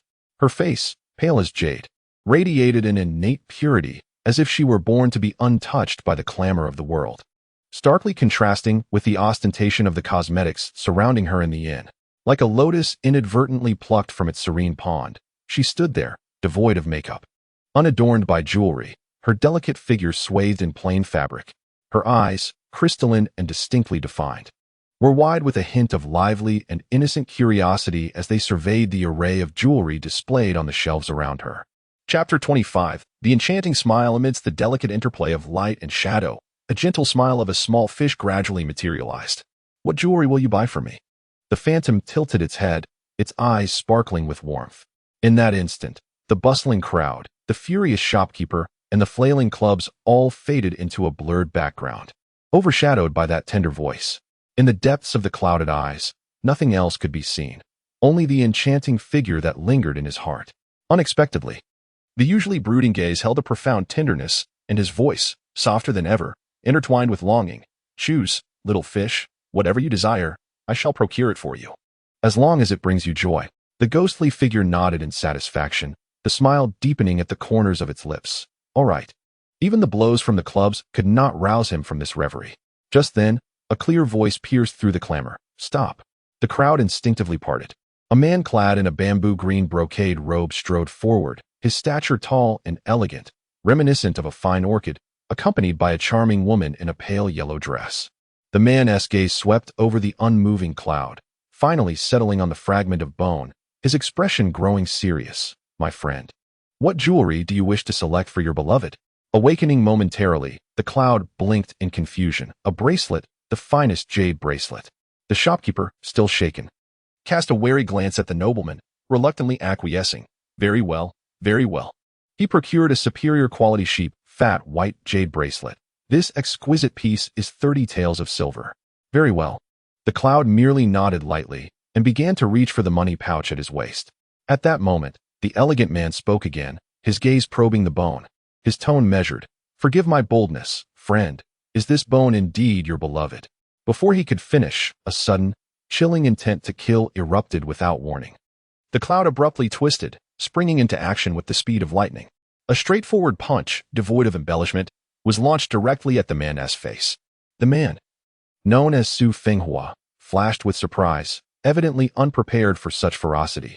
In an instant, he raised his hand to intercept. Bang! A thunderous sound reverberated through the shop.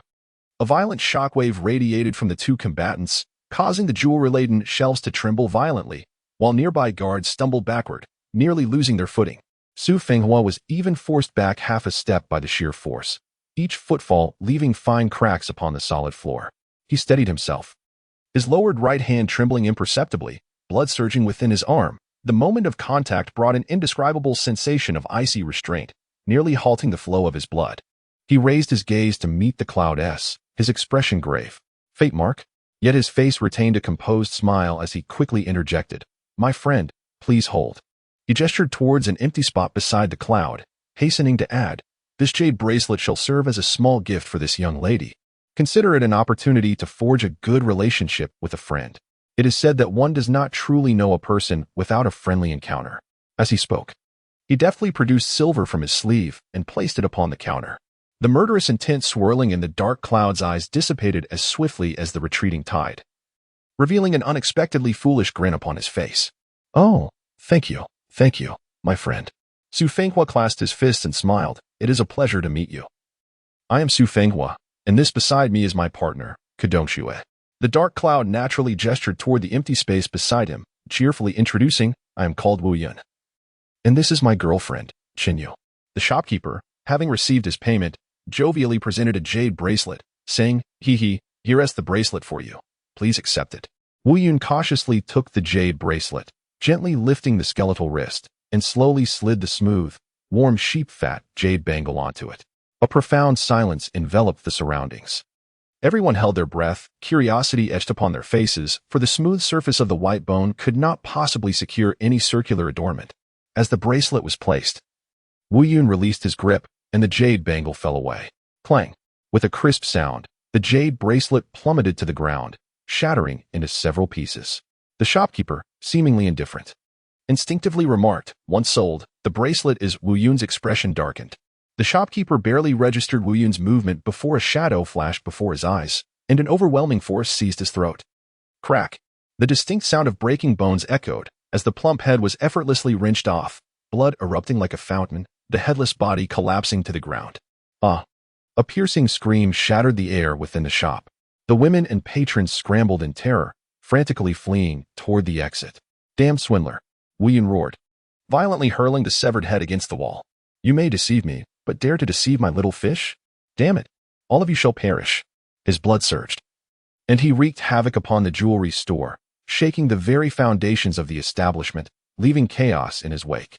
Su Fenghua had already shielded Ku Dongxue, retreating to a safe spot outside. Ku Dongxue's face paled slightly as she whispered, "Fenghua, something feels off about this person." As I approached him, my blood energy became stagnant and cumbersome. Su Fenghua's gaze remained fixed on the figure wreaking havoc inside the store, his eyes deep with contemplation. He bears a life mark. Then, should we keep our distance? Ku Dongxue expressed her concern, sensing the danger. Su Fenghua's lips curled into a subtle smirk. His voice low yet laced with intrigue. Danger? Perhaps not. I perceive great value in him. Ku Dongxue looked at him in astonishment, furrowing her brow. I believe caution is prudent. Let us observe. The commotion within the store soon attracted the attention of the authorities. A dozen armored soldiers, wielding long spears, approached with an imposing presence, led by an officer on horseback. Where's the fiend? Seize him. The officer pointed a whip toward the frenzied figure inside the shop, barking commands. Hold on. Su Fenghua stepped forward, his voice resonating. Gentlemen, grant me the favor of allowing Su to intervene. The officer, upon hearing the voice, turned to see Su Fenghua's countenance, instantly struck with astonishment. In a flurry, he dismounted and hurriedly approached, kneeling on one knee, clasping his fists in salute. This subordinate pays respects to young Master Su. I was unaware of your presence and apologize for any offense. Su Fenghua was renowned throughout the Wancheng dynasty, known to all. The gentleman beside me is my friend, young Master Wu Yun. Just a moment ago, he engaged in a transaction with the shopkeeper for a jade bracelet, only to discover that the shopkeeper had deceived him with a flawed counterfeit. The bracelet shattered upon the slightest touch. He then turned his ire towards the trembling proprietress cowering in the corner, declaring that such unscrupulous merchants who engage in deceit and trickery are a menace to society. Captain Chen, seize these principal offenders without delay. At your command, exclaimed the officer known as Captain Chen, raising his voice to issue orders. Come forth. Arrest this dishonest shopkeeper. Unjust, my lord. I am but an innocent woman. Please, spare my life. The proprietress was forcibly dragged away by the soldiers, her cries echoing with despair. At that moment, it seemed that Wu Yun had vented much of his anger. He stepped over the remnants of jewels and gemstones, pausing to catch his breath. Xiaoyu, are you displeased? Shall we purchase something of better quality next time? He clasped a rib close to his heart as he exited the dilapidated jewelry shop. Seeing him regain his composure, Su Fenghua approached with a gentle smile. Warm as the spring breeze. Young Master Wu, has your anger subsided? Xiaoyu, will you still speak with me? Wu Yun's gaze momentarily appeared vacant before revealing a glimmer of genuine despondence. Xiaoyu is ignoring me. Su Fenghua spoke earnestly. What difficulty is this? Surely, it was that inferior bracelet that offended her sensibilities. In the days to come, I shall seek a skilled artisan to craft a unique bracelet tailored just for Miss Xiaoyu. Wu Yun seemed touched by this promise, lifting his eyes to Su Fenghua. Thank you, Su Daoyu. Not at all. Wu Yun nodded solemnly. He recognized that Su Fenghua had withstood his wrathful strike and remained unscathed even under the dual pressures of fate and blood. Although today's incident stemmed from a misunderstanding, it had forged a bond. Su Fenghua seized the opportunity to extend an olive branch, inquiring whether he might have the fortune of cultivating a friendship with young Master Wu. After a moment of contemplation, Wu Yun slowly replied, "It is permissible." Su Fenghua smiled warmly. Young Master Wu is a person of character. Precisely the kind of friend I hold in high esteem. As we are now friends, how can I not extend my hospitality? The Tianqiang Tower is famed for its exquisite cuisine and fine wines. Shall we indulge in a couple of cups together? It would be delightful for Miss Xiaoyu to partake in the experience as well. Very well, Wu Yun acquiesced, and Ku Dongxue inclined his head in agreement. The three proceeded to the tavern. The elegant private room of Tianqiang Tower overlooked the river, offering a splendid view. Once seated, the attendant swiftly presented an array of finely crafted cold dishes alongside warm delicacies. After settling in, Su Fenghua initiated the conversation. Young Master Wu, have you come to Jing'an City for leisure? Wu Yun, still discontent from earlier events, remarked, I believe the name Jing'an City is quite misplaced. Not at all. Jing signifies tranquility, while it denotes peace of mind. One finds physical pleasure here, and when the body rejoices, the heart naturally finds peace. Wu Yun, lowering his gaze with displeasure, retorted, there are indeed many brothels here. Haha, do not dwell on that, for Miss Chenyu is still present. You should focus your affections solely on her. A spectral voice echoed in Wu Yun's ear. There are so many brothels in this city, yet you still come here. If you wish to go, then go. I cannot stop you, said Chenyu. Wu Yun suddenly turned to the side, frowning as she replied, Xiaoyu, what are you saying? I love only you. How could I possibly visit such a place?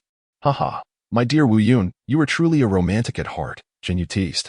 Humph, I was mistaken.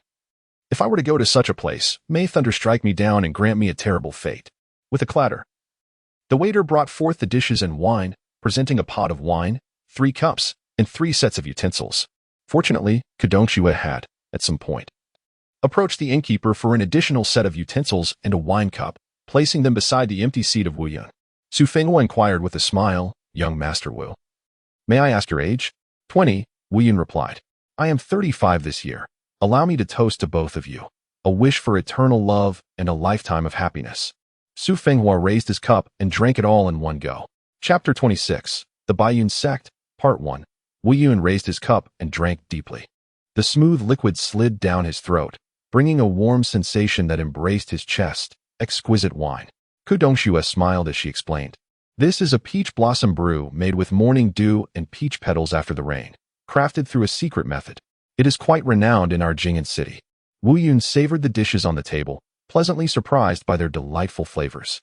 This was the first time he had been invited to dine since arriving in this world, and he had expected the food to be bland, yet it was a feast for the senses, perhaps in the realm of cultivators.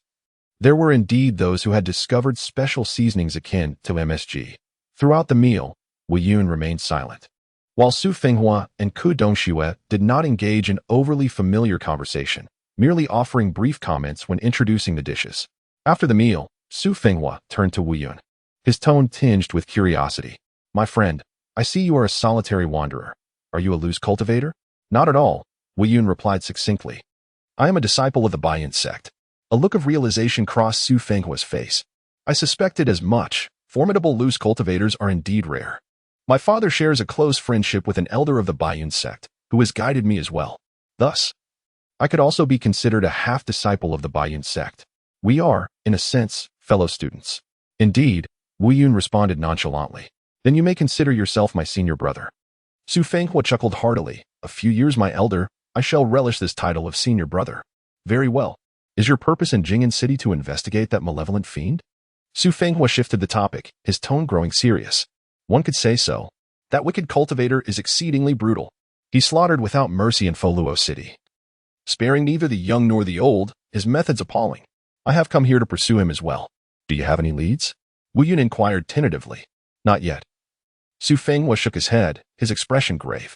Just then, a young servant clad in gray rushed in, heading straight for Su Fenghua.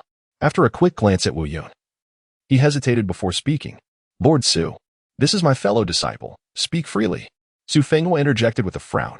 The servant leaned closer, lowering his voice. Outside the city, 2 corpses have been discovered, wearing the Baiyun sect's attire. They must be disciples of the Baiyun sect. What? Su Fenghua slammed his palm on the table, his face flushed with fury. This is outrageous. Wu Yun's gaze fell upon the servant, his expression darkening slightly.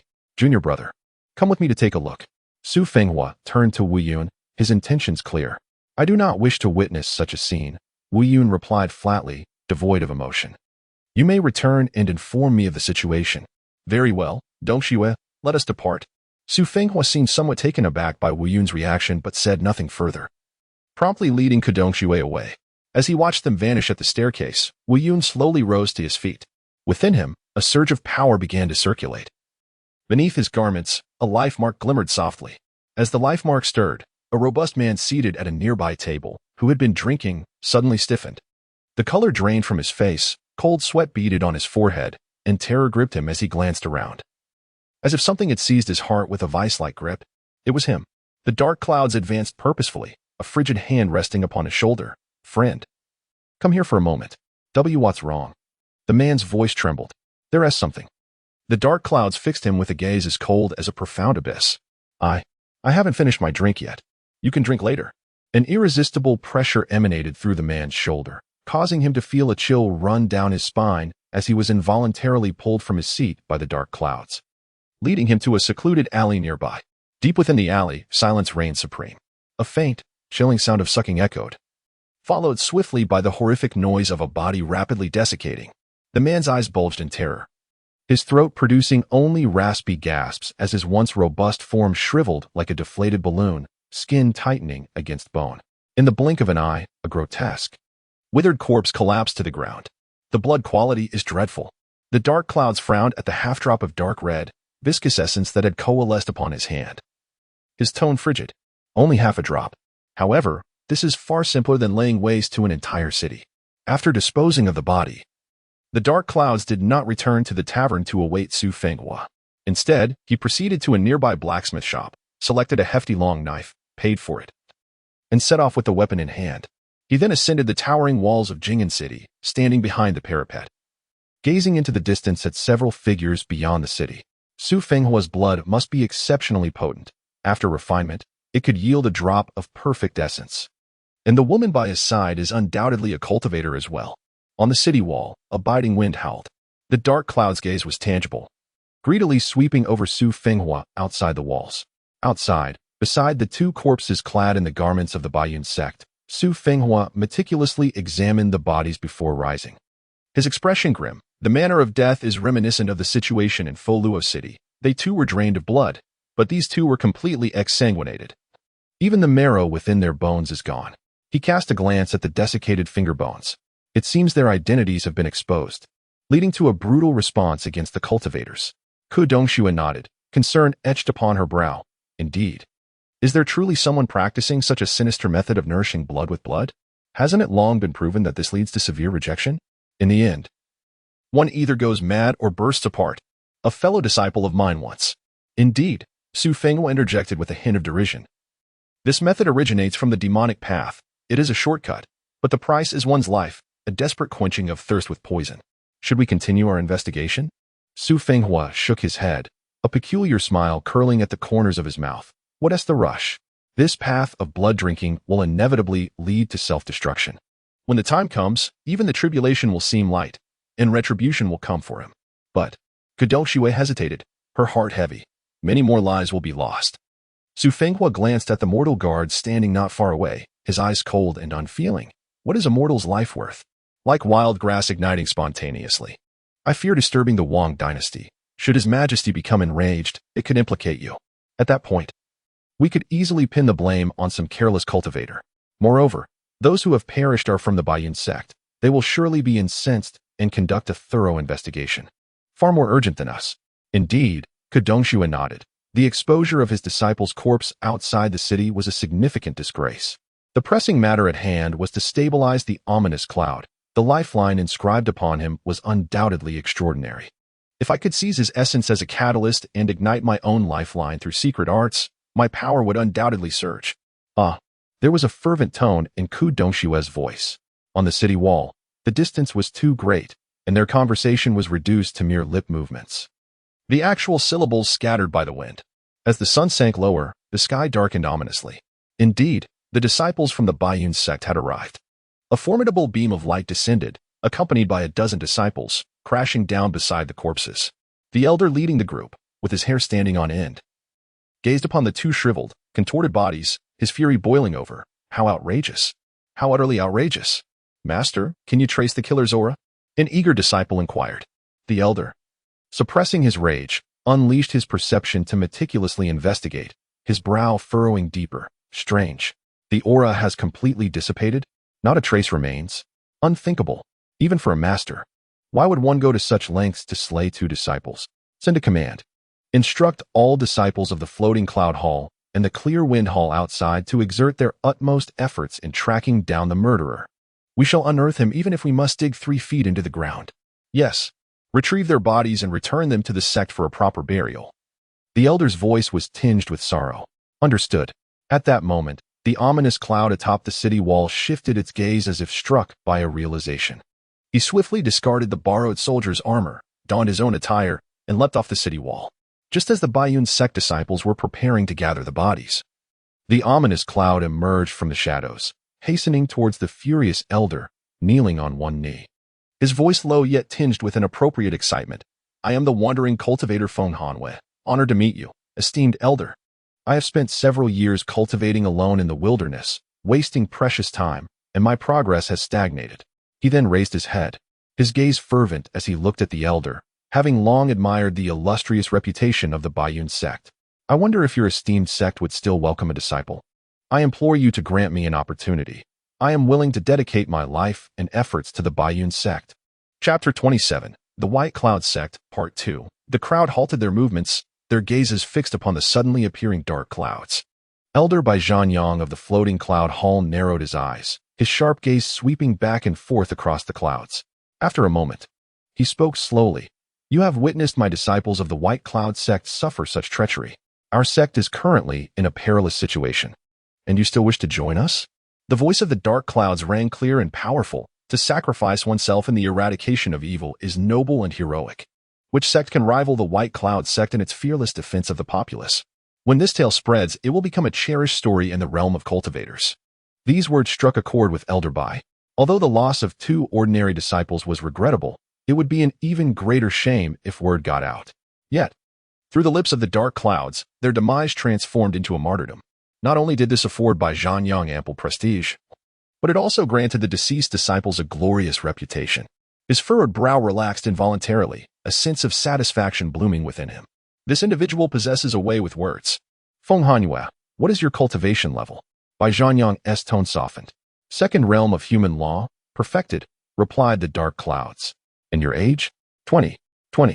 The surrounding disciples could not suppress their gasps of astonishment. Bai Zhanyang's eyes sparkled with delight, a smile breaking across his face as he stroked his beard. Excellent. An exceptional talent. Come back to the sect with me. I shall personally assess your bone age. If you truly are 20, you will become my direct disciple. Should you utter a single falsehood? His tone shifted, a chilling edge creeping in. You shall be punished according to sect rules. Starting from the bottom as a menial servant. Understood, the dark clouds replied, bowing their head. It seemed that reaching the perfected second realm of human law at the age of 20 was indeed too remarkable. Perhaps next time, he ought to embellish slightly. However, upon reflecting on his own cultivation journey, it was clear that his path had been remarkably smooth. The only explanation being, the method of blood absorption truly was both exhilarating and swift. After the subsequent matters were settled, Bai Zhanyang let out a clear whistle, and a long cry of a crane echoed from the distant sky. Caw! A white figure swiftly approached, diving down like a bolt of lightning. In the instant it landed, its body expanded against the wind, its wings unfurling to span several yards, casting a vast shadow akin to a small aircraft. A glimmer of surprise flickered in the eyes of the dark clouds. This was likely the spirit beast. Bai Zhanyang swayed slightly, landing steadily upon the neck of the now magnified white crane. 15 disciples carefully placed 2 shrouded bodies and then leapt onto the crane's back. Hanwei, come aboard. Bai Zhanyang beckoned. Yes. The dark clouds nimbly leapt onto the crane's back, choosing a seat at the rear, their palm gently brushing against the pristine feathers beneath them, delicate yet resilient. A flicker of dark brilliance crossed their gaze. If only the essence blood of this giant crane could be fully absorbed. The power. Caw! The white crane flapped its wings, generating a tempest as it soared into the skies, carrying the group aloft. As they flew through the air, the mountains and rivers sprawled below like a vast tapestry, the mighty winds rushing towards them, causing their robes to billow wildly. The cities, mountains, rivers, and plains beneath transformed into mere specks on a grand chessboard. The dark clouds reveled in the unprecedented speed and freedom, breaking free from the shackles of the earth. Soaring through the winds, this transcendent sense of overlooking the myriad of beings felt as if the very soul were racing and howling with the currents of the wind. The exhilaration of flight caused a subtle smile to curl at the corners of his mouth. Indeed, soaring through the skies, unencumbered and free, was truly delightful. After about half an hour, amidst the depths of the clouds, a hazy celestial landscape suddenly unfolded, with countless pavilions and towers winding gracefully along the rugged mountain terrain. Their white walls and azure tiles flickering in and out of visibility among the flowing mists. On the grand archway of the mountain gate, 2 powerful characters, White Cloud, exuded an air of infinite majesty. A white crane glided through the protective array, landing steadily in a spacious courtyard within the sect. One by one, the onlookers disembarked. The white crane shimmered with ethereal light, once again transforming into its normal size, elegantly perching upon Bai Zhanyang's shoulder. Follow me, Bai Zhanyang instructed Wu Yun. Yes. The master and disciple proceeded to the grand hall of the Floating Cloud Pavilion, where the atmosphere was solemn and brimming with spiritual energy. I am Bai Zhanyang, the Grand Elder of the Floating Cloud Pavilion of the White Cloud Sect, the Elder announced, standing with his hands clasped behind his back. Disciple pays respects to the Elder. Wu Yun responded with reverence. Extend your hand. Following the command, Wu Yun reached out his right hand. Bai Zhanyang's thin yet strong fingers touched his wrist, channeling spiritual energy to discern the bone age and cultivation level, revealing everything in an instant. After merely 3 breaths, a palpable joy spread across Bai Zhanyang's face, his wrinkles relaxing into a smile. Excellent, excellent, excellent. You are precisely 20 years of bone age, and 5 drops of essence blood have already solidified. Hanyu, have you truly had no master? Wu Yun sincerely shook his head. 3 years ago, I stumbled upon a tome, the blood-weeping method, and have since cultivated it on my own, without any master. Oh, such a rudimentary technique has enabled you to attain the pinnacle of the second realm? Bai Zhanyang's eyes sparkled with delight, increasingly satisfied. It seems your understanding is remarkable, and your talent is commendable. As of today, you shall be my second direct disciple. The status of a direct disciple in the White Cloud sect is exalted and significant. Thank you, Master, for your immense grace. Wu Yun bowed deeply. The moment his forehead touched the ground, a fleeting, inexplicable smile danced across his lips. As a direct disciple, Bai Zhanyang's tone grew serious. Do you understand the sex tribute system? Wu Yun furrowed his brow slightly and shook his head. Disciple does not know. Please enlighten me, Master. As a direct disciple, I will nurture you with utmost care, without overburdening you with worldly affairs. You need only offer a drop of essence blood to me every 5 years. Wu Yun abruptly looked up, astonished and bewildered. Essence blood? This is a treasure for cultivators, the very essence of power. Bai Zhanyang's expression remained unfazed as he calmly nodded, his tone imbued with an undeniable, self-evident authority. Indeed, this is a strict decree of our sect. It applies to everyone. Once you enter the White Cloud sect and reach the third realm, you must present essence blood or an equivalent contribution each year. This regulation is customary across other sects as well. Disciple understands. Wu Yun slowly lowered his head, the shadows perfectly concealing his current displeasure. Bai Zhanyang continued to elaborate. Outer disciples contribute 1 drop every 2 years. Inner disciples, 1 drop every 3 years. Disciples trusted by the elders, 1 drop every 4 years. And you, as my direct disciple, are afforded the privilege of 1 drop every 5 years. Yes, the voice of the dark clouds was heavy and muffled. 5 years, a sufficient span of time. The senior disciples within that sect were not easy to engage with. But this place is entirely different. Upon entering the sect, there are numerous rules to familiarize oneself with. Remember, Bai Zhanyang is watching you, exuding the authority of a master. With this identity token, you may access elixirs, techniques, and the scripture repository. You are granted the privileges of a direct disciple, and none within the sect dare to treat you with disrespect. Should troubles arise, simply invoke my name. The disciple understands and expresses gratitude for the master's protection. The Baiyun sect is divided into 5 halls: floating clouds, gentle breeze, vast sea, white crane, and misty fog. There are countless inner and outer disciples within each hall. Including you, I have a total of 6 disciples under my tutelage, of which you are currently the second direct disciple, with a senior sister above you. Yes. Here. Take this. Bai Zhanyang tossed a polished jade token inscribed with intricate cloud patterns. However, prior to this, his gaze suddenly sharpened, as if it could pierce through the very flesh and bones of the dark clouds. You must immediately produce a drop of your essence blood to present to me. The heart of the dark clouds quivered. Bai Zhanyang's voice was resolute. Firstly, this sacrifice of essence blood will compel you to cultivate with greater diligence. Secondly, it serves to prove that you are not an interloper or, perhaps, a spy sent by another sect. Chapter 28. Conspiracy afoot. The most fundamental precautions have arrived. Indeed, it all comes down to the essence of blood. Wu Yun silently grumbled as he decisively bit into the tip of his finger, channeling his inner technique to guide a refined drop of essence from the depths of his heart, allowing it to surge forth with the regular blood. A droplet of crimson quivered at his fingertip, its hue exceptionally pure, not merely dark red or bright red, but rather an embodiment of concentrated energy. This marked the first occasion Wu Yun beheld his own essence blood, and he felt a peculiar sensation. As soon as the drop detached from his body, it was immediately enveloped by an invisible spiritual force. Bai Zhanyang, with practiced finesse, extracted a portion of it and precisely dripped it into a piece of warm white jade, a life token. This is your life token, Bai Zhanyang stated, his voice devoid of any fluctuation as he did not even raise his eyelids. Should you perish, it will shatter. If you go missing, I shall use this to locate you. The closer I am, the brighter it will shine, just as it does now. As his words fell, The drop of essence blood that merged with the jade token suddenly radiated with brilliance, resembling a miniature LED light, casting an eerie glow that sent a shiver through Wu Yun's skin. Bai Zhanyang then infused another nearly imperceptible trace into Wu Yun's dark red identity token.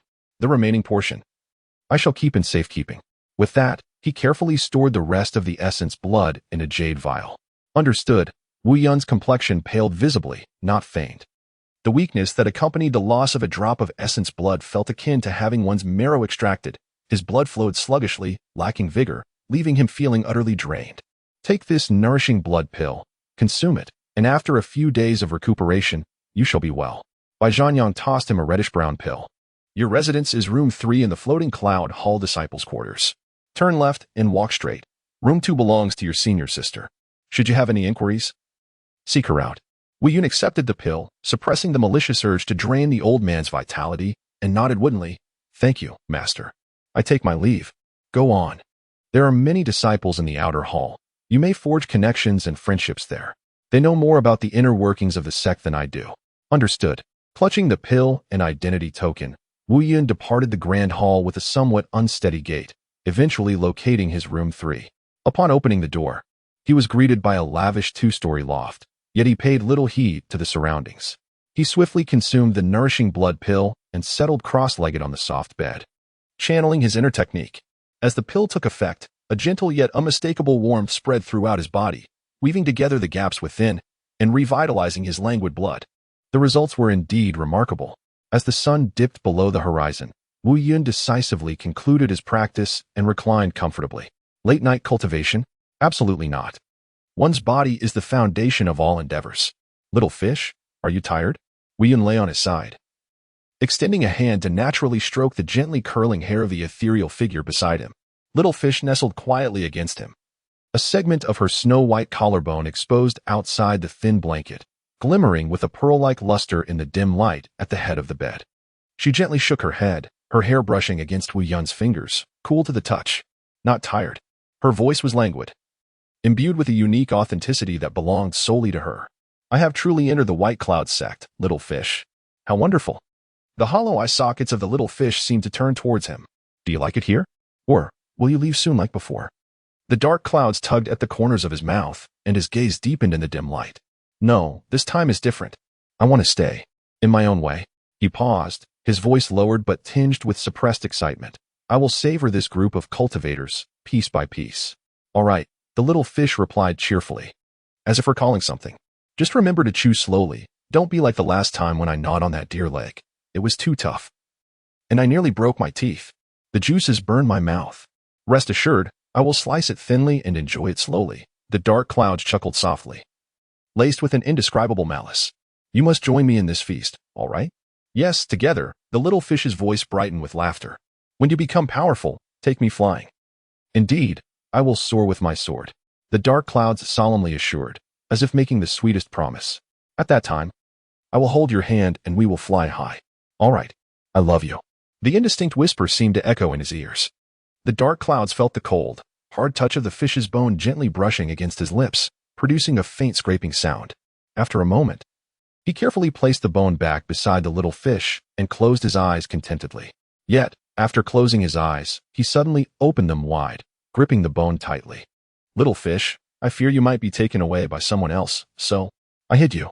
With that, he tucked the bone into his side, feeling entirely at ease. Sleep. The following morning, his vitality had largely returned, yet the sense of being forcibly deprived of a drop of his essence lingered, refusing to dissipate. This must be compensated for, somehow. A trace of bloodthirst glimmered in the depths of the dark cloud's eyes. The matter of apprenticeship quietly spread among the upper echelons of the Baiyun sect.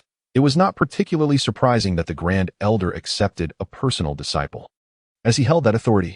Emerging from the disciples' quarters of the Floating Cloud Hall, the dark red emblem of his status as a personal disciple hung conspicuously at his waist. The female disciple who had seen him yesterday approached, her face brimming with sycophantic smiles upon noticing the emblem.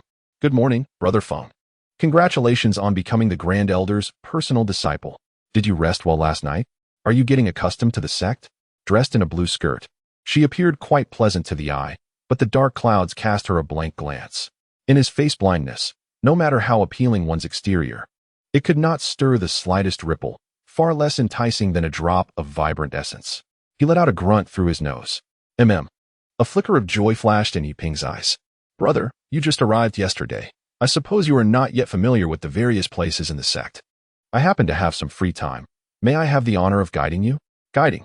The dark clouds were too indifferent for idle chatter. Yes. Yiping beamed, eagerly stepping half a pace forward. Brother, my name is Yiping. You can call me Xiao Ping. I am also from the Floating Cloud Hall. Though merely an insignificant outer disciple, I usually just guard the entrance. The dark cloud's gaze wandered, his thoughts already soaring far beyond the skies. With the guidance at hand, he sought to thoroughly understand the Baiyun sect and ponder ways to mitigate risks. He discreetly concealed his waist token beneath his robe. No conflict. No pretext for inadvertent harm. The rules are indeed a vexing nuisance. Senior brother, please observe. This is the main square, Yiping carefully pointed out while walking. Surrounding us are 4 archways leading to Hanhai Hall, Qingfeng Hall, Baya Hall, and Mangwu Hall. Directly ahead stands the most grandiose edifice, the main hall where the sect leader and elders convene. She paused momentarily and indicated towards the serene pavilions behind the main hall. That tranquil area is the residence of our sect's foremost disciple. She then gestured towards the western side. Shrouded in mist and rich with the fragrance of medicinal herbs, that is the alchemy pavilion. Would you like to visit there first, senior brother? Perhaps procure some elixirs? Let us proceed, replied Wu Yun succinctly. The alchemy pavilion? It sounds abundant in resources. Yiping took delicate steps, striving to exhibit an elegant demeanor as she led the way, while Wu Yun, clad in incongruous black attire with unkempt long hair, appeared more like a nonchalant mortal who had inadvertently wandered into a celestial realm. However, trouble arose midway. 2 women and a man stood in a line, blocking the path without any intent to yield. The leading woman, adorned in green, exuded an air of arrogance typical of the inner sect. With hands on her hips, she sternly admonished Yiping, who permitted you to bring an outsider into the core area of the sect, especially the alchemy pavilion, as an outer sect gatekeeper? Who granted you such privilege?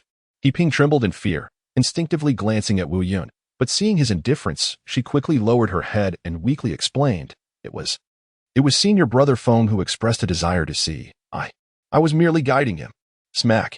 The sharp sound of a slap echoed. Yiping was forcefully knocked to the ground, clutching her cheek as tears welled up, helplessly gazing at Wu Yun. How audacious. What senior brother? The woman in green grew even more brazen, nearly poking Yiping in the nose with her finger. Who do you think you are, mingling with outsiders? I suspect you are conspiring with them. Another woman beside her shot a cold glare at Wu Yun, directing her ire towards him. You, lurking about in such a disheveled manner. Who exactly are you? Do you possess a pass? Trespassing in the Baiyun sect without authorization will result in your expulsion within 3 breaths. Or I will summon the enforcers to deal with you. Are you from the Floating Cloud Hall? Wu Yun tilted his head, his tone flat. None of your concern. Leave now. On the ground, Yiping, with a quivering voice, added, Senior brother, they are, from Qingfeng Hall. Seeking death. Wu Yun's gaze turned icy, uninterested in further dialogue. His body surged forth with a speed that far surpassed their comprehension. Smack, smack. 2 sounds resonated almost simultaneously. The leading woman was sent flying like a rag doll, crashing violently onto the stone pavement 3 meters away. The other woman, caught off guard, received a slap that rendered her unconscious before she could react. The previously silent male disciple's expression shifted dramatically. You reckless fiend. How dare you create chaos in the Baiyun sect? Call 4. Bang. His furious roar was abruptly interrupted by a dull, jarring impact that resonated ominously. A heavy palm from the dark cloud struck fiercely against his chest, accompanied by the unmistakable sound of cracking bones. Blood gushed from the male disciple's mouth, as if he had been struck by a battering ram, sending him flying off the ground, his back colliding violently with a sturdy stone pillar in the corridor, producing a sound that sent chills through the bones. He then crumpled to the ground like a broken doll, blood oozing from his mouth and nose. Teetering on the brink of life and death, silence reigned. Just a fleeting moment later, boldness, audacity. 2 thunderous shouts reverberated like a clap of thunder. 2 figures clad in black, exuding a fierce aura, emerged like phantoms from the nearby structures, their finely crafted steel spears whistling through the air, lunging toward the throat and heart of the dark cloud like venomous serpents. The glinting tips of the spears bore down with an intimidating chill. Just as the shimmering tips were a mere 10 centimeters from the dark cloud's vital points, a gust of wind lifted his disheveled hair for an instant. The dark cloud stirred. Calmly, he raised the item he had been clutching, a dark red identity jade token. At the same time, a cruel, blood-soaked smirk curled at the corner of his lips. That smile seemed to taunt. Dare to move against me? Try it. With a hum, the two spears trembled violently, as if they had collided with an invisible barrier, abruptly freezing before the dark cloud. The two black-clad attendants, upon recognizing the swirling cloud patterns and the glaring personal insignia on the token, felt their pupils constrict to pinpricks, their faces drained of color, overwhelmed with terror. In a flurry of panic, they hastily reined in all their strength and retreated in haste. Chapter 29. Deserving punishment. The dark crimson identity jade pendant hung casually at Wu Yun's waist, the wooden surface simply engraved with the three characters Feng Hanyue. Unassuming. Yet it bore an invisible brand that radiated an unsettling pressure. A deacon of the sect? In the presence of ordinary disciples, he could flaunt his authority. But before a direct disciple of the Grand Elder, especially after having offended him, he instantly became as humble as dust. The dozen or so disciples of the Baiyun sect, upon recognizing the pendant, appeared as though they had been grasped by the throat. Weapons clattered as they were sheathed, heads bowed, their gazes frantically darting about. Too afraid to breathe, lest they draw attention, Wu Yun remained expressionless, too indifferent to spare even a glance, as he strode towards the gates of the alchemy pavilion. He Ping, clutching her swollen cheek, dared not delay, hastily jogging to catch up. Behind them, hushed whispers filled the air, thick with tension. When did this happen? The Grand Elder of the Floating Cloud Hall has taken a direct disciple. It seems it was yesterday, when the Grand Elder returned. He was accompanied by a stranger. Suddenly, Wu Yun halted. Without turning around, his frigid voice resonated clearly in every ear. Chilling to the bone, did I permit you to speak? Did I allow you to move? The disciples stiffened instantly, their heads bowing even lower. Fixated on the tips of their shoes, cold sweat soaking through their backs. They were as silent as the grave. A direct disciple could easily take their lives outside the sect. They could vanish without a trace, ultimately reduced to a cold name marking an unexpected death in the sect's records. Upon entering the alchemy pavilion, the ancient furnace exuded the rich aroma of medicinal herbs. Wu Yun presented his waist token to the on-duty elder. The elder, with his grizzled brows slightly raised, took the jade pendant and examined it meticulously, verifying the internal prohibitions. Once satisfied, he stroked his beard leisurely and remarked, "Oh, a new disciple of Elder Bai. Xiaolu, take him to collect his monthly allocation." "Yes." A young disciple of the alchemy pavilion promptly responded. Soon, several small jade vials were presented before Wu Yun. The disciple respectfully reported, "Brother Feng, according to your direct disciple status, your monthly allocation consists of 10 blood vitality pills, 3 blood nourishing pills, 1 essence refinement pill, along with a portion of low-grade beast blood essence, all contained within this storage pouch. Please take a look, brother." Wu Yun accepted the vial and weighed its contents. The blood vitality and blood nourishing pills were basic fare, while the essence refinement pill held some intrigue, being a means to enhance the quality of refined blood. As for the beast blood essence, a single drop encapsulated within a special jade orb, he could faintly sense the vigor contained within even through the vial's wall. A splendid treasure. This item was undoubtedly a top-tier supplement for him at present. Just as a satisfied smile began to form at the corners of his mouth, it quickly darkened. He raised the vial before the young disciple and shook it, producing a crisp clink. "Is this all?" His tone was laced with unmistakable dissatisfaction. The young disciple's face contorted in distress as he hastily bowed, saying, "Senior brother, please do not be angry. The sect's distribution is fixed, and I truly lack the authority to give you more. Would it be possible for you to return next month? Or perhaps consult Elder Bai?" "Oh." Wu Yun emitted a nonchalant snort, directly stowing the bottle in his embrace before turning to leave. Not enough. Far from sufficient. This meager offering could scarcely compensate for the single drop of vital blood he had lost. He Ping shrank her neck, acutely sensing Wu Yun's displeasure, and cautiously followed behind, not daring to utter a word. Upon exiting the pill pavilion, the dozen or so disciples, standing like sickly chickens, remained in place, punished. 2 female disciples, who had been struck by Wu Yun, struggled to stand, their faces marked with clear handprints and fear, trembling amongst the crowd. As for the male disciple, gravely injured and unconscious, he was likely carried away for urgent care. Wu Yun did not spare them a glance, striding directly towards the disciples' quarters of the Floating Cloud Hall. He Ping followed him to the entrance archway of the disciples' quarters, wisely halting outside. As Wu Yun stepped through the arch, he suddenly paused, turning around. causing He Ping's heart to leap into her throat. "What is your name?" Wu Yun seemed to have genuinely forgotten. He Ping promptly reintroduced herself, her tone laced with a hint of subtle flattery. "Senior brother, in response to your inquiry, my name is He Ping. You may call me Xiao Ping." Wu Yun's gaze swept over her, as though assessing the worth of an object, before he spoke directly. "Come in with me to my room." "Yes." He Ping's heart raced, a surge of indescribable excitement washing over her as she quickly lowered her head and followed him inside. The residence of the direct disciples of Floating Cloud Hall was indeed more splendid, a luxurious two-story loft with a small parlor. The furnishings remained sparse, consisting solely of essential wooden beds, tables, and chairs. Wu Yun showed no inclination to enhance the accommodations. Once the door closed, isolating them from the outside world, Wu Yun turned, looking down at the anxious and uneasy He Ping. "What is your cultivation level?" Returning to senior brother. "I am currently at the blood refinement stage, with my blood circulation perfected, and I am attempting to condense my first drop of vital blood." Wu Yun's expression remained indifferent, as if discussing the weather. "I shall grant you an opportunity. Go fetch a few inner gate disciples at the spirit manifestation stage for me." He Ping's face paled, her legs nearly buckling as she trembled. "Senior brother, but they are all inner gate disciples. I am merely an outer gate disciple. I lack even the qualification to speak with them. I dare not." "Useless." Wu Yun's gaze turned icy. "Incompetent wretches, be gone." An invisible pressure enveloped her, causing He Ping's knees to buckle as she fell to the ground, a tempest of fear and yearning for support raging within her. Ultimately, the latter triumphed over her trepidation. She gritted her teeth and looked up, speaking hastily. "Senior brother, if I could use your name, I might be able to try. Otherwise, speaking in front of those inner gate seniors would be akin to uttering nonsense. I know a few who often bully others." A flicker of intrigue crossed Wu Yun's lips. "Of course, you mentioned being bullied, did you not? Bring them all along." "Understood. Senior brother." He Ping felt as if a great weight had been lifted from her shoulders. "Do not call me senior brother. You are not worthy of being my junior sister." "Master." "My lord. Please leave." "Yes."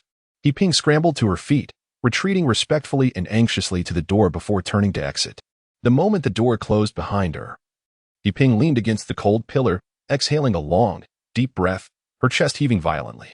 She raised her hand to cover her mouth tightly, but the frantic joy in her eyes could no longer be suppressed, her lips curving into an ecstatic smile.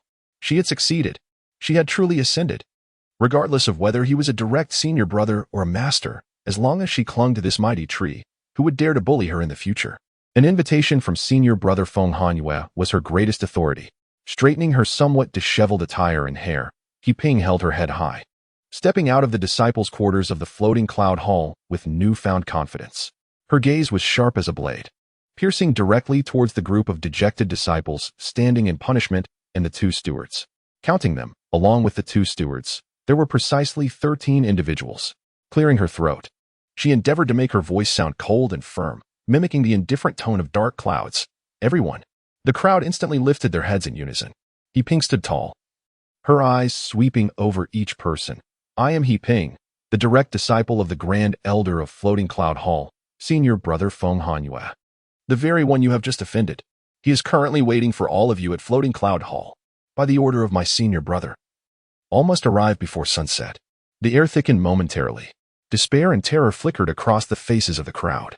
The two stewards at the forefront wore particularly grim expressions, exchanging glances that reflected their bitterness. "Yes, yes." A few hesitant voices echoed from the crowd. "We shall go at once," another steward rasped in response. Just as the group prepared to shuffle away in defeat, one of the older stewards suddenly approached He Ping swiftly, discreetly slipping a hard object into the waistband of her garment while turning away. Simultaneously, his eyes, filled with pleading and a hint of desperation, fixed on her intently. He Ping's body stiffened slightly, her brow furrowing, but she did not react immediately. She feigned calm as she watched the group move step by step towards the depths of Floating Cloud Hall. Once their figures vanished beyond the gates, He Ping quickly scanned her surroundings, ensuring no one was watching, and swiftly reached into her waistband. When her fingers brushed against the small, smooth pill that exuded a faint, sweet warmth, her heart nearly leaped from her chest. Beast, blood, essence. This was a cultivation treasure that inner disciples had to save and scrimp for. Something that outer disciples could not hope to obtain even after completing 100 low-level tasks. Pure essence that could be absorbed for cultivation. Far superior to any mere pills. Her fingers trembled slightly with excitement. Is this the taste of power? Outside room number 3 in Floating Cloud Hall. 13 individuals stood in neat rows before the tightly shut door. The leading steward inhaled deeply, striving to steady his trembling voice. Senior brother phone. Disciples. Today we have committed numerous offenses deserving of death 1,000 times over. We implore you, senior brother, with your magnanimity, to impose a heavy punishment upon us. The others echoed in a state of trepidation. From within the room came a voice, cold and indifferent. Enter. 13 individuals approached the door with the trepidation akin to that of visiting a grave. Upon entering, they beheld Wu Yun seated upon the sole wooden chair in the hall. His gaze is sharp and frigid as ice, surveying the group of sinners who had dared intrude. The atmosphere in the room was stifling, heavy with dread. Suddenly, Wu Yun slammed his hand onto the table beside him. The sound reverberated like thunder, exploding in the hearts of the gathered. On the very first day I arrived at the sect, Wu Yun's voice was not loud, yet it bore a chilling intensity, each word striking like ice upon their hearts. I have already displayed my insignia, and you still dare to brandish your weapons against me? Leaning slightly forward, his eyes fixated on them like a predator eyeing its prey. If you linger any longer, will you dare to sever my head and use it as a ball to kick around? The faces of the group turned as pale as parchment, their legs trembling uncontrollably, nearly causing them to collapse. The two stewards were drenched in sweat, hastily clasping their fists, their voices trembling. We would never dare. Senior brother, forgive us. We were blind to our folly, deserving of death 1,000 times over. We beseech you. We implore you to impose a heavy punishment, granting us a chance for redemption. They understood all too well. Offending an elder might result in a mere scolding or a token punishment, but to offend a vengeful, esteemed direct disciple? From then on, within the Baiyun sect, one would have to sleep with one eye open. Wu Yun regarded their fearful countenances with satisfaction, a smirk tugging at the corners of his mouth. Since you have erred, do you think merely acknowledging your mistake suffices? Do you consider me, Feng Hanwei, an easy interlocutor? The kneeling figures lowered their heads even further. This situation was dire, extremely dire. Wu Yun tapped his fingers against the armrest, proceeding slowly yet exuding immense pressure. My master, Elder Bai of the Floating Cloud Hall, is already aware of this matter. His words struck like a bucket of cold water thrown into hot oil, igniting the deepest fears within them. If the Grand Elder knew, then they were surely. Senior brother, have mercy. Senior brother, spare us. Senior brother, your magnanimity, we beseech you. The cries of desperation erupted, heads bowing fervently as if pounding garlic. Fear had seized them utterly. At the apex of their despair, Wu Yun raised a hand, silencing the din. His voice imbued with a cruel semblance of mercy, considering it is your first day in the sect. I am disinclined to scrutinize you too harshly. A collective sigh of relief washed over them, as though they had grasped a lifeline, their eyes fixed upon him with pleading anticipation. However, Wu Yun's next words plunged them back into the abyss of despair. Here is the deal. Each of you shall offer me a drop of your essence blood, as a token of respect to my master, to appease his temper. His demand was delivered nonchalantly, as if requesting not their lifeblood, but merely a blade of grass from the roadside. Essence blood. A voice gasped in disbelief. Senior brother. We are merely at the essence realm, and have yet to refine our vital blood. The expression on Wu Yun's face instantly darkened, his gaze transforming into one of palpable menace. With a resounding slap, he struck the table. Bang. No vital blood. Very well. If you cannot produce the vital blood, then resort to elixirs, present inferior beast blood essence instead. If that proves insufficient, then offer something of value to compensate. He rose to his feet, towering over them, his voice as chilling as frost. What? A pack of blind curs, thinking they can simply murmur a few words and sweep this matter under the rug? If you fail to deliver, I shall have your eyes gouged out, left here to gaze upon me daily, until you remember. Chapter 30. A lesson to the monkeys. A heavy silence enveloped the small hall, as the demand for blood compensation loomed like a colossal stone upon the hearts of everyone present. Blood essence. This was the lifeblood of cultivators at the mortal realm. One black-robed steward wrestled with his inner turmoil more fiercely than the others. After decades of arduous effort, he had clawed his way up to the steward position, relishing the privilege of managing inner sect disciples, enjoying a steady income while coasting on the job. To be demoted back to the inner sect due to today's incident, or worse, would render decades of hardship into mere vapor. He could not afford to lose his status. A flash of agony and resolution flickered in his eyes as he gritted his teeth. A droplet of blood. thicker than ordinary blood and glimmering with a jewel-like dark red sheen, slowly oozed forth. "Brother," he exclaimed, "I am blind to my own ignorance." The steward, suppressing the weakness brought on by the loss of his blood essence, gazed with a hint of pleading. "To receive your guidance today is a stroke of fortune for us. If such audacity were to occur outside the sect, I fear you could take my life with a mere flick of your wrist." A trace of greed imperceptibly flashed in the eyes of the clouded figure, who discreetly produced a jade vial to securely catch the droplet of blood. A satisfied smirk curved upon his lips. "Ah, you are wise. If you encounter dire troubles within the sect in the future, come find me, and I shall assist you as deemed appropriate." The steward's heart brightened, the weight upon it lifted significantly, and a flicker of fortunate serendipity surged within him. He quickly clasped his fists and spoke with utmost reverence. "Thank you for your guidance, brother. I shall forever remember your great kindness." With one taking the lead, another steward and 3 inner sect disciples, despite the anguish of shedding their precious blood essence, were compelled to grit their teeth and force out their invaluable offerings. Each droplet seemed to siphon a fraction of their vitality, their faces paling at a noticeable rate. The remaining disciples scrambled to produce any valuable pills they possessed. One young girl, searching her entire being, found only a few basic blood-replenishing pills, her eyes brimming with tears as she knelt helplessly on the ground. The clouded figure surveyed the crowd with an air of magnanimity, as if bestowing a favor. "Everyone." His tone suddenly softened, tinged with insincerity. "Today marks our first encounter. Recognizing one's mistakes and seeking to amend them is a noble act. I, Feng Hanyue, acknowledge this bond."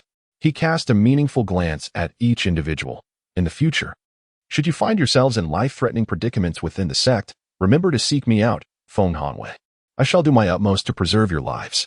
This declaration of protection, laden with strong implications, served as a potent tonic, instantly soothing the fearful and wounded hearts of the assembly, especially those who had relinquished their blood essence. They were overwhelmed with gratitude. "Thank you, brother, for your immense generosity. Your magnanimity has won our hearts. We shall not trouble you again." "Excellent." The clouded figure laughed heartily, appearing as if the fearsome deity from earlier was a mere illusion. "You may disperse now. It is time for me to cultivate." "Yes." The crowd, as if granted a reprieve, bowed deeply and exited.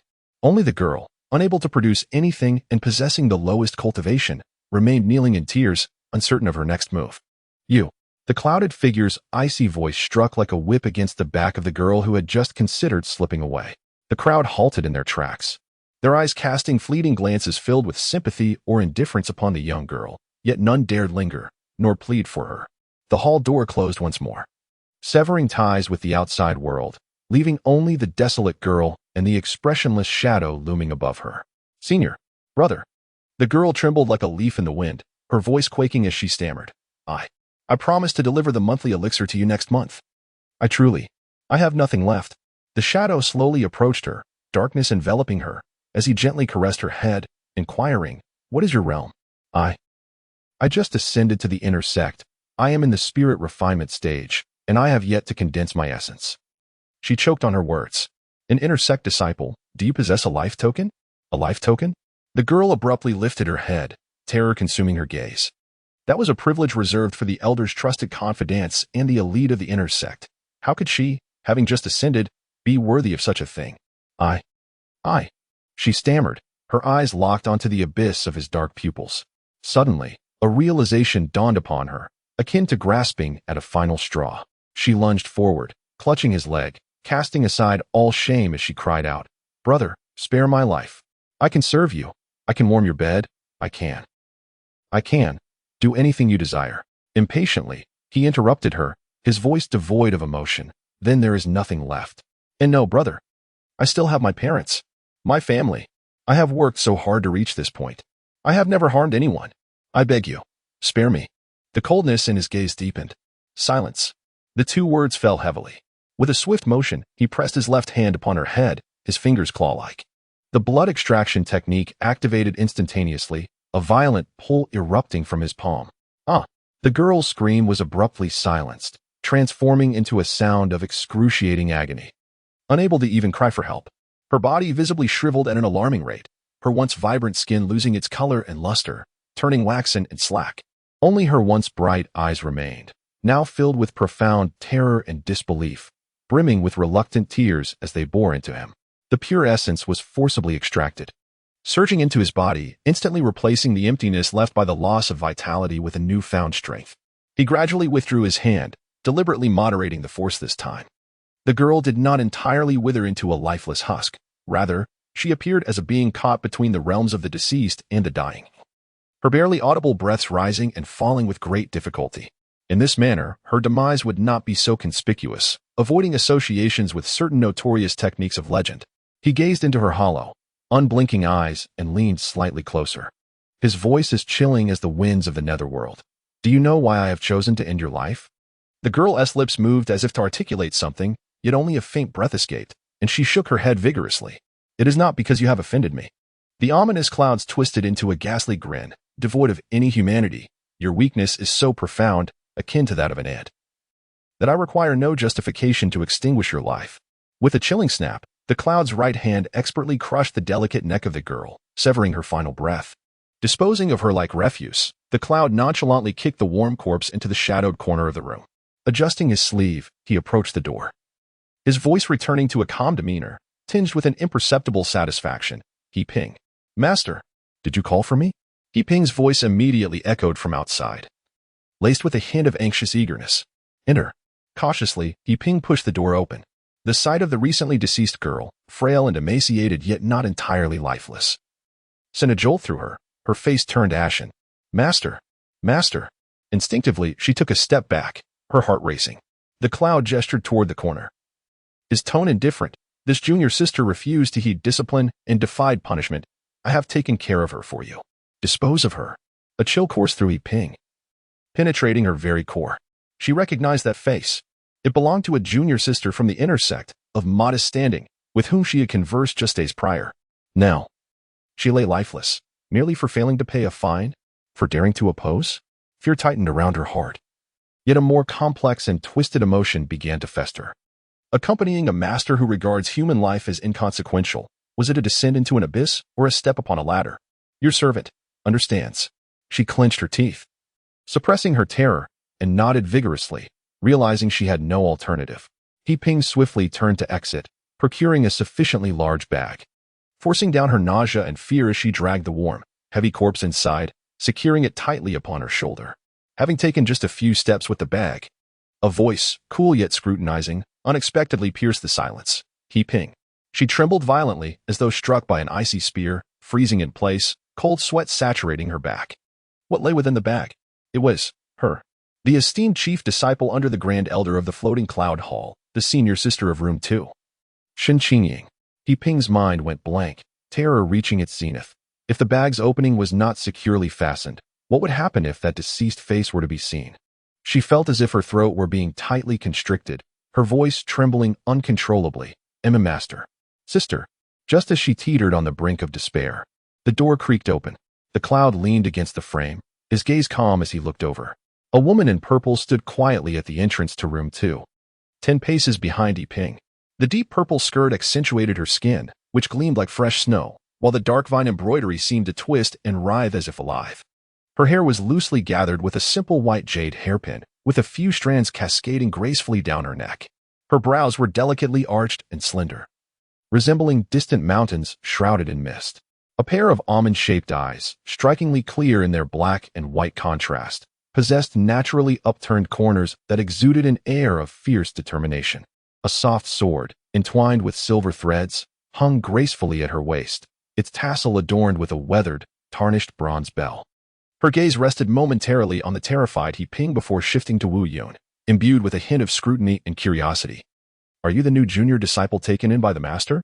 Wu Yun replaced her expression with a gentle, innocuous smile. Greetings, senior sister. I am Feng Hanwei. She waved her hand towards He Ping, indicating for her to continue on her way. He Ping, too frightened to meet Shen Qingying's gaze, struggled to hoist her bag and hurried away as swiftly as possible. Shen Qingying's eyes followed the retreating figure of the flustered He Ping until she vanished from sight. Before returning to rest upon Wu Yun's face, she glided forward, coming to a halt just a few steps away from Wu Yun, her hands naturally falling to her sides. Exuding an air of ease, yet her formidable presence seemed to weigh heavily upon the atmosphere. I am your senior sister, Shen Qingying, she introduced herself, her voice clear and resonant. Your name is quite elegant, senior sister. However, your name seems somewhat unbefitting, Wu Yun remarked, spreading her hands in a display of helplessness. It was given by my parents.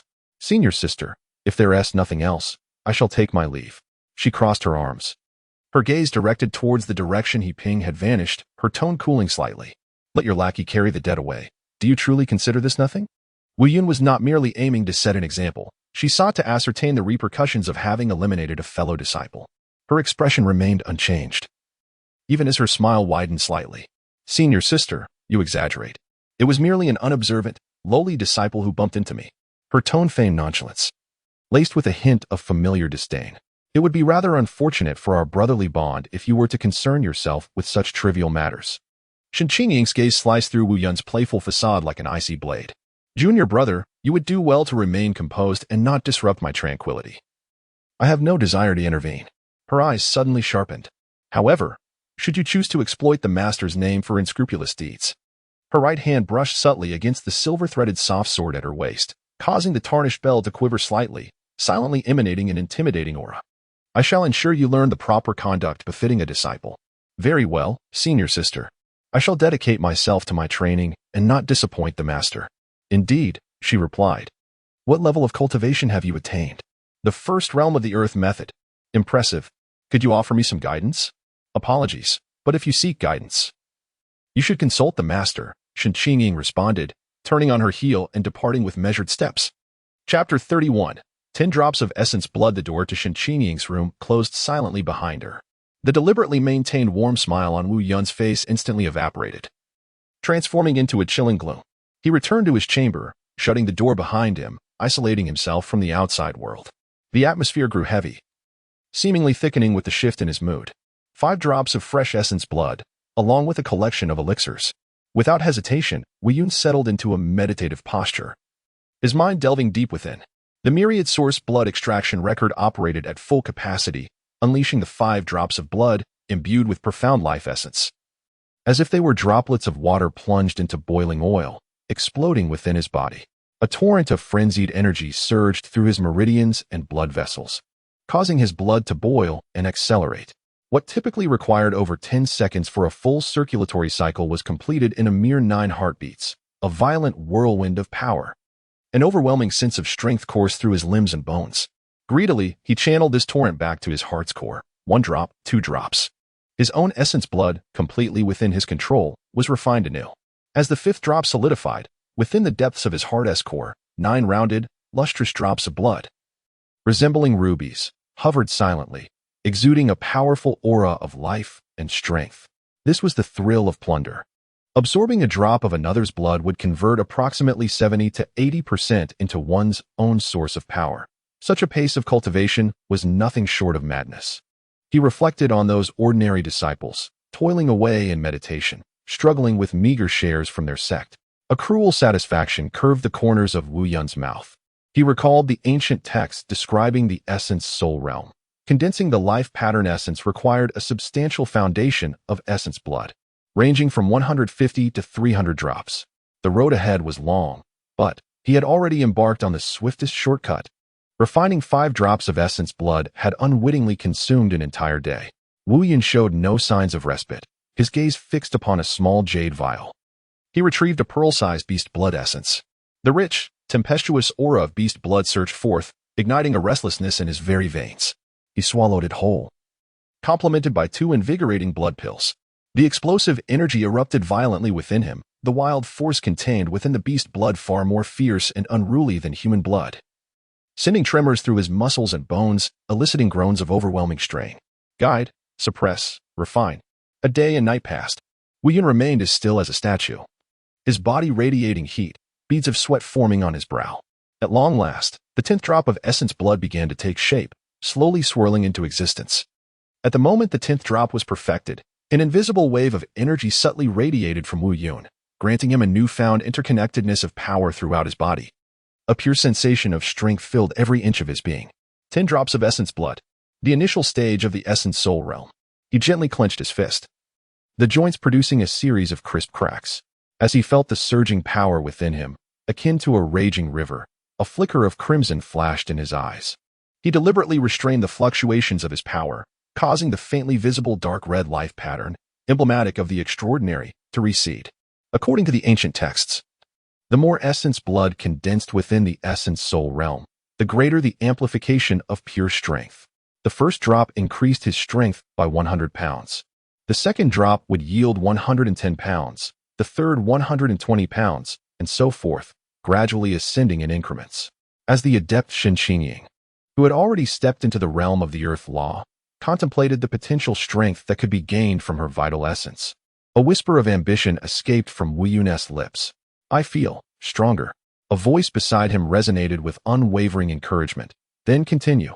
Become even more formidable. At any cost, by any means necessary." Indeed, Wu Yun's gaze deepened with determination, a bold idea taking root within him. Suddenly, a knock at the door shattered the hushed murmurs between him and the illusion of the little fish. "Who is it?" A surge of anger ignited within him as he sprang to his feet, flinging open the door with fervor. There stood Shen Qingying, leaning against the doorframe, observing Wu Yun's furious demeanor with a raised eyebrow. "Is it truly necessary to be vexed over a mere knock? If you were an ordinary disciple, would you not have sent them flying with a single strike?" Wu Yun cast his eyes downward, replying, "Senior sister, I was in the midst of my cultivation." "Oh, my apologies for interrupting your training," Shen Qingying replied dismissively, tossing a bamboo scroll in his direction. "Your task has been assigned by the master. The sect's regulations dictate that you must undertake it. Review it yourself." With that, she turned without hesitation and departed. The task had originally belonged to her, deemed too trivial to warrant her presence. With a scowl, Wu Yun unrolled the scroll he retrieved. Task: eliminate the malevolent beast.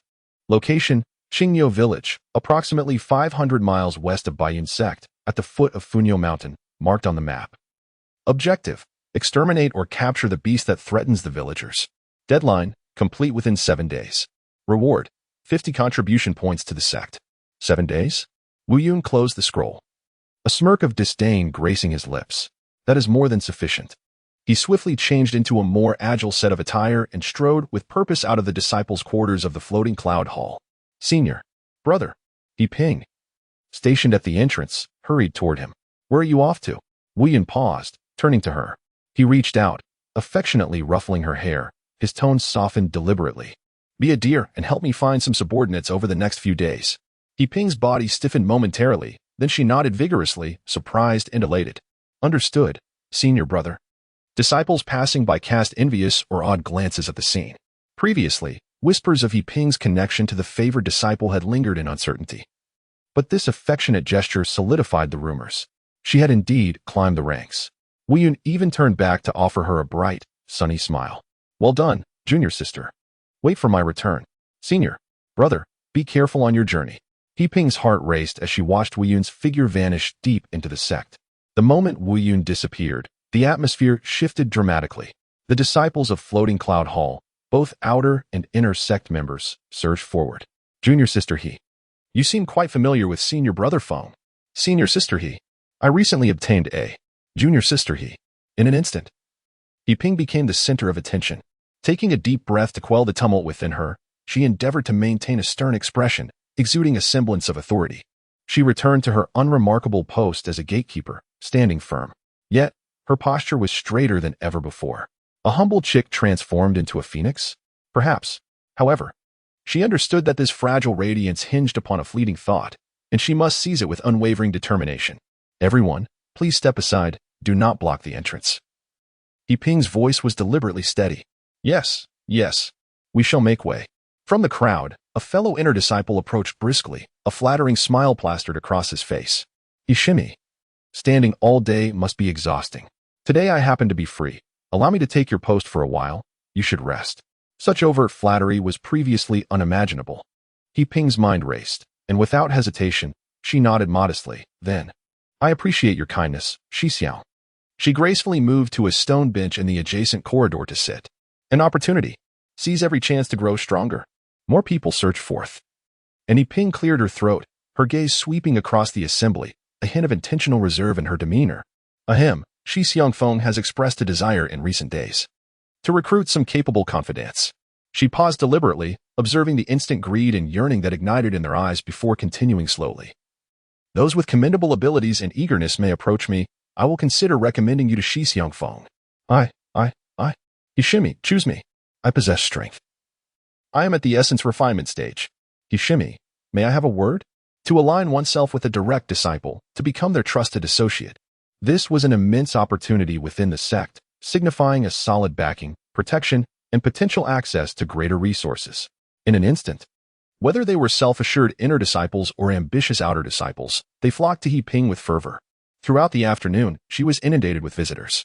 Upon returning to her modest servant quarters, she gazed at the small pile of jade vials exuding the fragrance of medicinal herbs and several pieces of beast blood essence sealed in special jade, her breath quickening. Her trembling fingers brushed against these resources that had once seemed unattainable, yet her gaze bore no trace of intoxication. Rather, it was strikingly cold. To grow stronger was the fundamental necessity for survival. Moreover, she must maintain her connection with the looming clouds. A portion of these resources must be offered as tribute to him, to demonstrate her worth. Lastly, and most importantly, He Ping's fingers gradually clenched around a beast blood essence still warm to the touch, her nails nearly embedding into the jade shell. She must grow stronger in secrecy. Her shoulders began to tremble uncontrollably. I must grow stronger. A raspy voice forced its way from her throat. I must grow stronger. A suppressed, eerie chuckle echoed within the empty quarters, transforming into a series of frenzied, ambition-laden gasps. She inhaled deeply, forcing her contorted expression to settle. Ultimately, from those she encountered today, she identified 10 inner disciples of commendable strength who appeared to be the most discerning of the moment.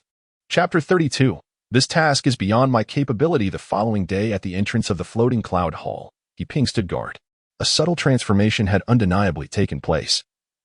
The inner disciples passing by her side no longer regarded her with indifference or disdain, but instead bore a hint of almost imperceptible respect, with a few even smiling and nodding in greeting. After merely half a stick of incense, an inner disciple approached swiftly, a smile adorning his face. Sister He, you've worked hard. Allow me to take over for a while. He Ping nodded slightly, graciously accepting this kind gesture. In Qingyo village, 500 miles away, dark clouds raced like the wind, and in the blink of an eye, the distance was traversed, as the acrid smoke at the village entrance had yet to dissipate. Amidst the scene of devastation, a middle-aged man, his face smeared with soot and streaked with tears, stumbled forward. Immortal Master, you have finally arrived. That monster has slaughtered half of our village's population. I implore you to save us. It was the village chief, Zhao Fu. The task from the White Cloud sect. Is it you who seeks assistance? The tone of Wu Yun was indifferent, his gaze sweeping over the ruins. Yes. I beseech the Immortal Master for help. Zhao Fu knelt. What kind of monster is it? A giant tiger with a single horn upon its head, fierce in appearance. Its roar is like thunder. Fear filled Zhao Fu's eyes. Understood. Wu Yun shook off his hand. His voice devoid of any emotion. Lure it into the village. I will slay it. Yes. He promptly set about organizing the plan. Slaughter a cow. Use the strong scent of blood as bait to draw the tiger out of its lair. The surviving robust villagers trembled as they picked up bows and arrows, concealing themselves amidst the still standing, though partially collapsed, structures. As the sun dipped below the horizon, the chill began to rise. Wu Yun stealthily ascended to the highest point of the roof with the best vantage. The night deepened like ink. The heavy thuds of footsteps drew near, each step causing the remaining beams of the dilapidated houses to tremble and dust to fall. The moonlight, pale and ghostly, outlined the immense silhouette of a beast. A gigantic creature. Its size far surpassed that of an adult elephant. The moonlight flowed over its rough, rock-like scales, the most striking feature being its horn that gleamed with a chilling light. Its beastly eyes glowed a ghostly green, the mere opening and closing of them instilling a deep-seated fear. Wu Yun, concealed in the shadows, slightly narrowed his pupils. Is this truly the ferocious beast that the sect believes a refined spirit realm practitioner can handle alone? Ignoring the surrounding debris and corpses, he slowly approached the pile of dead cattle. Before him, the cow appeared as diminutive as a puppy. It lowered its head, effortlessly picking up a blood-soaked chunk of beef. The horrifying sound of crushed bones and flesh echoed, sending chills through the onlookers. Release the arrows. Zhao Fu signaled. Whoosh, whoosh, whoosh. Dozens of bamboo arrows shot forth from all directions. However, upon striking the layer of scales as tough as fine iron, they merely produced a pitiful clatter, snapping and falling away. Roaring, the horned tiger let out a wrathful howl. A true roar that shook the mountains and forests. Visible ripples in the air erupted violently. the sound waves crashing against everyone's eardrums. The small village, resembling a wasteland, trembled anew. The remaining window frames, tiles, and stoves were instantly shattered by the sonic waves. The anguished cries of women and children were utterly drowned out. The remaining patience of the colossal beast was completely ignited, and its gigantic form erupted with a terrifying agility that belied its size, crashing towards the nearest low dwelling struck by arrows like a rampaging siege hammer. The ground shook violently, debris flew, wooden beams shattered, and the screams within ceased abruptly. A conflagration of blood and dust soared into the sky. Its massive paw descended, trampling several fleeing villagers into mere pulp, while its robust tail swept across, causing a precarious courtyard wall to collapse. Even a terrified child's cries were snatched by its enormous maw, effortlessly extinguishing that flicker of life. "Master, save me. Where is the master? Has he fled? Heavenly Cloud Sect. Damn you, immortal. May you suffer a terrible fate. Run. Escape quickly." The cacophony of wails, curses, and pleas mingled with the sounds of bones shattering and houses collapsing. Dark clouds loomed over the rooftops, trembling beneath the weight of the giant tiger's charge. The overwhelming roar resonated within him, causing every drop of his essence to quiver with unease. He pressed himself against the shadow of the rooftop, beginning to stealthily retreat. Death brings peace. What task would merit my involvement? A cold smile curved upon his lips. Better to not be disturbed again. He melted into deeper shadows, his toes lightly touching the remnants of walls, gracefully leaping towards the rear of Qingyo village, leaving behind the hellish inferno and anguished cries. As the final wails within the village faded into eerie silence, only the sound of the giant tiger's belt remained. At that moment, a figure descended from the heavens. Demonic beast, meet your end.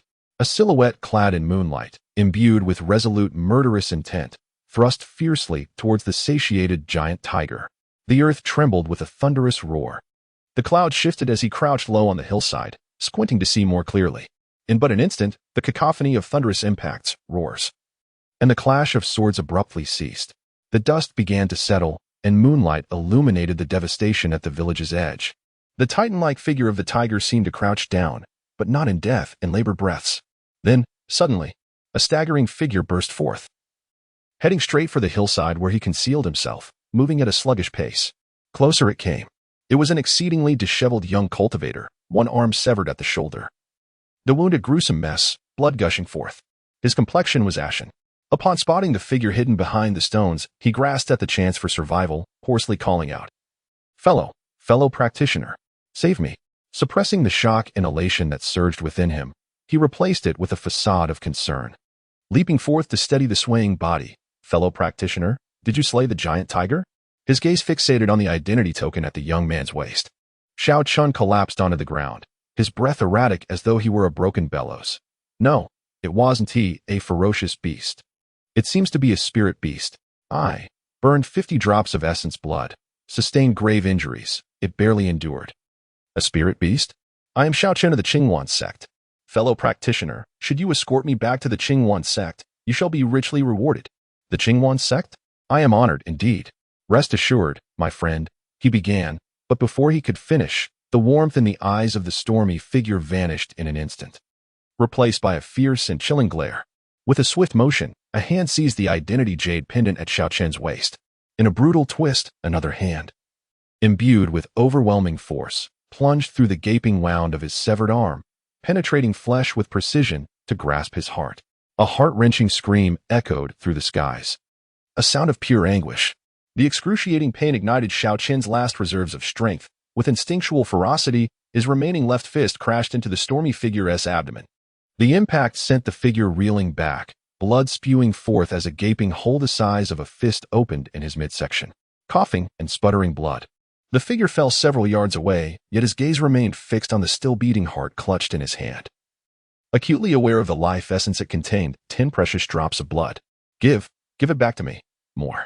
With the last vestige of his strength, Xiao Chun, using his single arm, dragged himself toward the stormy figure, leaving a trail of blood in his wake. His willpower terrifyingly resolute. Is the heart still alive outside the body? The shock in the stormy figure's eyes morphed into deeper greed and trepidation as he clutched his wound and turned to flee. At that moment, a terrifying roar shattered the air. A fearsome tiger's roar shook the earth, heralding the approach of a colossal beast racing toward the hillside. "Friend, save me. I will give you all my blood." Please, save me. Xiaochen, overwhelmed by the impending doom, cried out in desperate anguish towards the fleeing figure.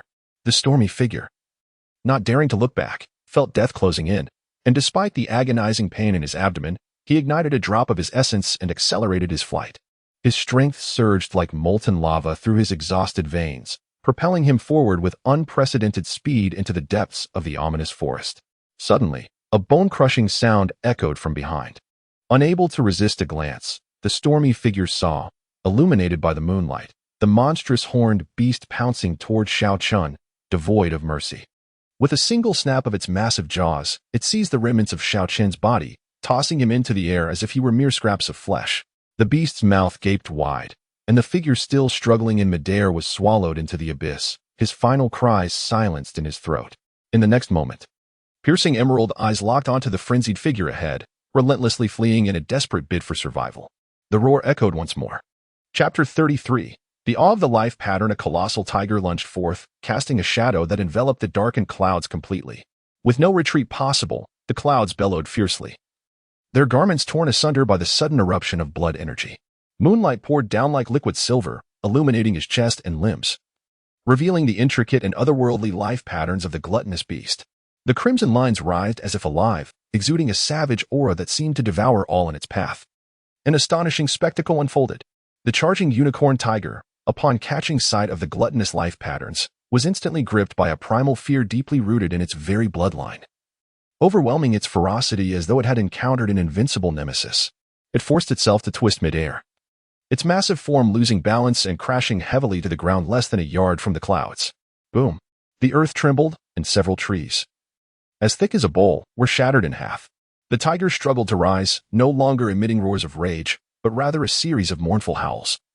Almost wailing in despair, it tucked its tail tightly and curled its immense frame, daring not to cast another glance at the clouds, resembling a lost dog. It fled into the depths of the pitch-black forest with frantic haste, its speed surpassing that of its initial approach. The clouds stood rooted in place, their chest heaving violently, the gluttonous life patterns subtly rising and falling with each breath, akin to a dormant beast of ferocity. This sudden reversal filled him with an overwhelming euphoria. Fear. The spirit beast was indeed afraid of the life patterns. In that moment, the second power of the life patterns dawned upon him. Firstly, bloodlock of the same rank. Secondly, domination over all beasts. Where are you going? In a frenzy, he thoughtlessly pursued after it. The mournful howls of the great tiger echoed from deep within the forest ahead. It had been utterly terrified, fleeing for its life while involuntarily releasing its bowels, the pungent stench wafting through the night air. Puff. After pursuing for several dozen paces, the cloud slipped, stepping forcefully into a warm, sticky pool of excrement. Damn, he muttered in disgust, forced to halt. The unicorn tiger had reached its utmost speed, vanishing into the depths of the forest within mere breaths. He could not catch up. Standing amidst the foul odor, the cloud's chest heaved. Although disheveled, this venture had yielded results beyond expectations. The secret of the life patterns had begun to unveil itself. Buzz, the identity token of the Qinghuan sect in his hand, shimmered softly under the moonlight. Similar in material to his own Insect token, a plan swiftly took shape. Return to Qingyo village. The ruins lay silent, an eerie stillness pervading, with only the lingering scent of charred remains and a heavy stench of blood. The clouds surveyed their surroundings coldly, changing into a set of coarse garments. Crack. He obliterated the last shred of evidence that could reveal the truth. Then, he lifted the corpse of a middle-aged man, propping it against a broken wall. He positioned himself beside his father's body, burying his head deeply into the blood-soaked earth, concealing his sharpness and gloom, leaving only boundless sorrow and weakness. He patiently awaited. Tweet. At the break of dawn, a piercing bird call shattered the profound silence. A colossal bird, radiating a vibrant azure luminescence and boasting wings broad enough to overshadow 3 houses, descended with the force of wind and thunder. Upon its back stood 2 venerable elders, their hair and beards as white as snow, their faces a stern shade of iron, leading a throng of over 30 disciples from the Qinghuan sect. Their expressions etched with sorrow and a thirst for vengeance. The breath of Chun'er ultimately dissipated here. The foremost elder, Meng Cheng, swiftly approached a dark cloud that knelt beside a crumbled wall, his eyes sharp as a hawk's, locking onto a figure. There are survivors. With a swift motion, Meng Chun was before the dark cloud, his voice stern. Who are you? Have you seen a young cultivator clad in a moonlit white robe, wielding a long sword? Father. Oh, father. Your death is so tragic. The dark cloud, known as Wu Yun, suddenly lifted his head, his face a chaotic mix of snot, tears, blood, and dirt. I am asking you a question. The elder beside Meng Chun furrowed his brow, intensifying his tone. I sob. My name is Wei Qingyo. I am from this village. My family is gone, my father. He's gone too? Meng Chun suppressed his grief and stepped forward. What transpired last night? Who committed these heinous acts? Clutching onto the hope of survival, Wu Yun, trembling with terror and rage, sobbed uncontrollably. It was the Baiyun sect. They're the ones. Last night, several immortals clad in Baiyun sect garments arrived, bringing with them a monstrous, white crane, larger than a house. It devoured people whole. Meng Chun and the other elder frowned deeply. Wu Yun pounded the ground in despair, tears streaming down his face. What wrong have we committed to deserve this? Brother Xiao was speaking beside my home, and upon witnessing the scene, he rushed to confront them, urging me to flee for my life. And then, Meng Cheng's voice trembled, laced with a sense of foreboding. They were utterly unreasonable. Those vile ruffians from the Baiyun sect struck without warning.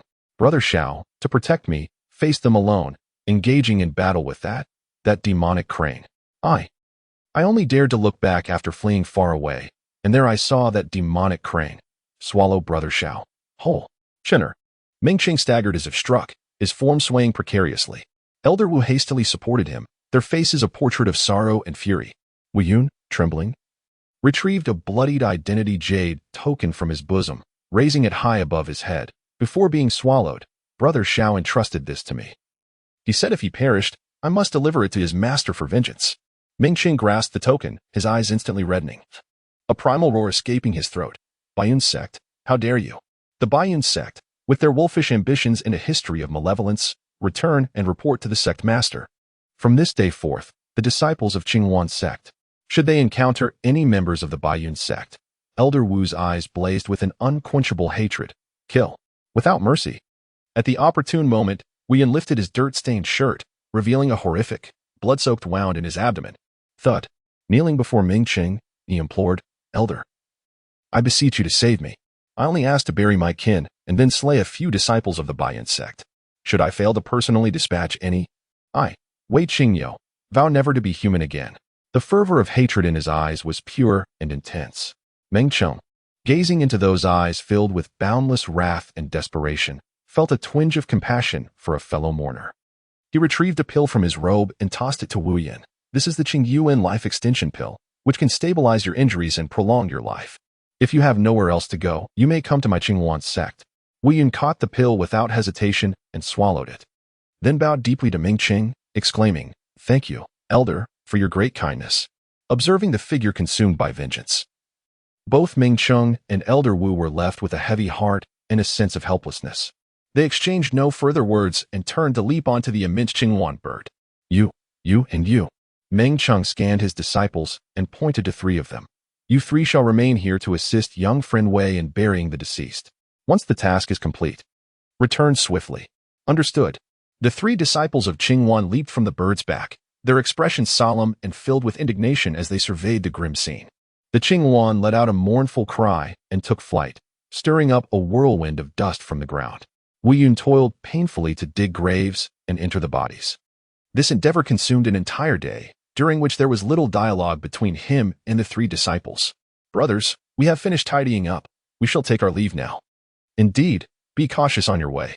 If you encounter any disciples of the Baiyun sect, do your utmost to eliminate them. I will remain here to guard the spirits. If you find yourselves overmatched, come back to this spot. Wu Yun feigned an air of authority.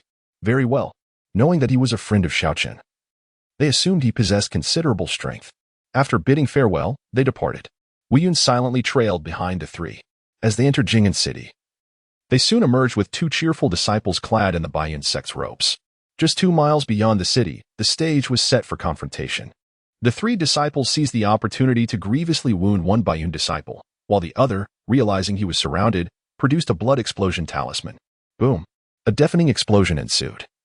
Leaving the Baiyun disciple sprawled on the ground, his body reduced to a gruesome mess.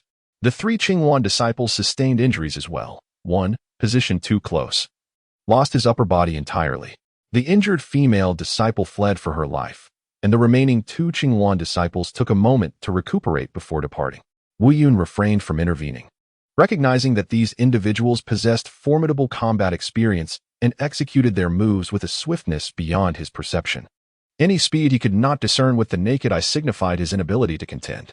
In the realm of martial arts, only swiftness cannot be overcome. In the afternoon, once Wu Yun confirmed that the Qingyuan disciples had left, he made his way back to the sect. Meanwhile, He Ping was still engaged in conversation with several disciples. Upon spotting Wu Yun's return, she hastily emerged from the crowd, exclaiming, "Senior brother, are you unharmed?" Wu Yun nodded. "Follow me." "All right." He led the way back to his room, ascending to the second floor, with He Ping following closely behind. On the second floor, there was a bathroom. He Ping hastily released the water, and while doing so, she said, "Senior brother, I have recruited 10 inner disciples for you, all of whom are fellow disciples at the spirit refinement stage. Once you have finished your cleansing, I can invite them in to meet you." Chapter 34. A subordinate's sacrifice. A subtle curve graced the corners of Wu Yun's lips as he nonchalantly discarded his blood-stained, filthy outer robe onto the ground. "Well done. It is entirely due to your esteemed presence that I command respect. Otherwise, my disciples would hardly deign to acknowledge me." He Ping responded with utmost reverence, swiftly filling a copper basin with warm, clear water and moistening a clean towel. Approaching Wu Yun with the basin, she inhaled deeply and began meticulously wiping away the blood from his body. When one must play the part of a servant, one must do so without pretense. Yet, when it is time to stand as a person of dignity, one can surely hold one's head high. Her movements were gentle yet precise, leaving no trace of blood crusted upon his shoulders, neck, or even the grime nestled between his fingers. After the warm, damp towel glided over his skin, she would occasionally use her fingertips to delicately brush away any lingering moisture. Wu Yun, with his eyes closed and his mind tranquil as still water, allowed her to attend to him. He Ping gradually knelt, carefully cleansing the blood-stained areas on his thighs and ankles. As the water dripped softly, she murmured, "Master, the disciples have also prepared some gifts for our meeting, which I have organized, including some essence of beast blood." Wu Yun responded with a low hum from his nasal cavity. He Ping subtly lifted her gaze, inadvertently meeting his, and her countenance shifted imperceptibly, a faint shadow crossing her cheeks. "Master, do you require my assistance?" Her voice dropped to a near whisper, barely audible. "Not necessary." Wu Yun's voice remained unwavering, his proximity to the woman eliciting a natural physiological response. "Allow them to enter shortly." "Yes, indeed." He Ping's heart eased slightly, yet a transient, indescribable emotion flitted across her mind. She swiftly rose, helping Wu Yun wash away the dust from his hair, and then gathered his damp locks into a simple cloth band, revealing his well-defined forehead. Once this was accomplished, she lowered her head and quietly retreated downstairs. As she descended, a particular image flashed in her mind. That seemed rather too. Instinctively, she raised her delicate, fair wrist, a subtle shiver coursing through her. Wu Yun donned a sleek, dark silk robe, approaching the mirror. The reflection revealed a man with neatly arranged hair, a smooth forehead, and, coupled with his somewhat pallid complexion and striking features, exuded an air of sharp elegance. "Little fish, would you be angry?" he mused, staring into the mirror with a deep, unusual tone. An ethereal shadow seemed to flicker within the reflection. "No. My heart can only hold space for you." A fleeting, morbid tenderness crossed his eyes. "You may share your bed with whomever you choose, but your soul must solely belong to me. Little fish, I love you." As the conversation concluded, the softness in his gaze dissipated, leaving behind an icy calm. He turned and made his way downstairs. "Senior brother?" He Ping's soft call coincided with her knock on the door. "Enter." She pushed the door open, and 10 disciples clad in inner door attire filed in, lining up behind her, their movements synchronized as they clasped their fists in salute. "Greetings, senior brother." Their voices rang out with conviction. "Do you all wish to follow me?" Wu Yun's voice was low yet imbued with an intangible weight. "Yes. We are willing to brave fire and water for our senior brother, without hesitation." 10 voices resounded in unison, their tones laced with a palpable, yet restrained excitement. 7 men and 3 women, their gazes aflame with fervor, evidently yearning for the chance to ascend to great heights. Wu Yun nodded. "Very well, I accept you. However, I must lay down a rule first, so let me clarify." The crowd held their breath. "I require a drop of your essence blood from each of you." His gaze swept across the assembly, as if it were a tangible force. The heads of the 10 disciples instinctively bowed slightly lower, the atmosphere thickening with tension. "A drop of essence blood." For any cultivator still in the spirit nurturing stage, this was a significant depletion of vital energy. A faint flicker of resistance and hesitation appeared among them. Wu Yun's voice grew even colder. Perhaps you think my demand is excessive? Consider this carefully. It is fundamentally no different from what you will owe the sect in 3 years. Handing over your essence blood is my way of accepting your pledge of loyalty. In the future, if you encounter difficulties or peril within the sect, who will assist you? If even I cannot prevail, who will wield your essence blood to seek help from the elders? Who will clean up after you? He paused, his gaze slicing through each youthful face like a blade. Of course, if any of you find this unacceptable and are unwilling to comply, you may withdraw from this door now, and I shall consider it as though nothing occurred. Withdraw? A chill ran through the hearts of the crowd. This was no mere withdrawal, but a blatant slap to the face of their senior brother. Akin to cutting off their own paths to survival. Who could guarantee that they would not meet an untimely demise upon leaving? Yet, Wu Yun's words carried an oddly rational undertone. Whether to stay or go, you must decide for yourselves. I shall allow you 10 breaths to contemplate. He Ping, retreating like a specter into the shadows, observed the scene of intimidation and deliberation with a tranquil gaze. 10 breaths passed swiftly. Very well.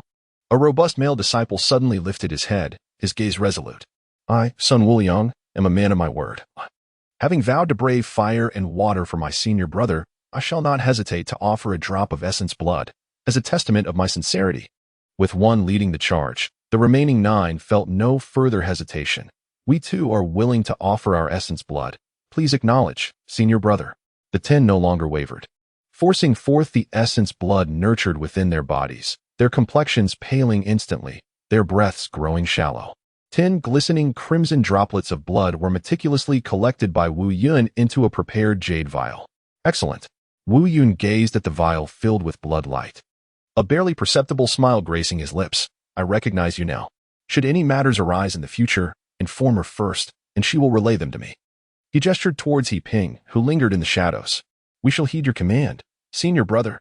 They each bowed and retreated, slightly unsteady.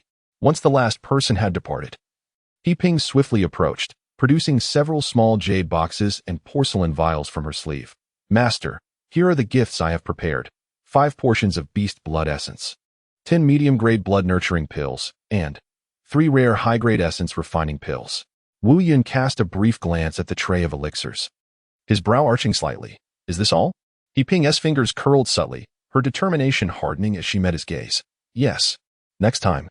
Wu Yun's voice was calm, yet weighted with gravity. Find a way to gather more. Understood. He Ping's throat quivered. You may leave now. Yes.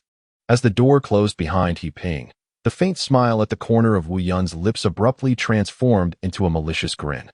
Without pause, he strode directly towards the room of the disciple who had been the first to offer blood, closest to his residence. He knocked on the door. Who is it? Came a slightly weary male voice from within. It is I. The door swung open immediately, revealing a young face striving to appear lively. It was Sun Wuliang. Senior brother? Please, come in. Wu Yun stepped into the modest yet relatively tidy disciple's quarters. Senior brother, please take a seat. What brings you here in person? Sun Wuliang hastily offered a chair within the room.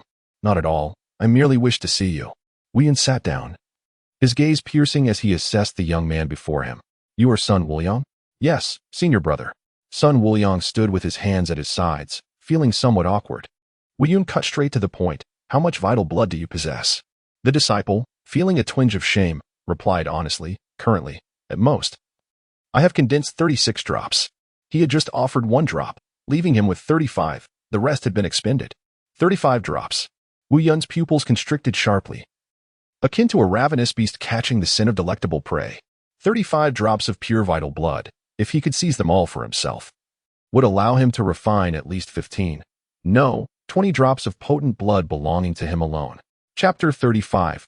Abandonment. Wuliang, my senior brother. I intend to focus on nurturing you, spoke Wu Yun with unwavering conviction. Master brother, you. Sun Wuliang was clearly taken aback. How about this? Give me 5 drops of your essence blood. Wu Yun lowered his voice, a hint of mystery in his expression. In a few days. Take me to a forbidden area to retrieve a secret treasure. The restriction requires essence blood as a guide. If successful, I shall grant you 2 shares. Sun Wuliang's eyes widened in disbelief. 5 drops of essence blood. Master brother, are you jesting? Do I appear to be jesting? Wu Yun's countenance darkened, devoid of any humor. But master brother, What purpose does 5 drops of essence blood serve? Sun Wuliang remained skeptical. Naturally, it is to break the restriction. Did you not witness the injuries I sustained today? But 5 drops in one go. It would take me 10 days to recover. Wu Yun fell silent for a moment, his gaze piercing as he fixed it upon Sun Wuliang. This, if there are any surplus drops of essence blood afterward, I shall return them to you. Master brother, is that truly the case? Sun Wuliang hesitated, torn. Wuliang, if you stand by me, no one in the sect would dare to look down upon you. If you are unwilling, then return the single drop I took from you this morning. And let this matter be as though it never occurred. Wu Yun's tone was calm, yet it exuded an invisible pressure. Very well, I shall provide 5 more drops. Sun Wuliang gritted his teeth, resolute, yet added, but master brother, I beseech you for one favor. Wu Yun's face instantly brightened with a warm smile. Speak. As long as it is not excessive, I shall fulfill your request. I have a younger sister who will soon turn 16. If she does not enter the immortal sect soon, it will be too late. Baiyun's sect has not accepted disciples in recent years, and I fear a trivial matter. Wu Yun waved his hand grandly. Bring her here on a chosen day. You shall take her to the floating cloud hall to register her name as my intended disciple. Thank you, master brother, for your great kindness. It is my duty. Wu Yun replied with a warm smile. Master brother, the vial, please. Wu Yun handed over a jade vial. Sun Wuliang bit his fingertip, forcing out 5 drops of thick essence blood. His complexion instantly turned as pale as paper, and he swayed, nearly dropping the vial. Wu Yun, quick-witted and nimble, caught the vial, his eyes gleaming with satisfaction as he observed the vibrant red within. You should rest now, Wuliang. Very well. Sun Wuliang weakly rose to see him off. Having tasted success, Wu Yun, under the cover of night, knocked on the door of his second confidant. This disciple, with a simple and honest appearance, was easily persuaded by Wu Yun, who swiftly obtained another 5 drops of essence blood without much effort. The third confidant proved to be somewhat more challenging. After some persuasion, Wu Yun ultimately secured another 5 drops. For the fourth confidant, Wu Yun exchanged a condition for his 5 drops of essence blood, promising to help him acquire a tome from the disciples' library in the future. The fifth was also easily obtained. The sixth confidant was a female disciple, who proactively offered to become Wu Yun's personal attendant in exchange for the 5 drops. Wu Yun nodded in acquiescence, securing the essence blood. The 7th confidant appeared wary. I am sorry, master brother, but your request is excessive. I cannot comply. Wu Yun maintained his smile, patting the other's shoulder. No problem, no problem. Just do your job well for me. Understood. The other nodded in agreement. The 8th confidant was a female disciple, whose request was similarly to bring her sister into the sect, to which Wu Yun readily consented. The 9th male disciple and the 10th female disciple offered excuses to decline.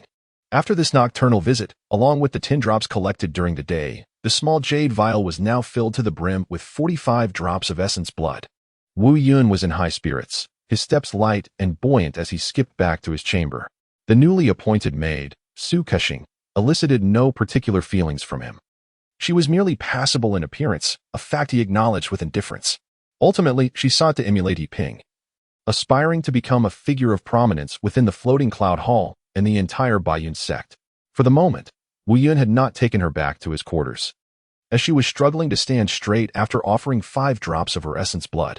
Upon returning to his room, confronted with the 45 drops of essence blood and a plethora of invigorating blood-reviving pills, Wu Yun's gaze sharpened.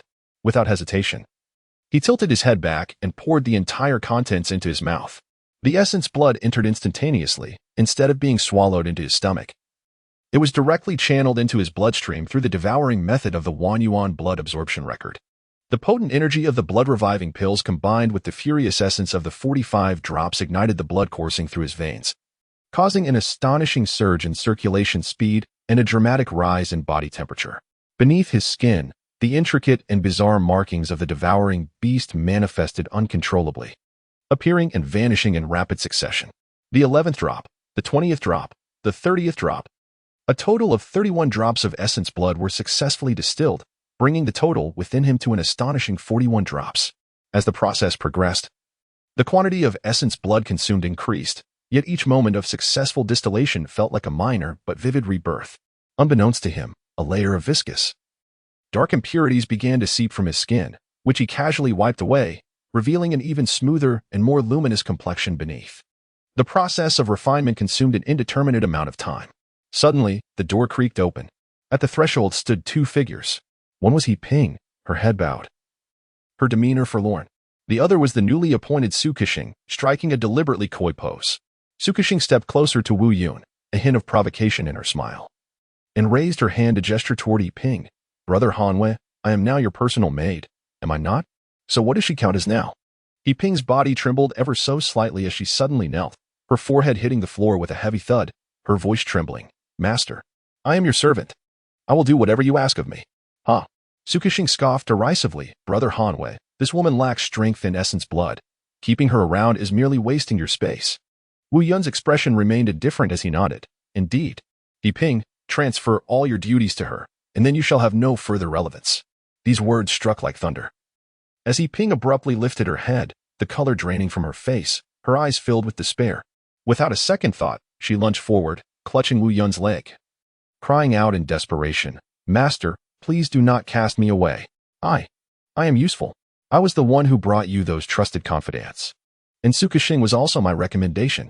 A smug grin curled at the corners of Su Kexing's lips, her expression turning cold as she abruptly raised her foot and delivered a fierce kick to He Ping's chest.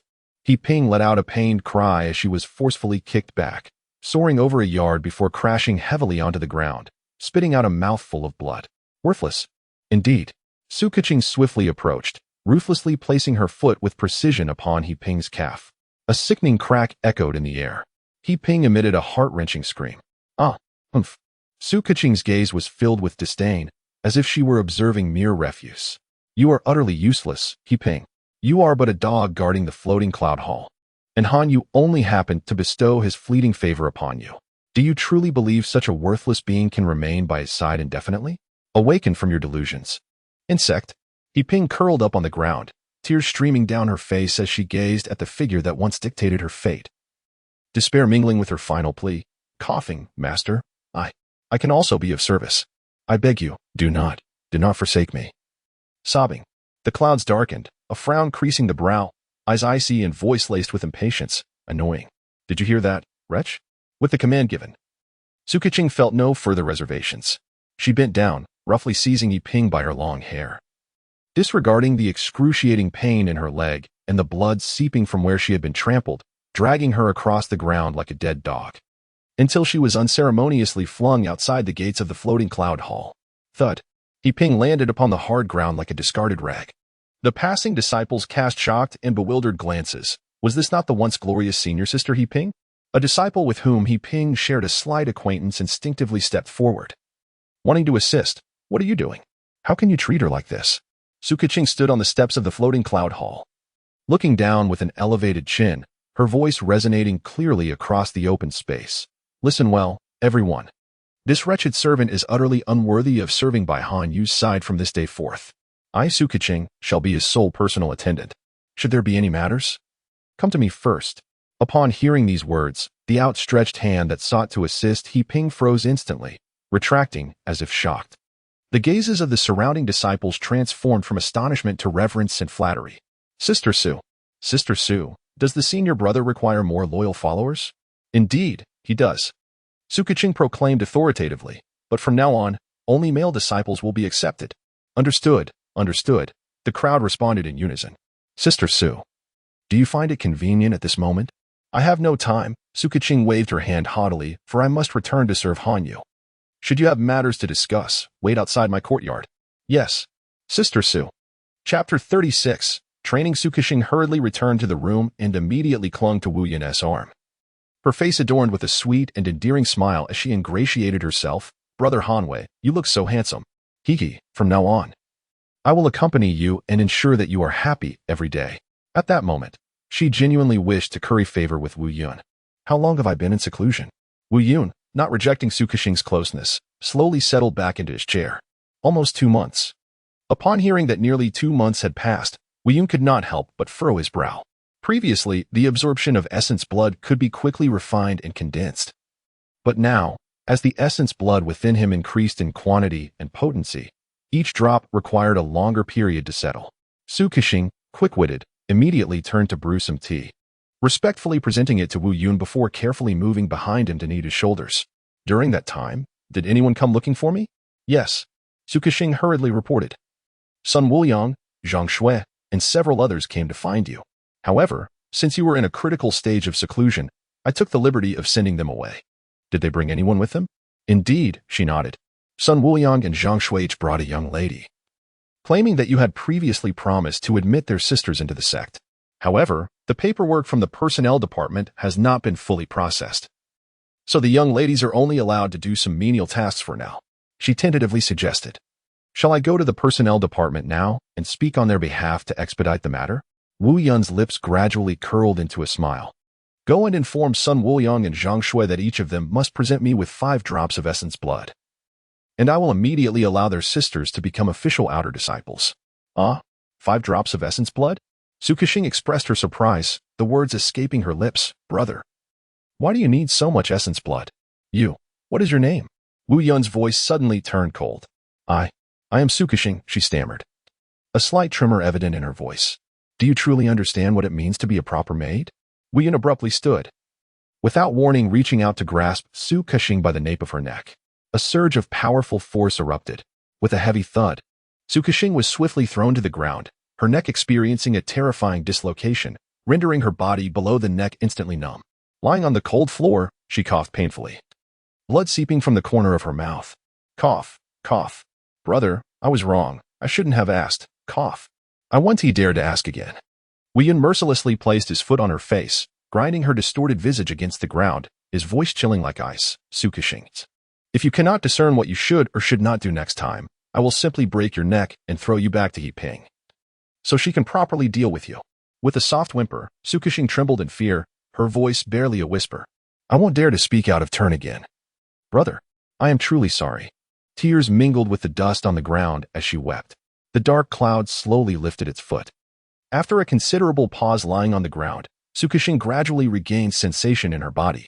With great effort, she struggled to rise, kneeling before the dark cloud, extending her hand with caution to remove the shoe that had just pressed against her face.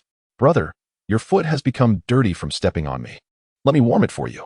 Her voice was frail and conciliatory as she cradled the dark cloud's foot, gently pressing it against her chest for warmth.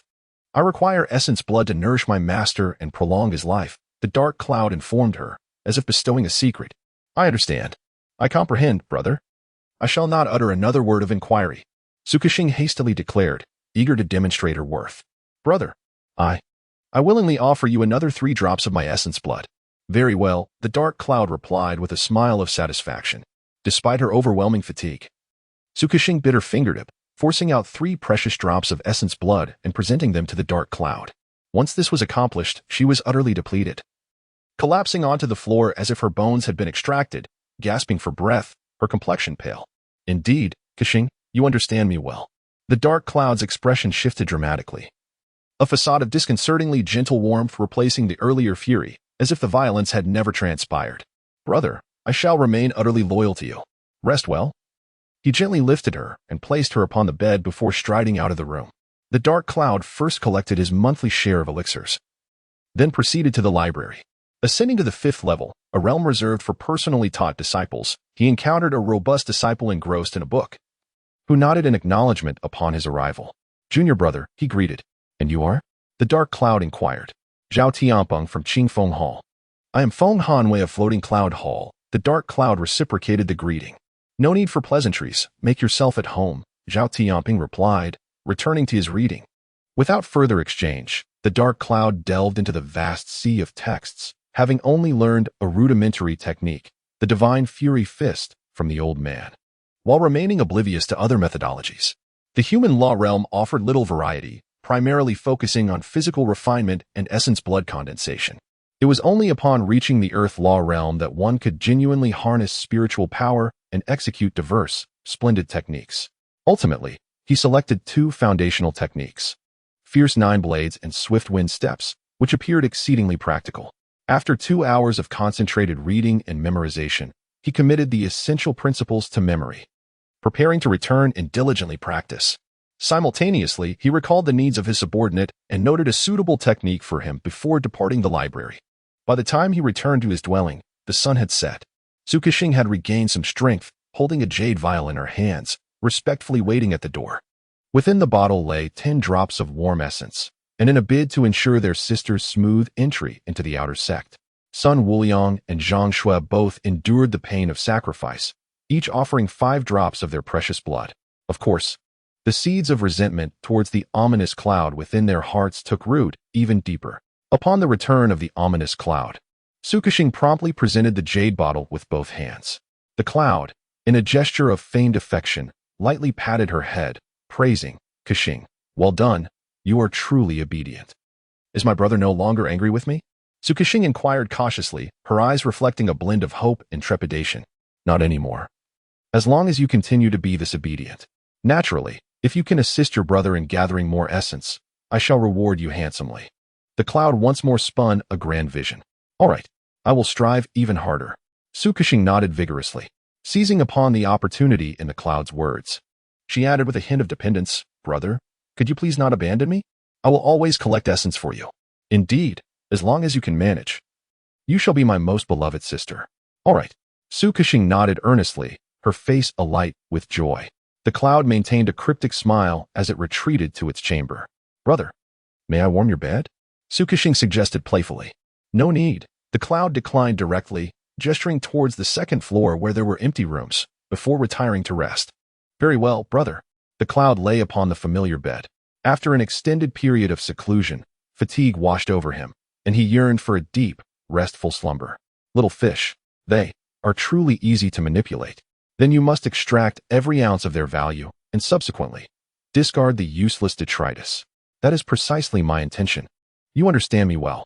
In truth, you must remember one thing. Women are merely tools for your exploitation, mere toys that you may discard at will. Little fish, with your counsel. My future is boundless. If only I had slain you, you could have remained by my side forever. I shall always be with you, Wuyan." Little Fish's promise was clear and unwavering. Little Fish. With this twisted attachment and satisfaction, the cloud's consciousness gradually sank into the boundless darkness, slipping into a profound slumber. This sleep was exceptionally deep and prolonged. When he finally opened his eyes again, 2 days had passed. Su Kexing had unknowingly positioned herself at his bedside, gazing at him with a mix of curiosity and puzzlement. More accurately, she was observing the bones beside his pillow, uncertain if they belonged to a human or a beast. "Brother, are you awake?" Upon noticing his open eyes, Su Kexing swiftly concealed her probing gaze and replaced it with a compliant smile. The cloud acknowledged, propping itself up. Su Kexing was eager to inquire about the significance of those bones, which seemed to be inseparable from him even in sleep. However, recalling the cloud's earlier cold words and the terror of nearly having her neck snapped, she forcibly swallowed her question. She understood all too well that should she dare to ask about the bones, the cloud might very well tear her apart on the spot. "Brother Hanwei, you have slept for 2 days," Su Kexing gently explained, her tone imbued with a solicitous concern. "After 2 months of secluded cultivation, has it not drained your spirit excessively?" Wuyan replied casually. Su Kexing promptly rose, retrieving a bowl of tea that had been prepared in advance from the nearby table. She carefully blew away the steam before cautiously presenting it to Wuyan's lips. "I have warmed a restorative tea for you, simmering it over a gentle flame. Additionally, over the past 2 days, 23 competent inner disciples have expressed their desire to serve under you." Wuyan accepted the bowl, tasted the tea, finding it satisfactory, and then downed it in one gulp. "Have them come to see me at this time tomorrow." "Very well, I shall arrange for the notification at once." In these past days, Su Kexing had savored the benefits that Yi Ping had once enjoyed, her heart swelling with pride. The various tributes she received were secretly kept for her own use, and she had not mentioned these additional gains to Wuyan at all. Meanwhile, Yi Ping, having fallen into disgrace, faced a far more arduous existence. Those who had previously offered gifts but failed to become Wu Yun's trusted disciples were now demanding the return of their bestowed items. Yi Ping, unable to defend herself, could only insist that everything had been truthfully handed over to Wu Yun. Some believed her, while others did not. Yet, regardless of belief, the frustration over lost possessions had to find an outlet. What was to be done? The simplest solution was to beat her. "Su Kexing, you, just wait." Yi Ping curled up in the cold corner of her bed, spitting out the blood from her mouth, wiping the crimson from her lips while lowly cursing, filled with resentment. Once the night deepened and she confirmed that no one was outside, she laboriously crawled out, carefully extracting a small vial of elixirs and several spirit stones from an inconspicuous crack in the floor, clutching this meager capital for her resurgence. Yi Ping cast one last glance towards the direction of Floating Cloud Hall, and under the cover of darkness, she silently departed from Bayan's sect, vanishing into the vast forest below the mountain. She needed to find an utterly secluded place to utilize these resources and grow stronger.